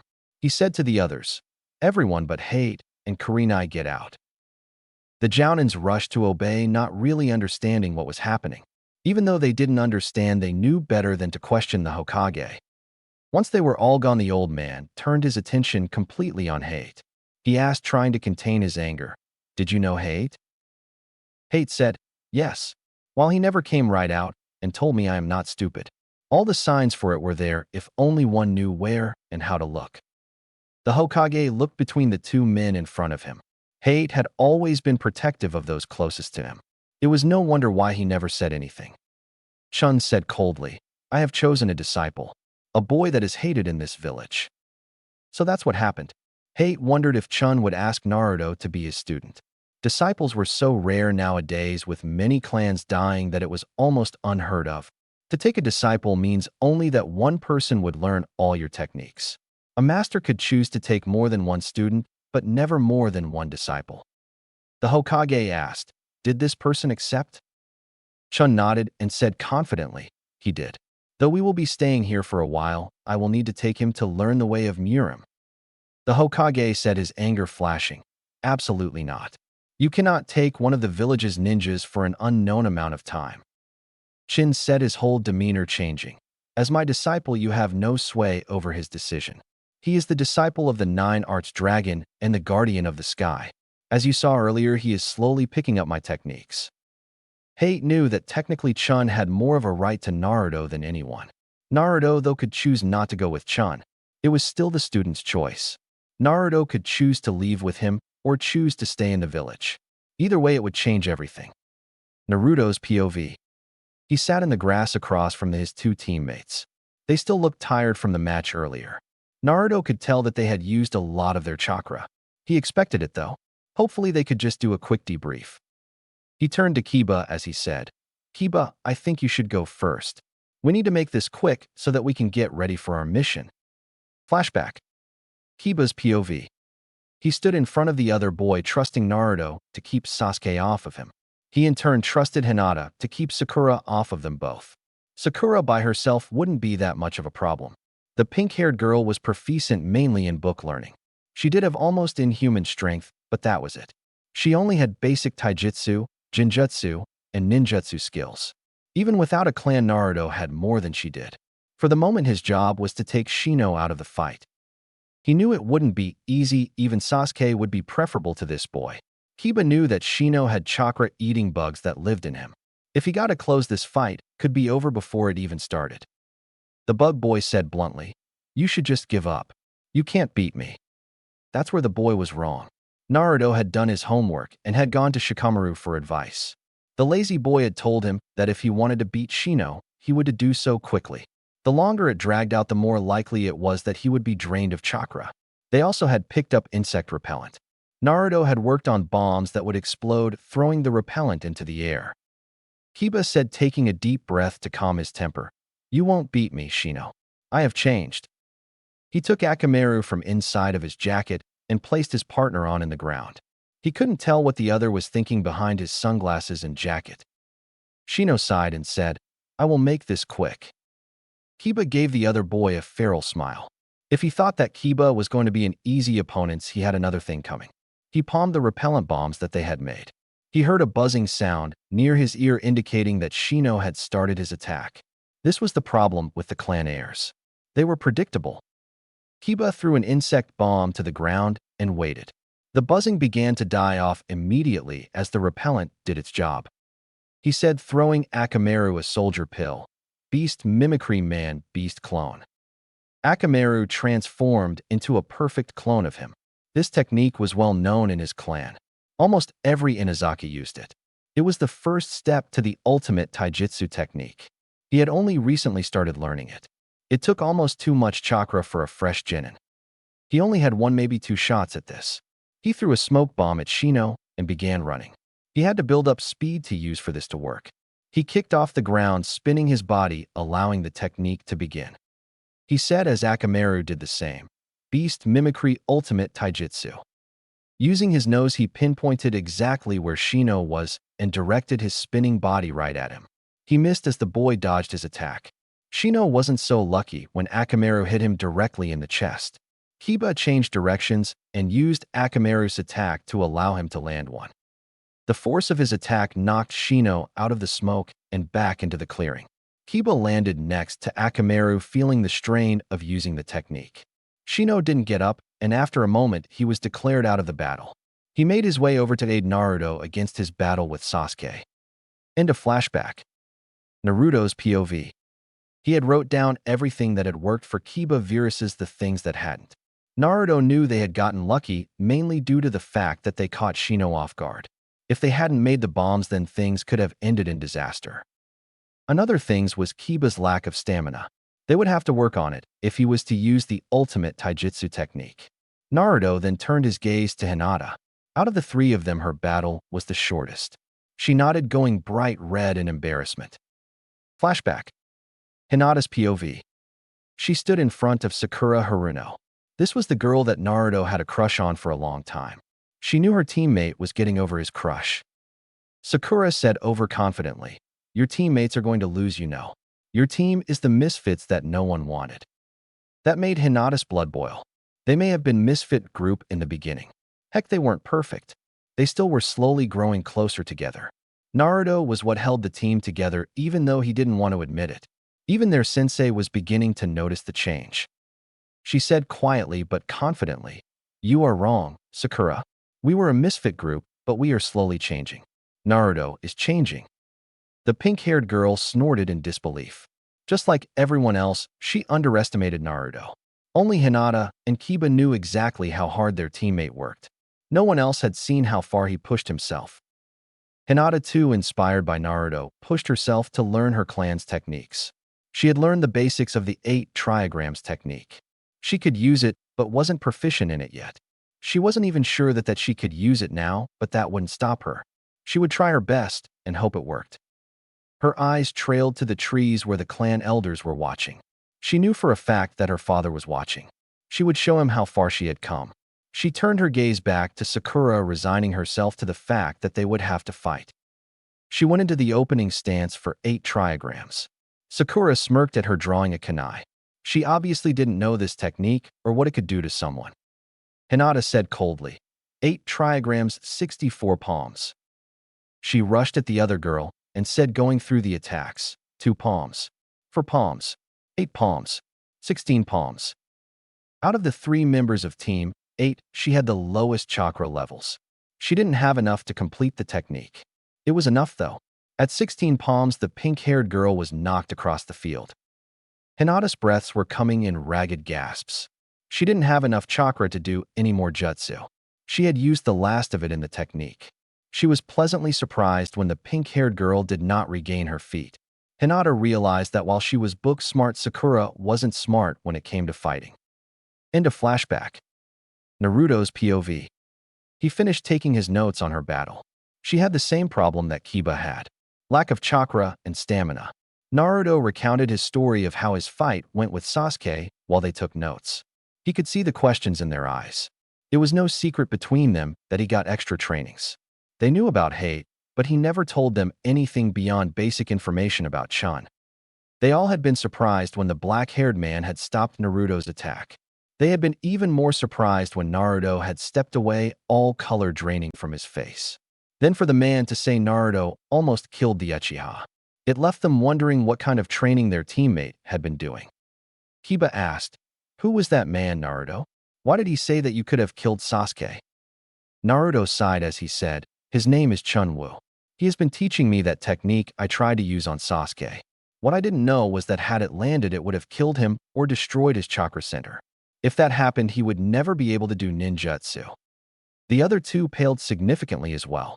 They understood what would have happened if either of the scenarios had happened. Naruto would have likely been killed by enraged clan elders. They were grateful for Chun for stepping in. He had saved their teammate. Naruto smiled as he stood up, carefully stretching. He said, "All right, we should go get ready for our mission. There is no telling when we will be back, so pack for several days." The other two stood, and they went their separate ways for the time. Naruto's POV. He was waiting for his team and sensei outside of the Hokage's tower. He had packed all of his weapons, and his sword was strapped to his hip. His head came up when he heard familiar footsteps of hate coming closer. His teacher came closer, obviously there for Naruto. Naruto smiled and said in welcome, "Hi, sensei." Hayate said, smiling in return, "Hello, Naruto. Are you ready for your mission?" Naruto nodded. He wasn't lying either. He was ready for the mission. He was ready to save his sensei. As if sensing his thoughts, Hayate bent down to one knee. He said, their eyes locking with each other's, "Listen to me, Naruto. I don't want you to risk your life for mine. If it comes down between you or me, choose your own life. I would never forgive myself if you died for me." How he thought. How did his sensei know what he planning on doing? Well, excluding dying, of course. He wouldn't die not until he became Hokage. He wouldn't go back on his word no matter what. He said, his determination shining in his blue eyes, "Sensei, I swear to you that I will save you. I will not die until I become Hokage. You have my word, and I never go back on my word. That's my ninja way." Hayate's eyes shone slightly with untold emotion. Naruto held his ground though. He wouldn't do this for just anyone, but Hayate was different. The man was a light in his darkness. Hayate was slowly making Naruto lower the walls he had built up around himself. With the help of Iruka, they were getting Naruto to trust people again. Naruto slowly and fearfully moved closer to the man. He wrapped his arms around the man's middle in an awkward hug. Hayate stiffened, unsure, before hugging Naruto back. Naruto said, leaning his head against the man's shoulder, his voice raw with emotion, "I can't lose you, Hayate-sensei. You are my most precious person." Hayate awkwardly patted the boy on the back, trying to comfort his young student. Naruto knew that he never suspected that he felt the way he did. Naruto saw Hayate like the father he never had. Iruka had become like an older brother. While he was becoming closer to Iruka, he cared much more for Hayate. Hayate pushed him back to look at him carefully. Naruto met his gaze without fear. Hayate searched his gaze, looking for something. Whatever he was looking for, he must have found it, because he nodded solemnly. Naruto slowly pulled away from the man completely. They stood waiting in comfortable silence, waiting on Naruto's team. His sensei's coughing was harsh and worried Naruto. He knew that if this didn't work, then Hayate wouldn't have long to live. They would have to hurry and find the master healer. Finally, about 10 minutes after Hayate had arrived, his team arrived. Kiba and Hinata arrived together, and Kurenai appeared in a puff of smoke. Naruto tilted his head in greeting to his sensei. She nodded in return before motioning them to follow her. Naruto shot a small smile to Hayate before following her. When he turned away from Hayate, he missed the sad look the older ninja sent him. Kurenai opened the door to the Hokage's office. The three Jonins walked in, and Naruto took his spot in the middle. The others stood to either side of him, just a half step behind. The Hokage said as Kurenai stood off to the side, "Naruto, as per our earlier agreement, I'm sending you on in a special mission. Normally we would not send Jonins on a B-class mission, but I will not go back on my word. Your mission is to find and convince Lady Tsunade to return to the village. She was once on of the Sannin and a master healer. To save Hayate Gecko, you will need her help." Naruto stepped forward to take the file at a nod from Kurenai. It seemed he would be allowed to take the lead in this mission. He took the file and began to read it over. Apparently, the so-called Sannin had a gambling problem. His best luck to find her would be in a casino. There were several in towns near the Hidden Leaf. He would search them first. His eyebrows shot up when he read that she had been trained by the old man. All three of that team had been made Sannin. Interesting, he would have to find out about the other two when he got the chance. Her skills worried him though. She was an extremely exceptional taijutsu user. She could go toe-to-toe with the best of them. Then there was her ninjutsu. It was on par with that of any of the Hokages. It was a wonder why she wasn't a Hokage herself. Summoning jutsu? He had never heard of it before. It must be a specialized jutsu like Hayate's sword techniques. He would have to research it more when he returned and Hayate was healed. He went to the second sheet that gave an overview of the medical prowess. It seemed she truly earned her title of Master Medical Ninja. He sighed in relief. It seemed the Hokage had chosen right. Together with Naruto's two inhabitants and her medical ninjutsu, they could save Hayate. The Hokage said as Naruto handed the file back to him, "What you saw in that file is an S-class secret. You are not allowed to speak of it outside of your team." Naruto said, nodding, "Understood. Do we have any clues about where she is now?" The Hokage said with a faint smile, "I would try about 25 miles outside the village. In the east. Good luck, Naruto." Naruto nodded, then turned to leave the room. He was stopped at the door when the old man, as he said, "Don't underestimate her, Naruto. She isn't a legendary Sannin for nothing." He said over his shoulder, "Don't worry, old man. I won't fail. I will save the person most precious to me." With that, he pushed open the door with his teammates right behind him. They grabbed their mission bags that they had left outside. They then made their way out of the village, showing the mission passes they had been given. Once they were far enough away from the village, Naruto said, "Our mission is a special one that I personally requested from the Hokage."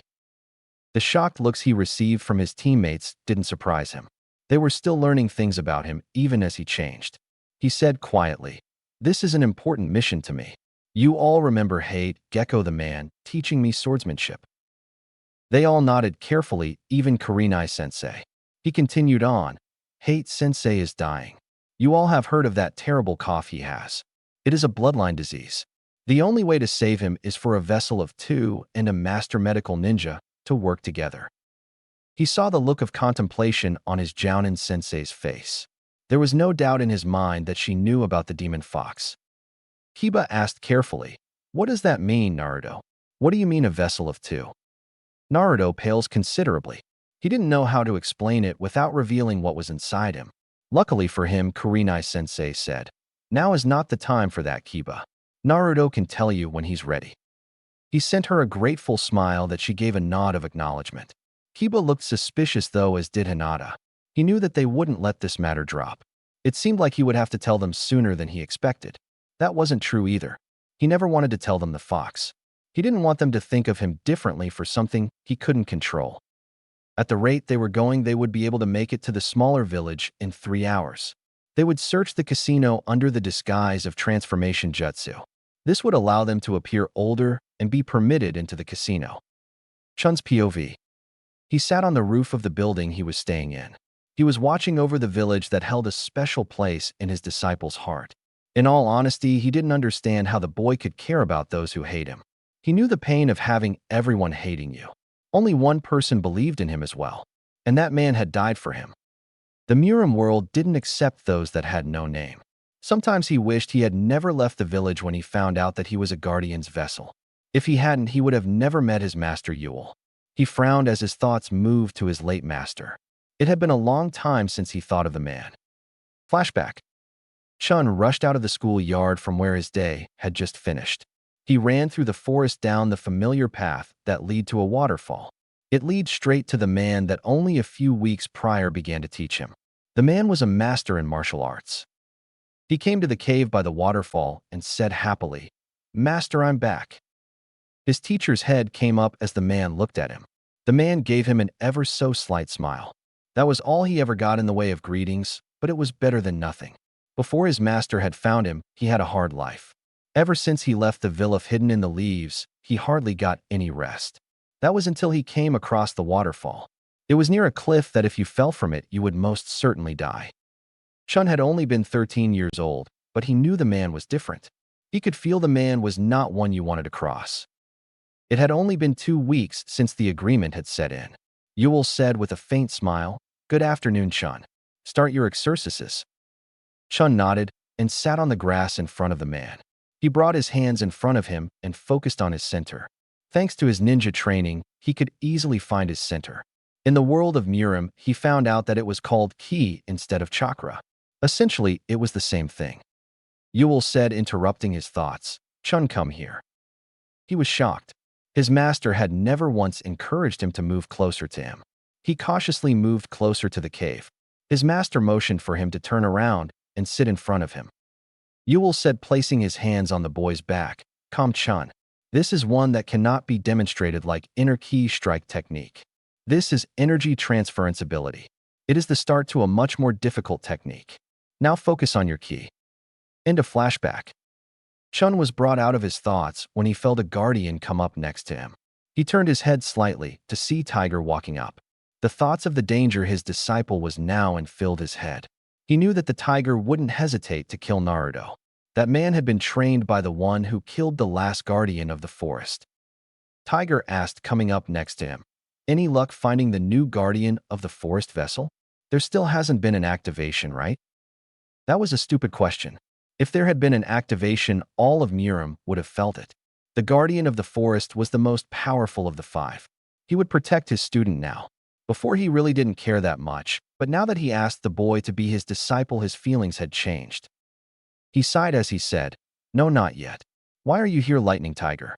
I could handle some unactivated brat." Tiger gave an uncharacteristic snort as he said, "You never had the stomach for killing children, dragon. I have the feeling that this guardian's vessel is just a child." Chun grit his teeth. He knew this man was too smart for his own good. Next to the guardian of the forest, the guardian of the mountains was the most powerful. Not even he, the dragon, could take the tiger by himself. If Naruto lived to his activation and then lost his mind, it would take all four of them to kill him. Even then, it wasn't a guarantee that they would be able to kill him. As if reading his thoughts, the dragon said, "That's why we have to kill him before he comes into a full activation. We don't even know what caused an activation, partial or full, in the forest vessels. Therein laid their problem. If they knew what caused it, they could try and prevent it." Chun wondered, though, if it had to do with the boy's lack of trust in people. Even Chun wasn't very well trusted in the boy's eyes. He hoped to change that, but it seemed unlikely. The only one he was close to was Hayate. Even then, he kept the man Chun saw as a brother at arm's distance. Yet, Naruto was willing to go so far to save a man he barely knew. Naruto. He was too kind to make it in the world of Murim. They would eat him alive. He would have to return to that world, so the only question was, would Naruto stay in the village or go with him? Naruto's POV. They reached the village that the Hokage had suggested mid-afternoon that day. Still tired from the battle earlier that day and the long run, they went ahead and rented 2 rooms. Kiba and Naruto shared one room, while Hinata and Kurenai shared the other. Naruto said as he stood, "I'm going to start searching the village. I'll send a clone if I find something." Kiba said, looking up at him from where he was sharpening his kunai, "You promised to tell us what you meant when you said you were a vassal, Naruto." Naruto flinched heavily. He had hoped that they would have forgotten about it. A knock on there revealed Kurenai and Hinata. A nod of encouragement from Kurenai, and Naruto said, "You must promise not to think of me differently for this. I didn't choose it." His 2 teammates exchanged glances before Kiba said, "We promise, Naruto. It couldn't be that bad, right?" The last part was said with a cheeky grin on his friend's face. If only he knew. That was his greatest fear, losing those he had led in his life when they found out the truth. Naruto grasped his shirt in a tight fist right where the seal was. He asked carefully, "Do you remember the story of the 4th Hokage?" When they nodded, he took it as okay to continue. "When they speak of the defeat of the 9-tailed fox, they don't mean he killed it. No, not even the 4th Hokage could kill it. Instead, he sealed inside a newborn child." He saw surprise light up his 2 friends' eyes. He could see them mulling the information over. He knew that if given enough time, they could work it out on their own. He also knew that it would be better coming from him instead of continuing to hide it. He said, looking at the floor, "The child he chose was me. I am the vessel of the 9-tailed fox." He waited for their anger and hurtful words, but to his surprise, they never came. Cautiously, he looked up from the floor to find Kiba considering him. Hinata had an understanding look. They accepted him? While he hoped for it, he never honestly thought they would. Kiba said calmly, "So you hold the 9-tailed fox in you. That explains a lot, actually." Hinata nodded her assent as well. It warmed Naruto's heart that his friends didn't see him as monster.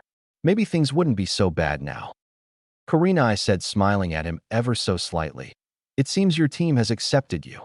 Not for what you, but who you are." Naruto gave her a faint smile. One that was real, not one of his fake smiles. Naruto said, "I'm going to start my search.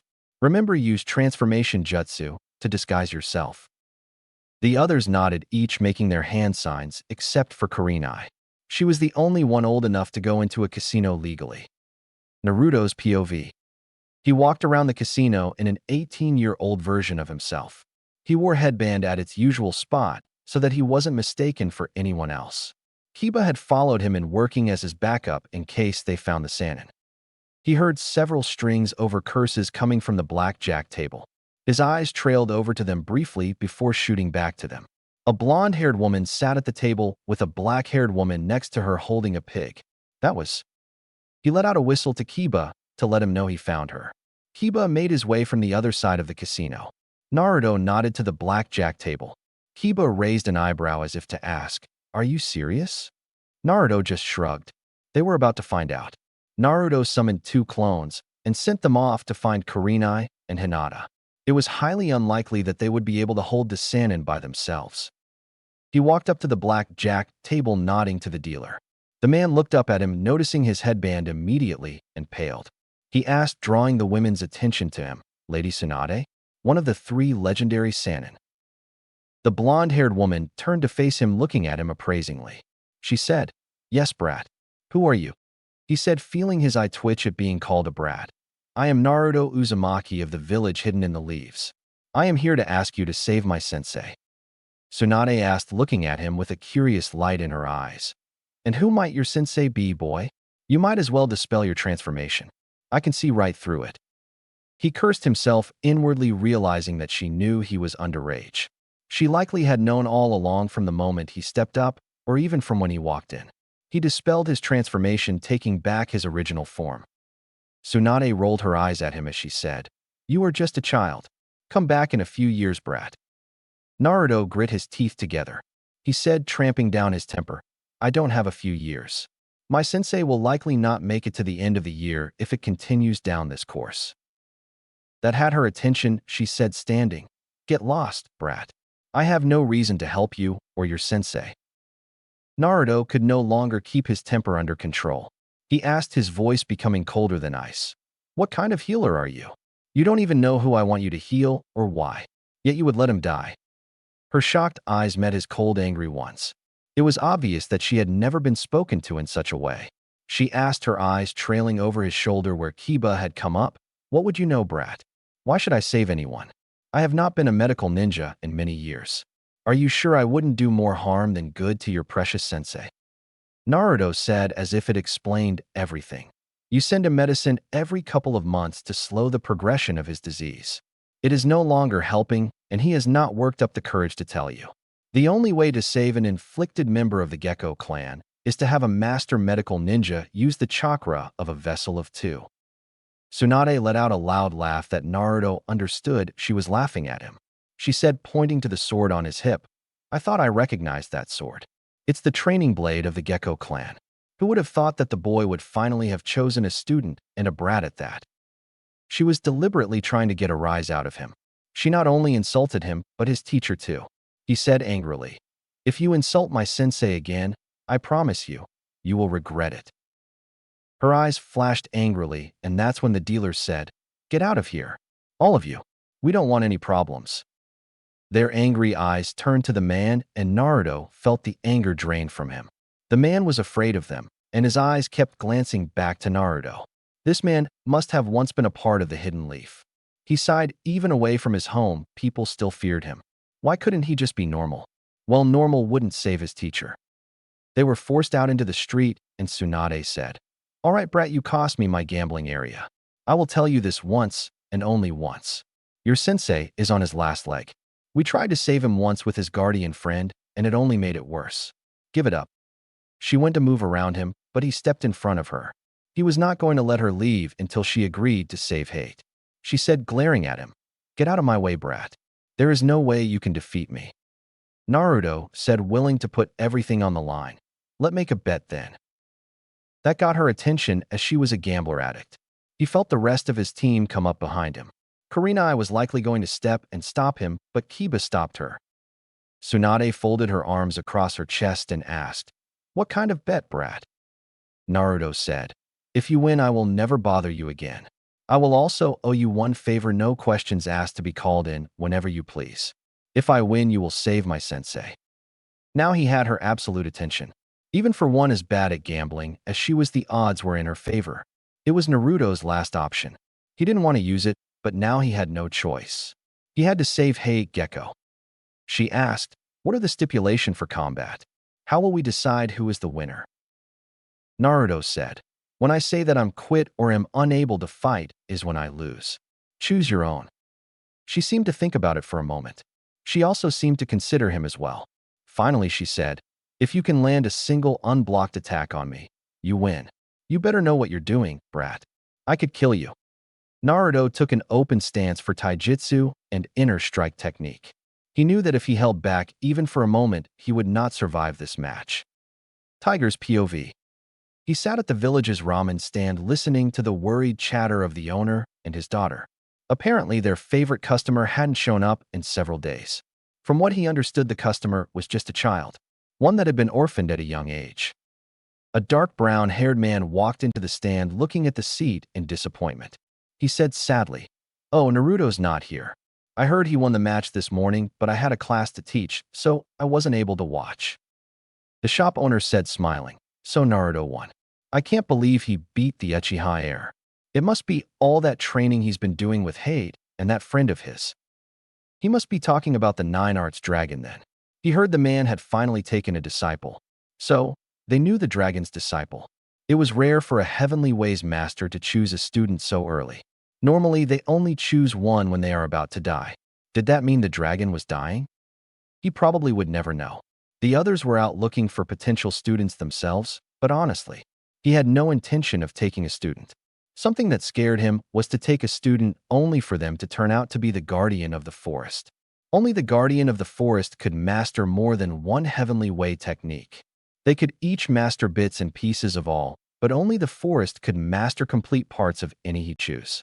Tiger himself had only mastered his Heavenly Ways technique and the energy transference of the dragon. He was shocked when the brown-haired man sat next to him. Even those who couldn't tell a guardian from a normal person were weary of him. The man said with an easygoing smile, "I'm Iruka, an instructor at the Ninja Academy here. I don't believe we have met." Tiger stared at the man in an extremely unfriendly way. This caused the one known as Iruka to look away. No one in this village needed to know his name. He was here to kill the guardian's vessel, and that was it. He had no need of friends or acquaintances from this area. Miram stood with Miram alone. The only exception was the dragon.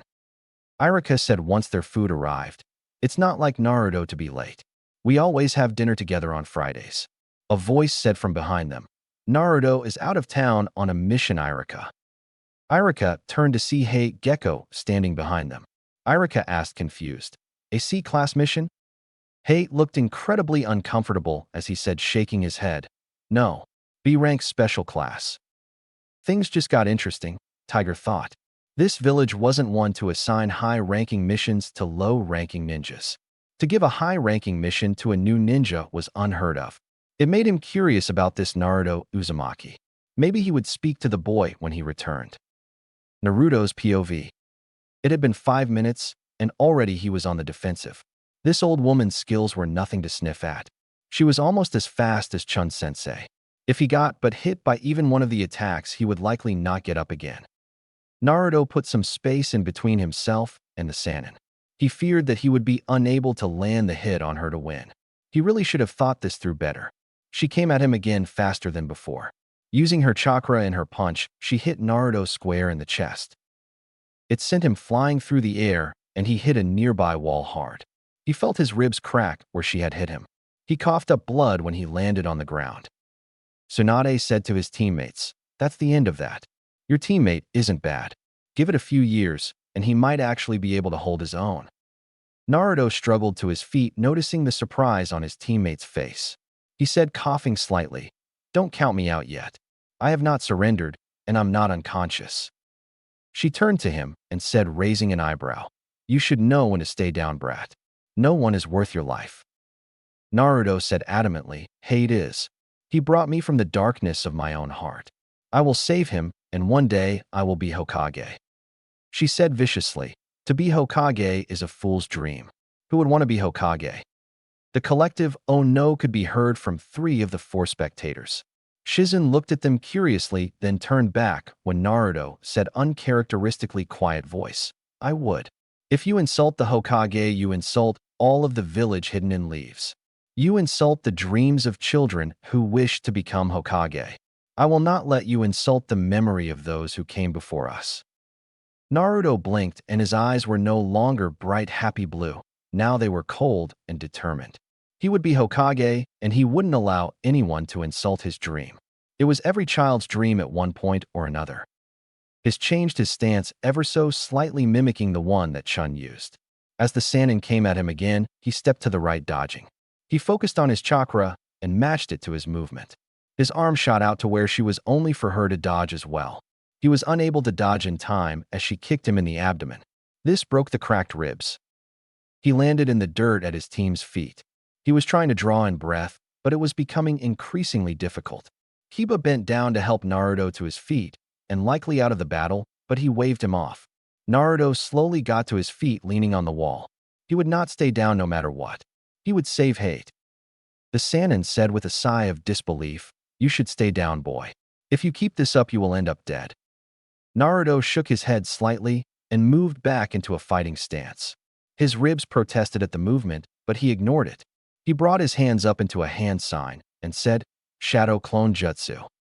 With a puff of smoke, 10 clones appeared around him. She raised an eyebrow at him. A voice filled his head as his clones attacked her. "Use your clones as a distraction and draw your sword. Create 2 more clones and attack using katas 6, 7, 8. He thought back surprised. "Seen?"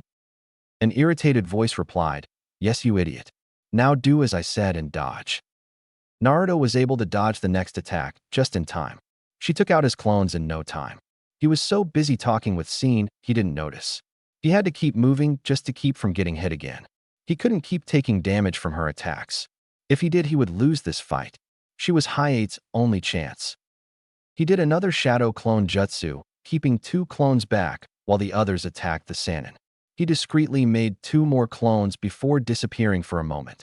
He wanted to see what would happen if he sent the clones using Seen's idea. He couldn't take much more damage.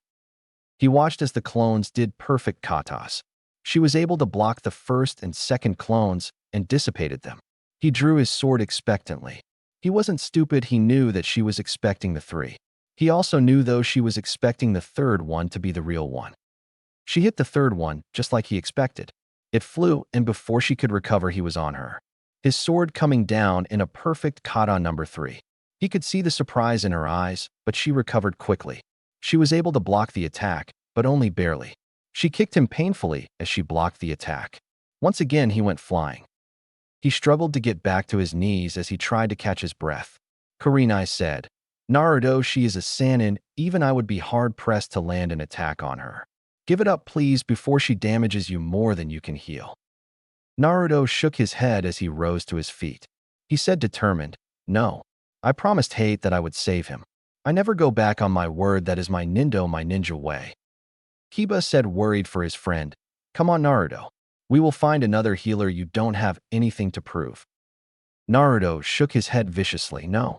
She is the only one that can save Hayate. He's my precious, and I won't let him die." He rushed at the Sannin again, putting all the energy into one attack. 1 second, she was there. The next, she was right in front of him. She slammed her fist into his stomach with Chakra behind the attack. He would have flown much farther if he hadn't been so close to the wall. When he hit the wall and fell off of it, there was a huge dent in the wall, and several of the bricks had cracked. He fell with a soft dud and didn't gain back his feet. Kiba's POV. He watched as his friend was hit with a chakra-infused attack. He knew that an attack like that could kill even a Chunin. Naruto had taken it head-on, and now he wasn't getting up. He couldn't believe how far his friend was willing to go. Naruto struggled to his feet, and Kiba thought, willing his friend to stay down. "Naruto, please stay down. You can't keep taking this kind of damage. Even with the fox inside you, you will die." Lady Tsunade didn't even give Naruto a chance to recover before she kicked him again. He went flying into the nearest wall. Even the Sannin's partner flinched at the sound of him hitting the wall. Naruto once again made his way slowly to his feet. They all winced as he was struck again. Kiba could see that the woman didn't like to keep knocking him down, but she didn't have much of a choice. She said as Naruto brought himself up to his knees, coughing up a lot of blood, "You should just stop, brat. You will die if you take any more damage." Naruto shook his head, wiping the blood from his mouth. He forced himself to his feet and took the now familiar stance. It was the stance he used when he tried to attack Sasuke earlier that day. Naruto said, coughing up more blood, "No matter how many times you knock me down, I will always get back up. I will not lose to someone like you. I will save my sensei, and I will become the Hokage." "Naruto, when you spoke of being Hokage, I used to make fun of you. I honestly never thought you would be able to do it. Now I'm seeing how wrong I was. You can do it. Naruto, I believe in you." The Sannin looked fearfully at his blood. That was interesting. The once legendary medical ninja was afraid of blood. She hit Naruto again. This time it was harder than any of the attacks before. The wall that he had hit so many times before finally collapsed from the abuse. Naruto was buried in the collapsed bricks. Hinata and Kiba yelled at the same time, rushing to aid their friend, Naruto. Before they reached the pile of bricks, they began to move. They watched as Naruto pulled himself from the bricks. Blood was pouring from open wounds. Kiba couldn't help but try to reach his side, but Kurenai grabbed both him and Hinata by the shoulder. They looked at her with pleading eyes. Instead, her eyes focused on Naruto. Naruto's POV. Naruto could barely keep his feet swaying. He fought to keep his feet. He couldn't go down. He had to stay awake. He had to land one hit. He took a shaky step forward. He didn't see the woman take a fearful step back. She said fearfully, "Stay back. Don't come any closer." He didn't hear her as he continued forward. She continued to back up as he came forward, right up until she hit her back against the wall. She didn't even hit him as he got close. Using the last of his energy, he hit her on the shoulder with a weak punch. It landed, and the world went black as he collapsed. Kiba's POV. He caught Naruto before the blonde-haired boy hit the ground. He gently placed his friend on the ground and began to undo his jacket. He sucked in a breath at seeing the damage. He knew his friend had taken a lot of damage, but he wasn't expecting this. He could see the broken ribs under the skin, but that wasn't what worried him. The telltale signs of internal bleeding all over Naruto's abdomen were. He called out, "Kurenai sensei." The red-eyed woman was already there at his side, checking over Naruto. She kneeled by Kiba, already checking Naruto's vitals. She paled considerably and said, "He needs a healer. He sustained too much damage." The Sannin's assistant kneeled next on the other side of Naruto. She said, placing her hands on Naruto's abdomen, "I can help. I was trained by Lady Tsunade herself." She placed her hands on the boy's abdomen and focused her chakra. Kiba watched in fascination as a green light surrounded her hands.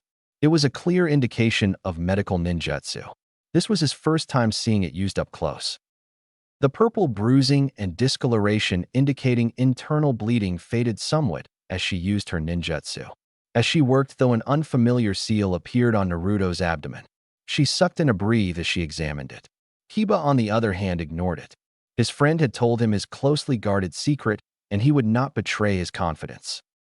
The Sannin said, sucking in a breath, "That seal. No wonder this boy could survive so many of my attacks. He's the Nine-Tails vessel." Kiba said angrily, "Shut up. You don't know anything." Naruto had worked so hard to overcome the handicaps of having the demons sealed within him. Tsunade raised an eyebrow and asked, "What kind of handicaps could a vessel have?" He would have the strongest ninjutsu of any Jonin and most Chunin, to say the least. Kiba said, looking her straight in the eye, "I should have seen it before when he told me that he could only buy orange clothes. The villagers don't allow him in their shops, and when they do, they overprice everything. Now that I think back on it, the angry, scornful looks they always gave him make more sense. He intended to confront his mother when they returned to the village. He wanted to know why even she had treated Naruto like that. Naruto, besides harmless pranks, had never done anything wrong." Shizune said, interrupting their thoughts, "I've done what I can. Lady Tsunade, will you?" The Sannin was already bending down to take over. She said, "Treat his head, wound Shizune. I'll take care of the rest." It wasn't long before Naruto was stable enough to move. Kurenai picked up the small boy, preparing to take him back to their hotel, when Tsunade stopped her. Tsunade said, looking at Naruto with an unfamiliar look, "A deal is a deal. The brat landed one hit, won me, and I will honor our agreement. We shall leave tomorrow morning to return to your village." To say the three of them were surprised was an understatement. They were expecting to have to fight her for the woman to stick with the bargain. Maybe she wasn't so bad. It was late when they reached their hotel that evening. Kurenai insisted on them taking shifts on watching Naruto. While the boy was stable, they didn't know if there was any lingering damage. Kiba volunteered for first watch. He watched as the other two settled in for the evening. He knew it would be a long night, and he wouldn't get any rest until his friend recovered. Naruto's POV. He barely blinked as he came to. He could hear loud snoring in the room, which suggested he was in his hotel room with Kiba. He tested his body to be sure he wasn't in any pain. He breathed a sigh of relief when he didn't find any. That was good, he didn't have any lasting damage. He sat up looking to find Kiba asleep in an upright position. It was obvious that his teammate had spent most of the night watching over him. He stood stretching carefully, doing a final check over. It was as if the fight never happened. The fight. Now his thoughts trailed to the wondered if she would keep her word or if she would try and back out of the agreement. A knock on his door drew his attention away from his thoughts. Kiba also woke with the knock, giving him a surprised look. Kiba asked, rubbing his eyes. "When did you wake up, Naruto?" He gave a quiet yawn as he said, "Just now." "What happened?" Kiba said, smiling slightly. "You won, Naruto.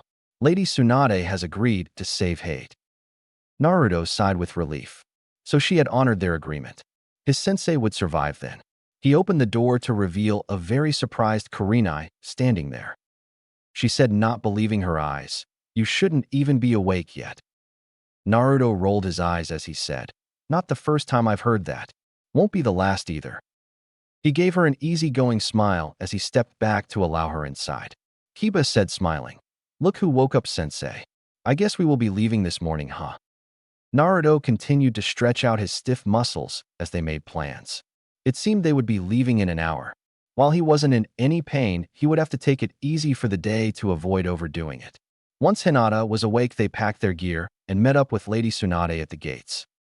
Naruto's eyes met hers, and for a moment they just stared at each other. Kiba took a large step back, wearily watching his friend. Finally, they nodded in acceptance of each other. A sigh of relief could be heard from the others. Naruto had to fight to keep from smiling. Did they really think he would attack her? No, he needed her. It took until mid-afternoon for them to reach the village. They were greeted at the gates by Kanetsu and Izumo. Kanetsu said, pulling Naruto aside, "I hope you found a way to save Hayate, Naruto." Naruto had a big grin to his friend and nodded to the Sannin. There was a comical widening of the two Chunin's eyes. Izumo gave him a faint smile before letting them in the village. Kanetsu said, "I'll go find Hayate while you go report to the Hokage. He has the scroll you will need to heal him." With that, the Chunin was gone, and Izumo rolled his eyes. He sawed, "Welcome back, Naruto, Lady Tsunade."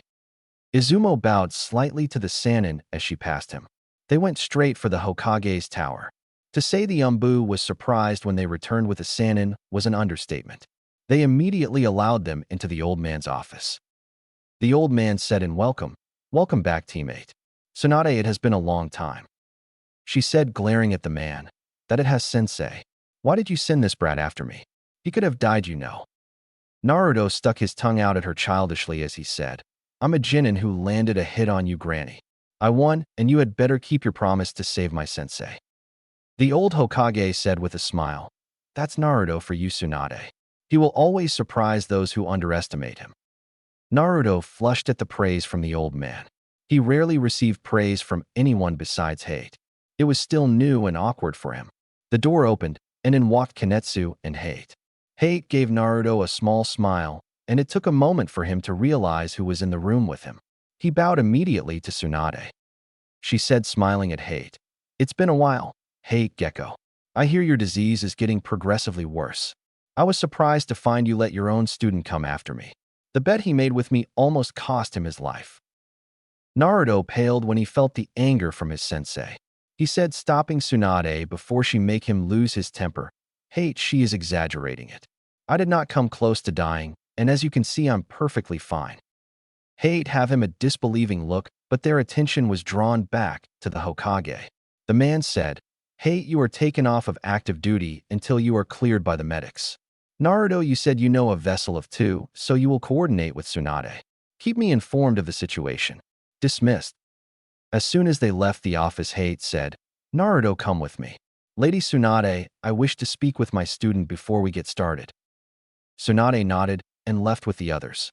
Hayate out his hand on Naruto's shoulder and pushed him along. They made their way through the village to their usual training grounds. When they arrived, Hayate sat in the grass and Naruto sat across from him. Hayate asked carefully, "How badly were you hurt, Naruto?" For a moment, he considered lying to Hayate before deciding against it. He said, "Several broken ribs and internal bleeding. I woke up this morning without any pain." Hayate pinched the bridge of his nose as he considered what Naruto said. He said, Naruto, you could have died. I don't want you to die for me. Naruto said softly, I won't die, sensei. Not until I realize my dream. Do you know what would have happened to me if you hadn't offered to teach me? Hate cocked his head to the side to consider his words. After a moment, he shook his head and Naruto answered his own question. I would have no one, sensei. You were the one who gave me first, precious person. No one acknowledged me beyond being a troublemaker. I would have been nothing more than troublemaker and a half-assed ninja. You changed that. You were the first to see me as more than just the demon's container. And that's why I will do anything to save you. Because I know you would do the same. Hate said, nodding. I'll accept that. Naruto, who is the vessel of two? It can't be you. You should only have the 9 tails. Naruto. He could bear to look at his sensei. He couldn't bring himself to tell the man about the guardian of the forest. He didn't know much about it, but he knew that Sane wanted him to keep the knowledge close to the chest. He trusted Hate, but he would obey the guardian for the moment. Naruto said, looking at his hands, Sensei, I am the vessel of two. I cannot elaborate on why. At least not yet. Please understand, sensei. Hate let out a sigh before he put his hand under Naruto's chin. He made Naruto meet his eyes. Naruto sighed as he lifted his fearful eyes to Hayate's calm ones. He said, Naruto, again, you do not have to tell me now. But I can tell it's bothering you and you need to tell someone. Maybe talking to Chun will help you. He felt the blood drain from his face at the thought of Chun. The man was also a guardian. According to Sane, the others wouldn't hesitate to kill him. As he was now, they would kill him with ease. Hate put his forehead against Naruto's as he said, Calm, Naruto. You can tell us when you're ready. He relaxed and said softly, Yes, sensei. Hate pulled back and Naruto stood knowing it was time. Hate would go to the hospital, then he and Tsunade would heal him. Hopefully everything would work out. They slowly made their way to the hospital where the medics took Hate away. One led Naruto to where Tsunade was studying a scroll. She asked when she saw he was alone, Where is the vessel of two, brat? Naruto said, looking at her with absolute certainty, I am the vessel of two. I just have not gone through an activation yet. Her eyes went from his face to his bare right forearm to his abdomen. It was the final proof that he needed to know that she knew about the Guardians. He would have to be very careful from now on. She nodded and he went closer to check the scroll. The healing technique seemed simple enough, but what he had to do was another story. He had to focus his chakra into hers to allow it to integrate together. Just great. He didn't know how to do that. She said, closing the scroll, I'm ready if you are, brat. Naruto nodded, barely able to contain his nervousness. They went down to the lowest floor where the ritual rooms were. Each room was different, and most were for certain clans only, such as the Hyuga clan. There were 3, though, that were open for anyone to use under special circumstances. This was one such case. Hate was already unconscious when they arrived, laying in the middle of the room. Sound was drawing the required seals around Hate. This way of healing required the person to be unconscious. It put too much of a strain on the body for them to be awake. Once Shizune was finished with her seals, it was his turn. Naruto took the special pen from her and drew the signs of the wolf and the fox on Hate. He sat on the ground next to Hate, waiting for Tsunade to finish her preparations. He sat there watching the steady rise and fall of his sensei's chest. He hoped this would work. He knew that if Hate died, he would lose a large part of him. Tsunade said, sitting across from him, I'm ready to begin. Are you? Naruto nodded carefully. He was as ready as he was going to get. Tsunade placed her hands on the seals that he had drawn. A faint green glow appeared on her hands. He watched as the seals on the floor began to activate.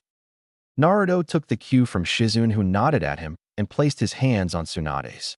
He then turned his attention inwards towards the 9-tailed seal. He had yet to speak with the fox, so he knew it would be the most difficult to convince. There was a barrier between him and where he knew the fox lay. He would not allow it to hold him back. Using determination, he pushed on the barrier, knowing it was the first part of the seals. After a moment of resistance, it gave way. He dropped into a familiar mindscape. It was the same one of when he met with Sane. A dark growl greeted him, and when he looked up, he saw an enormous cage. On his side of the cage had a paper seal that kept something inside. He heard a deep, rumbling growl from the inside of the cage. A large, orangish-red fox came into view from the other side of the cage. It was a magnificent beast, even though he knew how dangerous it was. he said, bowing respectfully to the fox. You must be the nine-tailed fox. My name is Naruto Uzumaki, a genin of the village hidden in the leaves. I have a request for you. The fox let out a cold but amused laugh as it said, I know who you are, brat. You are my jailer. Why would I help you? Naruto said truthfully, you have no reason to help me. In fact, I wouldn't blame you for denying my request. But I refuse to leave here until you lend me the chakra I need to save my sensei. The fox let out a barking laugh that sent shivers down Naruto's spine. If he was a lesser person, such a laugh would send him running away. There was such untold malice and anger in it, and an underlying sense of sadness. Was this fox lonely? This would be something he could on later. For now, he needed to save his sensei. The fox asked, turning serious again, Why would I help you, brat? You are the reason I am stuck in this cage. He said, moving to sit next to the cage. No. The fourth Hokage was the one who sealed you in me. I was just the unlucky child that got chosen. You are the reason the village hates me. But I need your help. Without you seen, and I cannot heal Hate Gecko. The fox looked at him, and it was as if the angry creature was looking into his very soul. He could feel the anger and the despair over the possibility of Hate dying. He knew part of the emotions were coming from having the fox and being near it. The fox's reaction was not what he expected, though. It roared with anger as it asked, Who is seen, brat?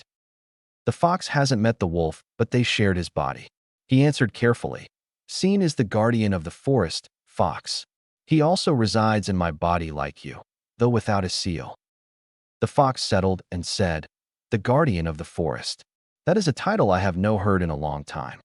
Fine, brat, you have my support this once. Go bother the other one. You better not be lying, brat. Naruto said, No, I'm not lying. I thank you for agreeing to help me, fox. The fox waved him off and curled back into itself as it went back to sleep. Naruto was ejected back into the ritual room. When he opened his eyes, he saw that he was surrounded in red chakra. Tsunade asked, Are you in control, brat? He could see the sweat building on her brow. She was struggling to control the chakra he was giving her. Even a Sannin couldn't fully control the fox's chakra. He said, forcing it out through clenched teeth. Yes, the fox decided to share its chakra. I'm going to access the second chakra now. She gave him a tired look, but nodded her acceptance. He reached out to his connection with Scene. He knew the guardian would answer his call. Just like he expected, he was pulled into a dark room where the black wolf was stretching out. Naruto gave a small bow to the wolf out of respect. He knew, like with the fox, Scene deserved his respect. Scene returned the bow, an approving look in his eye. Scene asked, moving so that they were only a few feet from each other, What brings you to see me, young swordsman? Naruto said, smiling slightly, Hey, Scene. I'm sorry for having to bug you, but I need your help. That had the slightly lazy wolf giving him its full attention. Scene asked, What kind of help, young swordsman? Naruto said, I need your chakra to save my precious person. It takes a vessel of 2 to get rid of the disease. Scene considered him for a moment before he said, I will give you access to my chakra. Know this, you cannot keep accessing it until after you go through an activation. We will talk about it another time, though. Naruto nodded and felt a chakra unlike any that he had ever felt. The fox chakra didn't even compare to the wolf's. The chakra was that of darkness and loneliness, while the fox's was of anger and despair. He was forced back into the ritual room where the red chakra was mixed with black. He could feel the energy draining from him. He was using way too much chakra, but he couldn't stop. He had to save Hate. He could feel the worried gazes of both the Sannin and her assistant on him. A soft cough came from Hate, and it seemed that their technique was working. That cough had been softer and less painful than any Naruto had heard from the man. Tsunade focused his raging chakra that went through Naruto. She could feel the 3 chakras that went through the boy. His normal chakra, the fox chakra, and the unknown chakra. They were getting close to finishing the healing, but she could feel Naruto's energy draining quickly. Even with the huge amount of stamina he still had a limit. And he was reaching it. Naruto didn't know how long they had been kneeling over Hate, but he could see gray encroaching on his vision. He couldn't hold it for much longer, but he knew he had to. He had to hold on to the chakras until the Sannin gave him the okay. The red chakra was beginning to fade, and the black chakra only seemed to grow in intensity. He was panting with the effort that it took to keep up his control. Tsunade said, the strain evident in her voice. We are almost done, Uzumaki. Just a little longer. It shocked him that the woman had actually used his name. He was unable to respond more than a nod to get due to his exhaustion. He called to the fox to give him more chakra. While it grumbled angrily about it, he got lucky that it complied. He could only hope it would be enough. He couldn't say how long he sat there channeling 2 chakras as his vision was becoming very gray. He was struggling to stay awake as Tsunade gave him a nod and stopped her medical ninjutsu. She was obviously winded from it, but he wasn't so lucky. Once he stopped the chakra from the demon fox, and seen he collapsed. Tiger's POV. He was eating at one of the famous barbecue restaurants in the Leaf when he feels a familiar key. That's. His head swung in the hospital's direction. Dragon's POV. He was in the apartment he was renting making dinner. He had just sat at the table to eat when he felt an unfamiliar sense of ki. It was much more dangerous than any he had ever felt before. There was only one person that it could be. Naruto. You fool. He had to find the boy before the tiger did. He left his apartment rushing towards the hospital hoping that he wasn't too late. He arrived just as medics were bringing out Hayate. His old friend was pale and his breathing was shallow, but he looked healthier. He realized that they must have done the ritual to save his old friend's life. One of the medics said with a smile, "The ritual was a success, Mr. Chun. Lady Tsunade and Naruto Uzumaki have been moved to hospital rooms to allow them to recover. Uzumaki is currently suffering extreme exhaustion from overuse of chakra. He is in room 209. Chun nodded his thanks to the medic and rushed to the room. Sure enough, his student was in the room that was indicated. The boy was extremely pale and his breathing was shallow. He went to the boy's side and put his right hand on the boy's abdomen.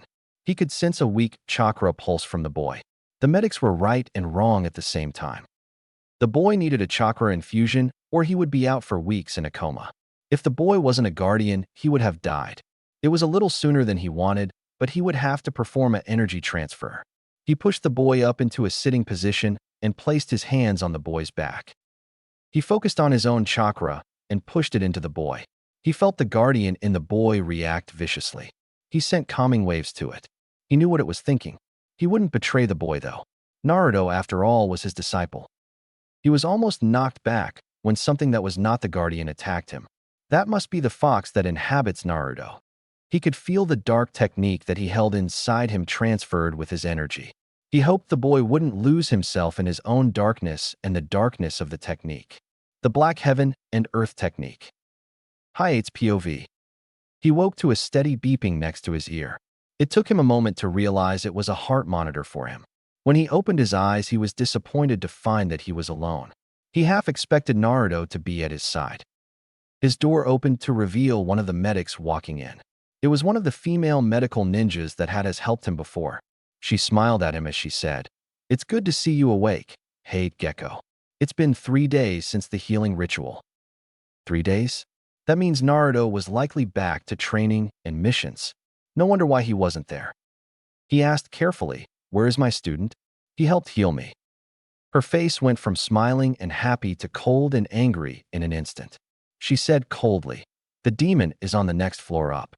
It used too much of its chakra and hasn't woken up yet. Chun, I think his name has been up there with it. Every day he has used a technique that I'm not familiar with. It had improved the demon's color, but it hasn't woken yet." He interrupted her angrily. "Don't call my student in it. He's not a demon either. If you insult him, it's the same as insulting me." He saw the shock in her eyes, and he was positive that this was the first time anyone had defended Naruto. Naruto was his student, and no one bad-mouthed his student. A voice drew their attention to the door. "So it's true. You have been healed." That voice, it couldn't be. Yugawa was standing there in plain clothes. Then her words hit him. He was healed. He took several deep breaths and found that it didn't hurt to. For the first time in several years, he could breathe deeply. He also didn't feel the need to cough like before. He said, looking away, "Yugawa, why are you here?" She gave him a hurt look as she said, "I heard you were in the hospital, Hayate. How are you feeling, Hayate?" He growled at her and said, "I'm fine, Yugawa. If it wasn't for Naruto, I wouldn't be." She gave him a hurt look, but he ignored it. He wouldn't allow her to come between him and his student. He was still heartbroken over her. He loved her, but she couldn't have him and hate Naruto. she said after a moment of uncomfortable silence. I understand that. What I can't understand why you treat that boy the way you do. But I will respect your decision. He had to fight to keep the surprise and the disbelief off his face. He asked, trying to read her body language. You are accepting Naruto? Just like that, no catches. She blinked in surprise, and he knew he had her. There was a catch, just like he suspected. She said, looking away from him. I intend to take a student as well. If I am to accept yours, you are to accept mine. That was unexpected, but like him, she has clan swords technique. Like him, she was the last of her clan. It made sense that she would want to pass them down. She was a few years younger than him, so it surprised him that she was choosing to do so early. The main reason he had chosen to was his disease. He had grown far closer to Naruto than he had expected to. Naruto was more than just a student to him. He was the closest thing Hayate had to a son. Hayate said, forcing a smile on his face. Yugawa, as long as you approve of your student, then I won't say anything. He had the strangest feeling that he would come to regret that decision later. He pushed aside the feeling for the moment. He pushed himself up into a sitting position so that he didn't feel so weak. Hopefully, he would be allowed to leave the bed soon. He wanted to see his student. Unlucky for him, the medics refused to allow him out of bed for 3 more days. It was on the 3rd day, when he was changing into his normal clothes, that his door opened. He quickly pulled his shirt over his head. Instead of it being another medic, it was Naruto. The blonde-haired boy looked pale, but otherwise healthy. Naruto smiled at him. It was more fake than normal. The fake smiles were beginning to wear on Hayate's patience. He wanted Naruto to act like himself around him. It would take time, though. Hayate motioned for his student to come in. Naruto said, It's good to see you up, sensei. I heard I've been unconscious for several days myself. Hayate frowned slightly and asked, Shouldn't you be in bed? I don't want you exhausting yourself further. Naruto said, rubbing the back of his neck. I'm alright, sensei. Thanks to Chun. We are going to train for a few days apparently. I pushed his plans ahead. I have already cleared it with the Hokage. I just wanted to let you know that I won't be at our normal training until we are done. Hayate could see the fear in the boy's blue eyes. He could tell that Naruto feared his rejection still, even after all the boy had done for him. Hayate said, Naruto, I wish you the best of luck with Chun. He is a taskmaster when it comes to training, but he will be good for you. Thank you for healing me. If you hadn't, I would have been dead within a year. I look forward to when we can begin training again. Naruto's face brightened as he gave him a smile. He said, I look forward to it as well, sensei. It should only be a few days before I will be allowed to go back to regular training. A whistle caught both of their attention. Chun had just walked up. He nodded to Hayate before turning to Naruto. It's time to go, Naruto. Hayate. Hayate have a curt nod to his old friend. He could see the tired look in the other man's eyes. It was obvious that the man had been using the energy transference ability. He knew it took a lot out of the user. He also knew it was the start of the Black Heaven and Earth technique. The dangers of that technique scared him. It made him afraid for Naruto. He knew there was little that could be done as he watched them leave. He only hoped that Naruto knew what he was doing. Naruto's POV. Naruto carried his packed bag over his right shoulder. He was still surprised that Chun had insisted on this special training. The man had gotten it approved by both his sensei and the old man Hokage. From what he understood, though, he would need this training. Inadvertently, Chun had started him on a dangerous technique. He had to learn about the technique, and quickly, else it would consume him. It wasn't until they were 2 hours outside of the village did Chun finally call them to a stop. They were in a clearing. Naruto had never ventured this far from the village before, so it was new to him. Chun said as they put their stuff down, Now we shall begin. From now on, you must be absolutely truthful with me. If you're not, it could cost you and your teammates' lives. I know that you are the guardian of the forest. He held up a hand to stop the boy's protests. He pinned the blue-eyed vessel with a glare as he continued. I know this because I'm in the guardian of the sky. I will keep your secret as long as you will keep mine. Now that had Naruto thoughtful. To be trained by a fellow guardian. That would help him greatly. It would also likely save his life. Seen had warned him about keeping his secret close to the vest. It seemed the guardian and Chun had done the same. He asked carefully, How long have you known? Why did you make me your disciple? The man rubbed his neck tiredly as he answered, I've known for a while now. As for why I agreed to make you my disciple, honestly, I don't know. There is something unique about you. You remind me a lot of myself when I was younger. But, with your stunt earlier in the week, you has put your life in danger. There is another guardian in your village. I know for a fact that he will try and kill you. He is not known for his mercy and always kills those he perceives as a threat. Naruto asked, trying to keep himself from becoming hysterical. What did I do? Why does he perceive me as a threat? Chun said, I'm sorry, Naruto. It's nothing that you have done. It's well known that when the guardian of the forest has a full activation, they lose their minds. They are also the most powerful of the 5 guardians. They want to kill you before you have an activation. He was stunned at the revelation. Why? Why did these things always happen to him? Why couldn't he be normal? Chun said softly, as if hearing his thoughts. All I ever wanted was the strength to protect those closest to me. When I found out that I was a guardian's vessel, I thought I finally got the power. It took years of training under a grueling master, but I was able to gain the control needed. When I returned to the village, though, I found out Hayate had received his clan's disease. I, along with San and Tsunade, tried the very technique you used. It almost killed me. Now you have saved him, and I have passed down the technique my teacher passed down to me. People like us will never have what even regular shinobi consider normal lives. But as long as we have something to love for, we will always preserve. Naruto felt oddly comforted by the statement. He knew that Chun and Hayate were close when they were younger. He never realized how close they had been. He took a deep breath and nodded his acceptance. He would learn whatever Chun thought he needed. He would survive those that were coming to kill him. Kiba's POV. It had been a week since Naruto left for the special training session. They had not seen hide nor tail of the blonde-haired boy.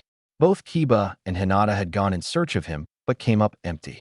It frustrated them to no end. They couldn't go on missions without him, and the trainings had moved to sparring against each other. Kiba really wanted to see how he matched up against the blonde. He knew better than to underestimate Naruto, especially after watching him go up against a Sannin without fear. They had just finished their training for the day and were heading for lunch when Kiba spotted him. A very dirty, exhausted-looking Naruto came walking down the street. The boy seemed to be barely keeping his feet as he made his way down the street. Kiba rushed to his side when his friend stumbled and collapsed. Naruto looked up at him, surprise in eyes. He asked, Kiba, when did you get here? Kiba let out a barking laugh as he said, Naruto, you must collapsed. Man, what did that bastard put you through? Come on, let's get you home. Kiba slung one of Naruto's arms around his shoulders. He missed the flinch the blonde have when he asked what Chun did to him. They slowly made their way to Naruto's apartment. He was surprised to find that his teammate's apartment was fairly clean.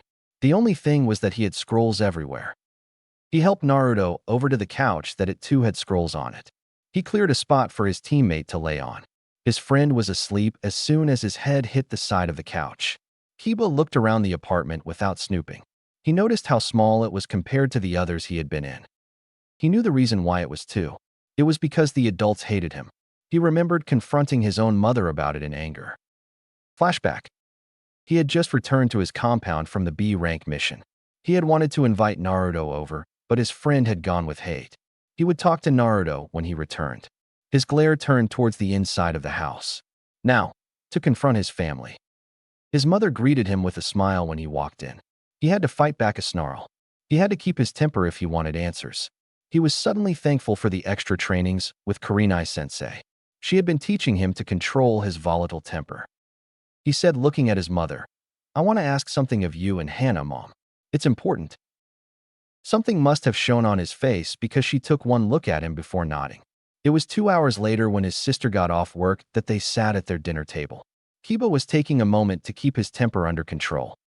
He asked, looking both of them, why? All I want to know is why. His mother and sister exchanged confused glances.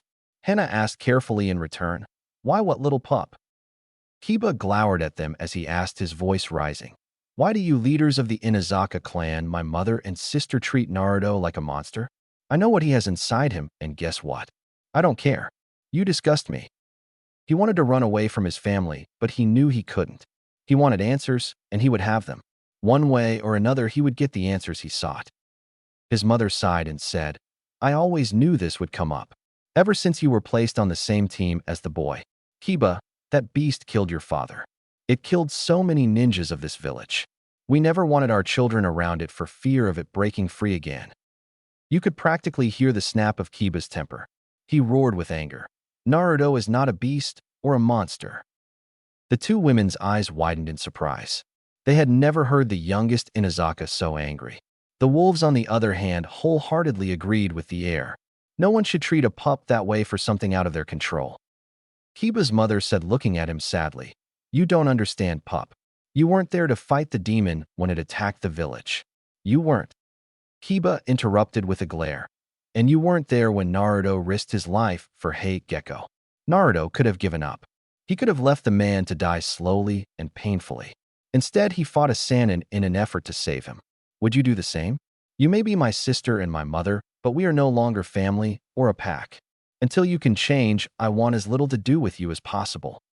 Ignoring their protests and cries for him to come back, he left the house. He hated how everyone treated Naruto. He hated himself for following his family's lead and doing the same. Well, no more. He swore that he would help change people's perception of his friend. End of flashback. He was brought out of his thoughts when Naruto began to stir. His friend looked up at him, rubbing the sleep out of his eyes. Naruto asked, sounding exhausted, "How long have I been asleep?" Kiba looked at the clock and said, "About half an hour. How are you feeling?" His friend leaned back against the couch and groaned as he said, "Still tired. I'm going to take a shower and go to sleep in my own bed. I really need a shower. Chun wouldn't let me leave the clearing. We used a nearby stream for water and bathing." Kiba said, nodding and getting to his feet. "All right, I'm going to head out. Want to meet at the training grounds in the morning?" Naruto nodded and waved him off. It was obvious at just how tired he was. It was a wonder that he woke up at all. He left Naruto's apartment and made his way to the Inazaka compound. He no longer thought of this compound as his home. Naruto's POV. He didn't wake up again until the morning. He still felt tired, but less exhausted than the day before. The strain of his training was taking its toll. He rubbed his stomach. The black heaven and earth technique. It was dangerous. He shook his head, clearing his thoughts. He had to get ready for the regular trainings now. He had already missed his usual trainings with Chun and Hayate. He decided he could start again the next day with them. He was still tired after. He arrived a little late to the training area. Kurenai, Hinata, and Kiba were already there. Kurenai and Hinata looked surprised while Kiba looked oddly smug. Kurenai said, looking him up and down, "You look tired, Naruto. Are you up for missions today?" Naruto nodded, giving a small yawn as he said, "I'm up for it, sensei. I slept most of the afternoon and all of last night." She nodded, accepting his answer. She then said, "All right, teammate. Today we have 2 missions. We will split up in 2 groups. Naruto, you and Kiba will be catching the cat again. Hinata, you and I will be doing a separate mission." Naruto wanted to ask what that mission was, but Kiba was already dragging him away. They followed Akamaru to where the cat was hiding. Naruto used shadow clones to catch it. He sighed once again, an easy D-rank mission. He had hoped for more exciting missions. Then again, he didn't want another beat down like the one Tsunade gave him. He knew he had to grow stronger, but also keep in control. He could not become like the Guardians before him. According to Chun, all the previous Forest Guardians had lost themselves during the activation, and that's what has put his life in danger. They made their way to the Hokage's tower to report in. They had arrived just as Team 7 was leaving. Sasuke smirked at him, but he ignored it. The Umbu told them to wait for a moment. After about 5 minutes, they were allowed inside. The Hokage smiled when he spotted Naruto, as did Iruka. Naruto said, holding out the cat, "Here's the cat." Iruka said with a smile, "Welcome back, Naruto. How are you feeling?" Naruto said, biting back another yawn. "Tired still from training, sensei. Beyond that, I'm fine." Iruka gave a small nod, and the Hokage said, looking over his notes, "Team 8 can do another D-rank mission. The choice is between another cat capture and fixing and painting fences." Naruto had to bite back a groan. Neither one of the missions sounded appealing. If he used his shadow clones, the painting fences mission would end quickly. It would also give him time to talk with Kiba. He could sense there was something on his friend's mind. He looked at Kiba, who nodded, then said, "We will take the fence painting." The old man handed him the papers for it, and they left. The owner of the house, as per usual, scowled at him while thanking Kiba. He felt jealous of his friend, but hid it behind his smile. At least things couldn't get any worse in the village. Most of the time, they just ignored him. There were a few, though, that he noticed were no longer giving him such cold looks. Those few seemed to watch him more out of curiosity than anything else. Once the man was gone, Naruto brought his hands up in a hand sign and said, "Shadow Clone Jutsu." 30 clones appeared, and Naruto gave orders. When they set about their duties, he asked, "What do you want to ask me?" Kiba stared at him shocked. He could tell the older boy didn't expect him to figure it out so easily. He rolled his eyes. He was a lot smarter than most people gave him credit for. Kiba said after a moment, "I confronted my parents while you were gone. We may be related, but they are not my family. Not until they decide they will see you for who you are, not for what you have inside you." Naruto looked at his friend surprised.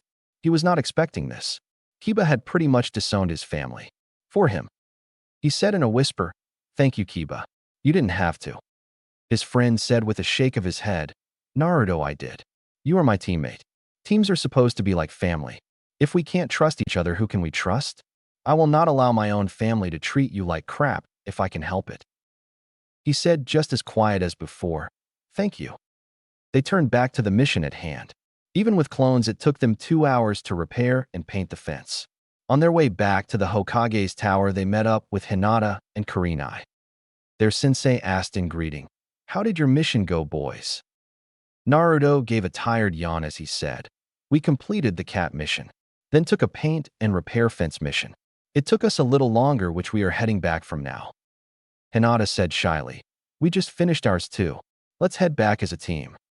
They all agreed, and for the first time in a week, everything felt right in the world.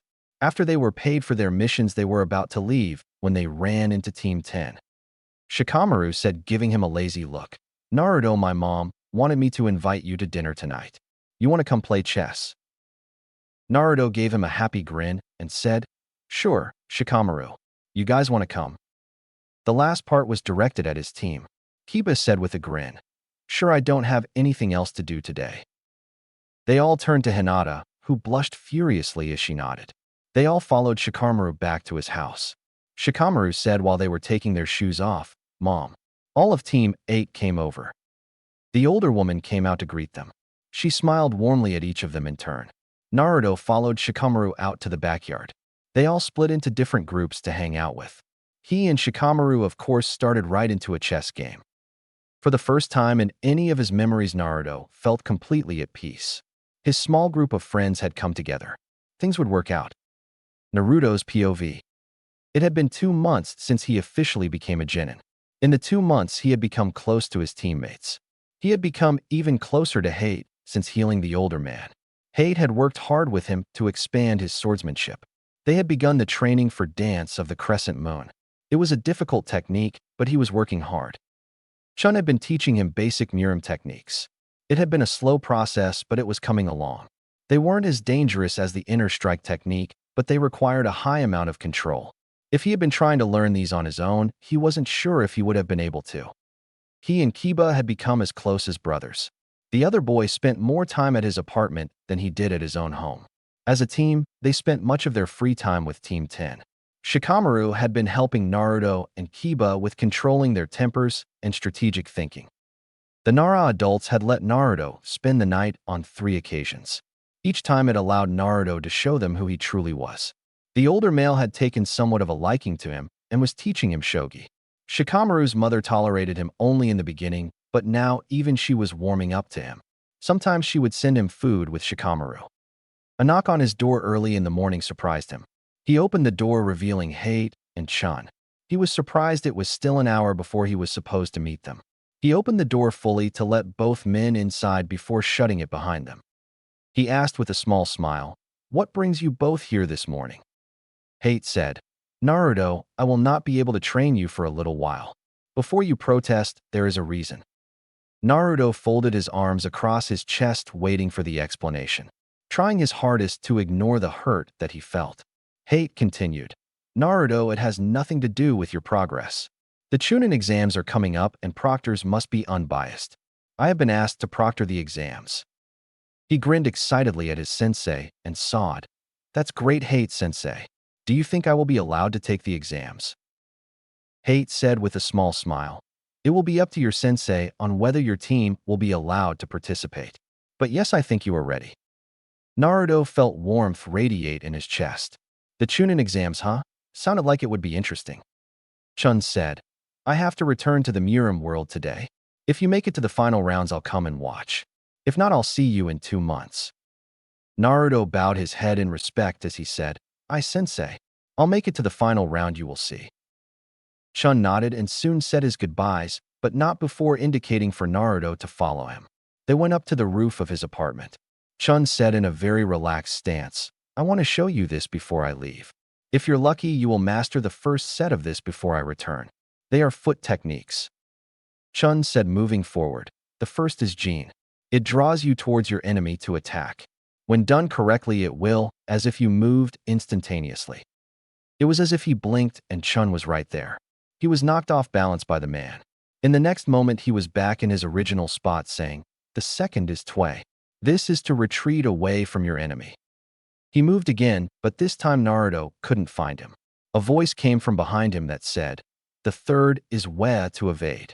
This allows you to avoid your enemy's gaze. He turned to face his teacher. The man had moved again.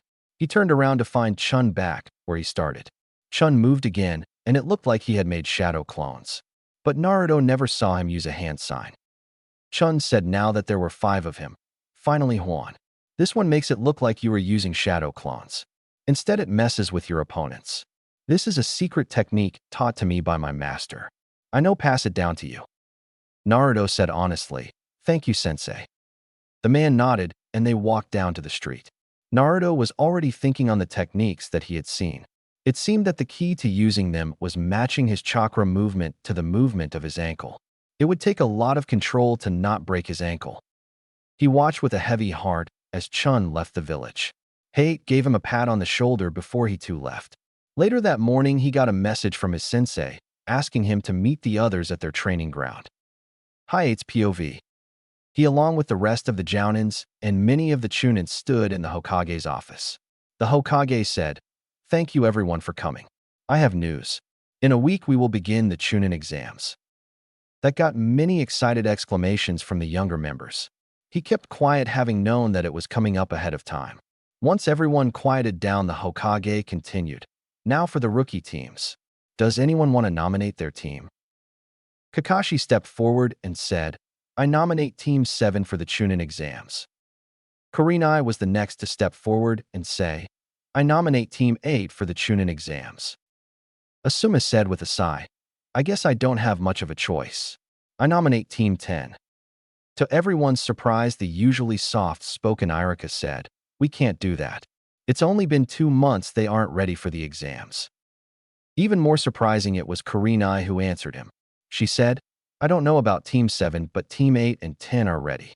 They have been training together for the last 2 weeks. They spend a lot of their free time together bonding. Asuma nodded his assent and Hayate said, I agree. Naruto especially has come far from what he was just a few short weeks ago. I'm proud to see how far my young student has come in his swordsmanship. Some of them looked like they didn't believe him. The Hokage, though, nodded his acceptance. He then said, I agree with Kurenai and Hayate. The 3 rookie teams will enter the exams. Anyone else? Guy stepped forward and said, I nominate my team for the exams. He shot Kakashi a look that made Hayate shiver. There were times people envied the Jounin. This was not one of those times. No one wanted that man as their rival. Guy was excessive. Naruto's POV. He was waiting at the training grounds. He was ecstatic that he might get to participate in the exams. He wasn't sure, though, if his sensei would nominate the team. When Kiba and the others arrived, he was practicing the foot techniques. It was extremely painful for him. He could time the technique right just for the basic gene. He was clutching his ankle while hopping around on his good foot when they arrived. Kiba asked, trying really hard not to laugh. Naruto, what are you doing? He grumbled out. I hurt my ankle practicing something Chun showed me. Kiba let out a loud laugh, and he heard a slight snicker. He was sure whether it came from Hinata or Kurenai. He did, though, give a small smile, releasing his death grip on his ankle. After a moment, Kurenai said, I'm sure your other teachers have told you this already, Naruto. I have nominated you 3 for the Chunin exams.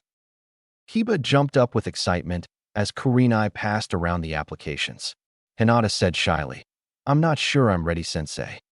He turned to look at his friend. While she was shy, she had some of the best skills out of the team. He said, completely serious. Hinata, you have low self-esteem.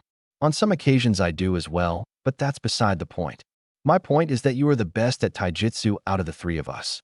You can also dispel genjutsu at ease while Kiba and I still struggle. You are ready for this. You just need to believe in yourself. Kiba nodded at her. Kurenai watched the three Jonin with an approving look in her eyes. If someone had told them 3 months ago that they would be best friends, they would have been laughed at. Never in their wildest dreams would they have thought they would make a good team. Kurenai said, if you want to enter, fill this out and take it to room 301 at the academy in 1 week. Naruto. He jumped in shock at being singled out, and she continued, try not to overdo it. You're going to need all of your strength if you want to become a Chunin. So light training. Naruto said with a small smile, yes, sensei. She nodded, then dismissed them. He asked as they made their way back to the village, you guys want to go see if Shikamaru wants to hang out? His fellow teammates nodded eagerly. Over the last month, they had spent most of their time with Team 10. They were good friends with each member of the other team now. Naruto had learned to play shogi while Kiba was still struggling with chess. Nevertheless, they always enjoyed their time at the Nara house. They decided to check the local barbecue first. He was glad that they did because sure enough, Team 10 was there. They were eating the barbecue with their sensei. Shikamaru asked, noticing them first, you guys want to join us? Naruto gave him a grin but turned a questioning glance to the Jonin. With a small nod to him, they sat down. He asked, are you guys going to participate in the Chunin exams? It was Ino who answered him. Yes, we will be. You guys. He said confidently, hey, sensei thinks I'm ready. I know Kiba and Hinata are. Chun said that if I make it to the finals, he will come watch. He didn't notice how the man's head perked up or how the man at the far end of the restaurant suddenly looked at them. He was too busy making plans with the other young Jonins. He did notice, however, when the Jonin stiffened and a shadow fell over them. He also felt the restless sensation that came with being near Chun. He knew it was Chun, though. The shadow's shoulders were too broad, and the person was a tad too tall. His hand went to where his sword lay. His eyes sought out any indication from the Jonin that he was about to be attacked. The Jonin was stiff and wary, but he did not seem ready to attack. Naruto turned slightly and tilted his head to look at the person. His first impression was that the man could be Chun's brother. There was slight differences, though, that he could see when he looked closer. The man had a stronger, more angular jaw, though his eyes were colder than any he had ever seen. Not even the worst of the villagers had eyes like that. They were so blue, not unlike his own. Was this man angry at him? The man asked, his voice a deep timbre. Did you say Chun? As in Han Chun-woo. His hand tightened around the hilt of sword. This could be trouble. Not many people knew of Chun, and he didn't know this man. The man said with a gravely laugh, you may be strong, young one, but you don't have what it takes to beat me. Not yet. Who is this guy? He asked. Who are you? The man gave him a cold smile and said, I'm called Yu-chun, also known as the Lightning Tiger. Who are you, and how do you know of Chun? Naruto had to force himself not to gulp nervously. This was the tiger? No wonder Chun had warned him to be wary of the man. This man could kill him easily. He was on par, if not even stronger than Chun. Was this what it meant to be a guardian? It was definitely an eye-opener. He had not felt fear like what was coursing through before. He found himself answering, my name is Naruto Uzumaki. I am Chun's disciple. He heard a sharp intake of breath from both the tiger and the Jonin. What were they expecting? That Chun trained him for fun? Idiots. He was not expecting the tiger to say, so you're Naruto Uzumaki? I was expecting someone older. Normally masters, even ones like us, don't choose someone so young. It may also be because of how his master was. He felt uncomfortable with the way he was being stared at by the guardian. It was as if the man was trying to see into his very soul.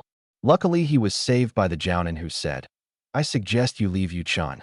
It's obvious you are making the boy uncomfortable. The man turned his unreadable gaze to the Jonin. It felt as if they were sizing each other up. Finally, Tiger said, we will be seeing more of each other, Uzumaki. Until next time. With that, the man left. Naruto was able to let out a breath he hadn't realized he was holding. That man truly terrified him. He hoped to God that man never figured out he was a guardian. He had no doubt in his mind that if the man found out, he would die. That meeting left Naruto on edge and absolutely terrified. With Chun gone, he highly doubted there was anyone strong enough to defeat the man in the village. Kiba kept trying to make jokes to lighten his mood, but if anything it made it worse. He didn't relax until they had made it to the Nara house. He and Shikamaru took to a game of shogi while Kiba and Choji played chess.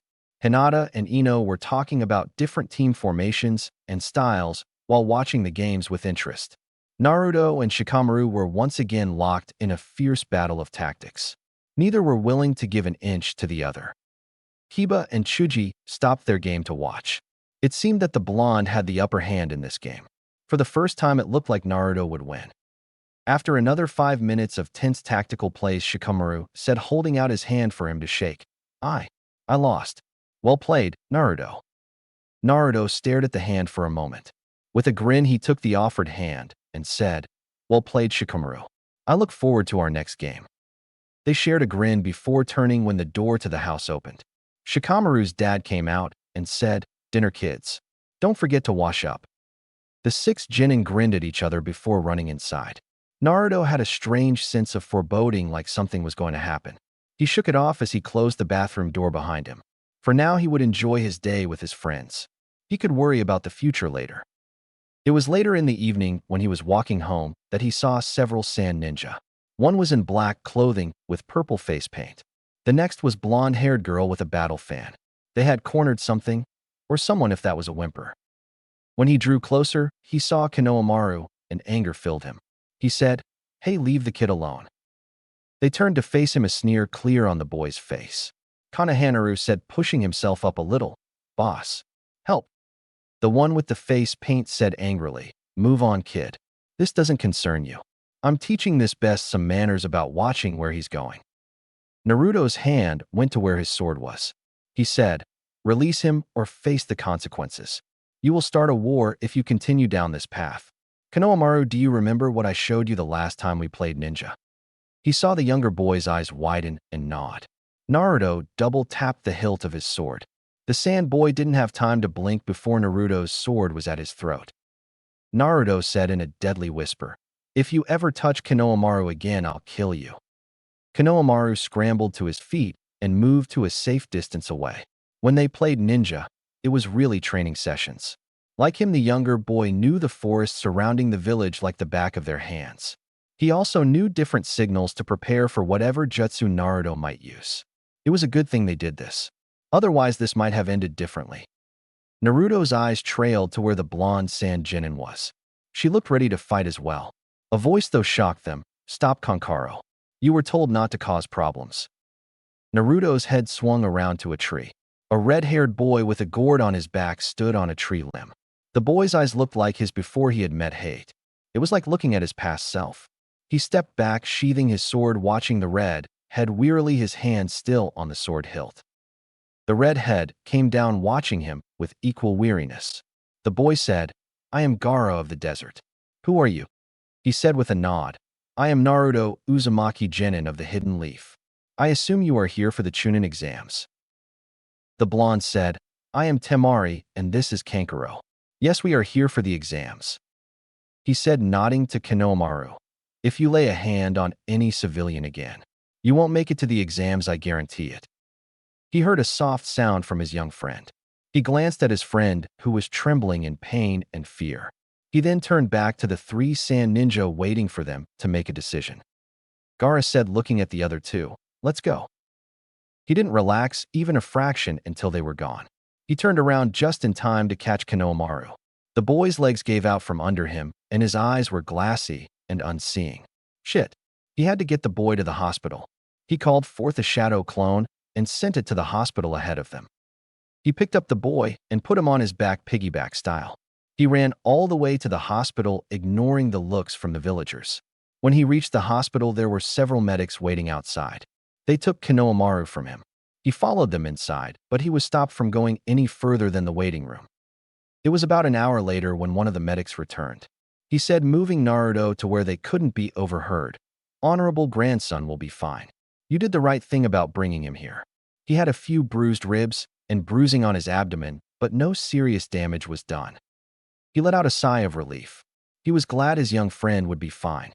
He thanked the medic before heading to his apartment. The next week passed by quickly, each of the Jonin taking time to hone their skills. Konohamaru had been released from the hospital the next day. Naruto promised to help teach him more techniques after the exams were done. He could tell the boy hated that he ended up in that situation. Naruto understood the feeling, he just didn't have the time to help him right away. Naruto took time to map out some of the surrounding forest and where the traps lay. He didn't understand why he did it, but it felt right. He passed out the maps to Team 8, 10, and the Umbu. The Umbu had been surprised at the gift. He had a feeling that they thought it was a prank. He could only hope that if something happened they would trust him. While the teams didn't understand, they accepted the maps without complaint. Finally, the day of the first exam arrived. Naruto chose to pack a bag of extra clothes, weapons, and a few days' worth of food. He chose his black jacket and pants with a gray t-shirt under to wear. When he picked up his sword, instead of belting it to his side, he slid it over his shoulder. Looking in the mirror, he realized how much he looked like Hayate. If he had brown hair instead of blonde hair, they could be brothers. He was proud, though. He would carry the sword with pride for as long as it was his. He would pass the exams and become a Chunin on his first try. That would put him one step closer to his dream. One step closer to being Hokage. His teammates met him right outside the academy gates. Kiba stared at him for a moment, taking in the small changes that had occurred. Hinata blushed furiously. He blinked at her, realizing that she had a crush on him, like the one he had on Sakura before joining Team 8. He wasn't painfully oblivious like what many still thought. He was smart, and he knew she liked him. He liked her, but not like that. She was his teammate and friend. He shook himself from the thoughts, deciding to address it another day. He said, smiling, "I'm glad you guys decided to take the exams." Kiba said confidently, "Of course. We all take the exam, or none of us do." Hinata only nodded. So it began. The three Jonins made their way up to the academy. It had been cleared of the usual students for the day. Naruto had a feeling that their first exam would be a written one. He had spent some of his time studying, but he was far from the genius that Shikamaru was. If there was anything he would fail, that would be it. As they made their way down one of the corridors, he saw Izumo and Kotetsu in the way. They were harassing a leaf ninja he didn't recognize. Using what Chun had taught him, he sensed the area around them. There was a weak jinjutsu on the door to the room. They were only on the second floor, not the third, so they were trying to trick them. Naruto said, walking up to them, and said, "Guys, move. I know this isn't the right floor. I can sense the weak jinjutsu you placed on the door and wall." The two Chunin grinned at him, but didn't move. Hinata brought her hands up, focusing her chakra, and said, "Release." The jinjutsu released, and like he thought, it was room 201, not 301. He waited with bated breath to see what the Chunins would do. The two Chunins looked at each other before moving out of the way. Izumo said as he passed by, "Good luck, kid. We are all rooting for you." Naruto grinned again, but that grin fell when an all too familiar voice said, "You're going to need all the luck you can get, loser. There's no way the dead last will make it past the first examination." "Sasuke Uchiha, the arrogant brat of the hidden leaf," Naruto said, turning to face him with an indifferent look. "Uchiha, I have nothing to say to you. Besides this one thing. You are an immature brat who is treated like a prince because of your name. I once thought of you as my rival, but no more. You are nothing but a pesky insect to me." Sakura said angrily, rushing forward to hit him. "Idiot, Naruto.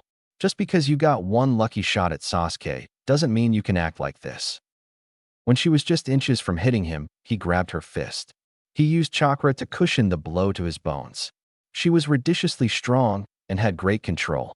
If only she wasn't a fangirl, she would actually make a decent shinobi. He said coldly, "No, it's you two that shouldn't act so cocky. I can see in the last 2 months that neither of you have grown at all as shinobi. I can't believe I used to have a crush on such a self-centered fangirl. Shino, no offense to you. I don't know you well enough to pass judgment." The bug boy only cocked his head to the side silently. He could feel his teammates coming up next to him. The two teams looked ready to fight it out right there. Naruto's POV. A voice drew their attention away from each other as it said coldly, "We are here to take the exams, not to settle petty rivalries." I would have thought better of the Uchiha heir. A boy maybe a year older than him was walking up to them. He had dark brown hair, and his headband was on his forehead. His eyes were what drew Naruto's attention, though. They were pure white, like he was blind. No, not blind. A Hyuga. Was this Niji Hyuga the top rookie of the previous year? Naruto stuffed his hands in his pockets, relaxing his stance a fraction.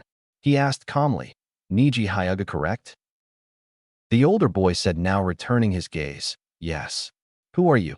He replied, studying the other's stance carefully. Naruto Uzumaki, leader of Team 8. He saw the ever-so-slight widening of the other's eyes. So he's heard of me then? Is it biased or from Hinata? By the hardening of Niji's eyes, he had to guess it was the clan elders. Like everyone else, they hated him. His teammates, though, looked curiously at him. One had a bowl haircut and was in a green suit. If he remembered correctly, that was Rock Lee. He was one of the best taijutsu users in the village. The other one was a girl. He didn't know much about her, though. He knew she was a weapons master. He said with a small smile, I have heard about your weapons skills. I hope we might get to train together one day. She looked at him before she asked, what kind of weapons do you like? Naruto grinned and said, I prefer my sword. She asked carefully, are you any good with it? He grinned and said, we will just have to see.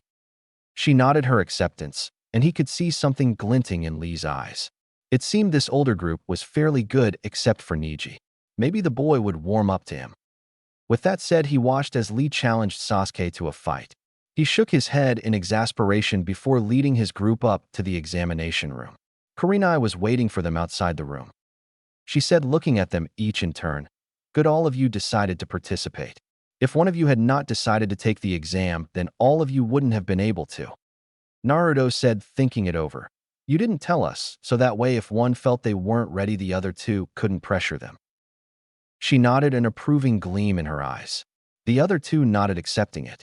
Kurenai said, good luck, you three. Remember your training. Play on each other's strengths, cover each other's weaknesses. As long as you three work together, no one can defeat you. Kiba, remember to keep your temper. That will be your downfall. Your loyalty to your teammates is your biggest strength. Kiba flushed bright red next to him in embarrassment.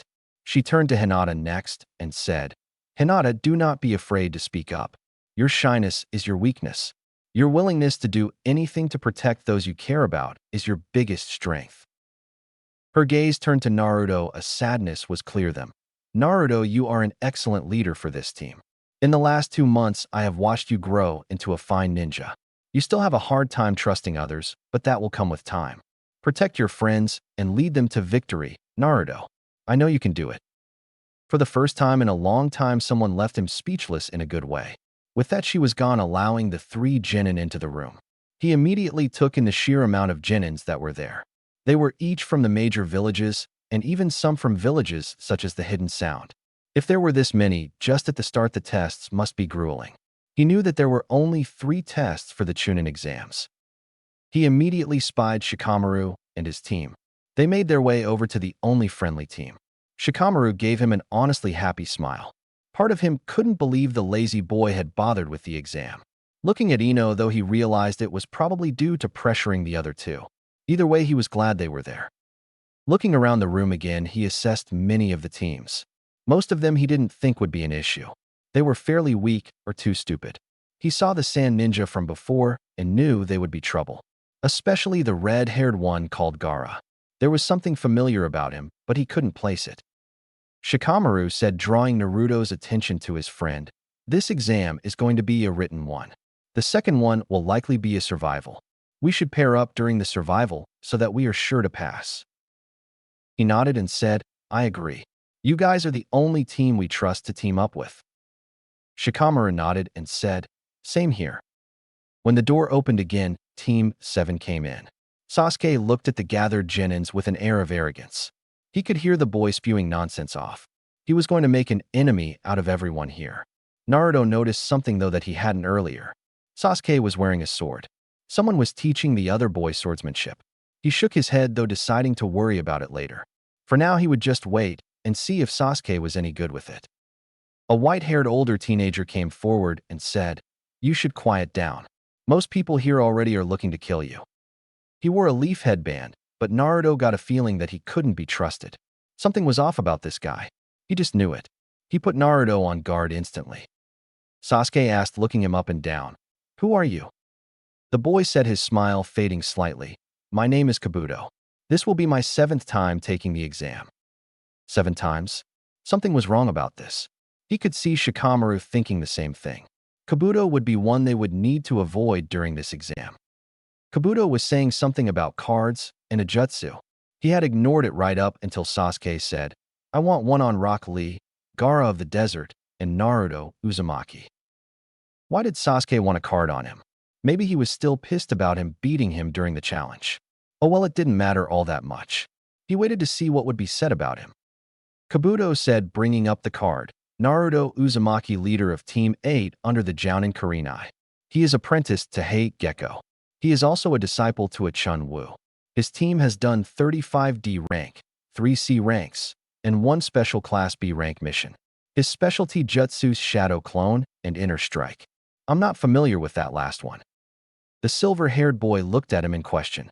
He looked away without answering the unvoiced question. It was none of anyone's concern what Inner Strike was. He was thankful for the fact that none of the other techniques he learned from Chun were on there. He shuddered at the thought of someone finding out about the Black Heaven and Earth technique. Naruto noticed one of the sound Jonin moving closer to Kabuto. He watched carefully as they attacked him. For a moment it seemed as if the older boy had dodged. This proved to be false when the boy practically collapsed. So they used sound to attack and damage Kabuto internally. That will be a difficult attack to fend off. The door to the classroom slammed open, revealing a man with numerous scars across his face. The interrogation specialist Ibiki. He had heard of the man in hushed whispers. No one wanted to be sent to him. The man yelled, "All right, you brats, find your seats. If you are not in one in the next 10 seconds, you're disqualified." They each ran to their seats. Naruto took one close to Shikamaru. Kiba was 2 rows behind him and 1 to the left. Hinata was on the far right closest to the door. They sat with Choji and Ino. Ibiki seemed to stare at them for a moment before saying, "This is your first exam to become Chunin. It is a written exam. You will have 1 hour to answer the 10 questions. If you make a 0 on this test, your entire team will fail. If the proctors catch you cheating 5 times, your entire team will fail." Shikamaru let out a quiet, bored sigh. Naruto knew if anyone could pass this exam, it would be his friend. He got lucky at picking his friend to sit by each other. He wasn't stupid, but he still wasn't the smartest person in the classroom either. There was the chance that he wouldn't be able to answer the questions. The proctors handed out the tests, and after a moment the scarred Jonin said, "Begin." Naruto turned his test over and began to read the questions. The first 3 were tactical questions. He felt good as he answered each question thoroughly. He was never more glad to have played chess and shogi with Shikamaru. His tactical skills were non-existent when he first graduated. Now he went toe-to-toe with his friend. As long as he didn't make a 0, his team would be fine. Still, he wanted to do his best, so that way he could show all he learned. 2 months wasn't long, but it felt like a lifetime ago that he was struggling to learn chess. That he was struggling to find one person to accept him for who he was. After he finished the last tactical question, the rest he was stuck on. Many were on things he never heard of. Inside the academy or outside. The farther he went down, the harder they got. These questions were impossible unless you had Shikamaru's intelligence. That's when it hit him. This was not a test of intelligence. It was a test of gathering of information. After all, if you couldn't gather informed information, then you won't make it far as a ninja. That's why they warned them about cheating. He could probably sit back and wait for the exam to be over and still be fine. There was only one problem with that plan. In the sheet was only 9 questions. That meant the 10th would be oral. He glanced discreetly at Shikamaru, who had written a message on his sheet. It read, "This test is a joke. The real part of the test is in the final question." Just then an examiner called out one of the Jonin's numbers, saying he had failed. The Jonin was 3 or 4 years older than him. He was arguing with the proctor. Naruto flinched when Kotetsu stood. The man had such a cold look it was unlike him. Kotetsu said, grabbing the boy, "You don't get it. Here we are the law.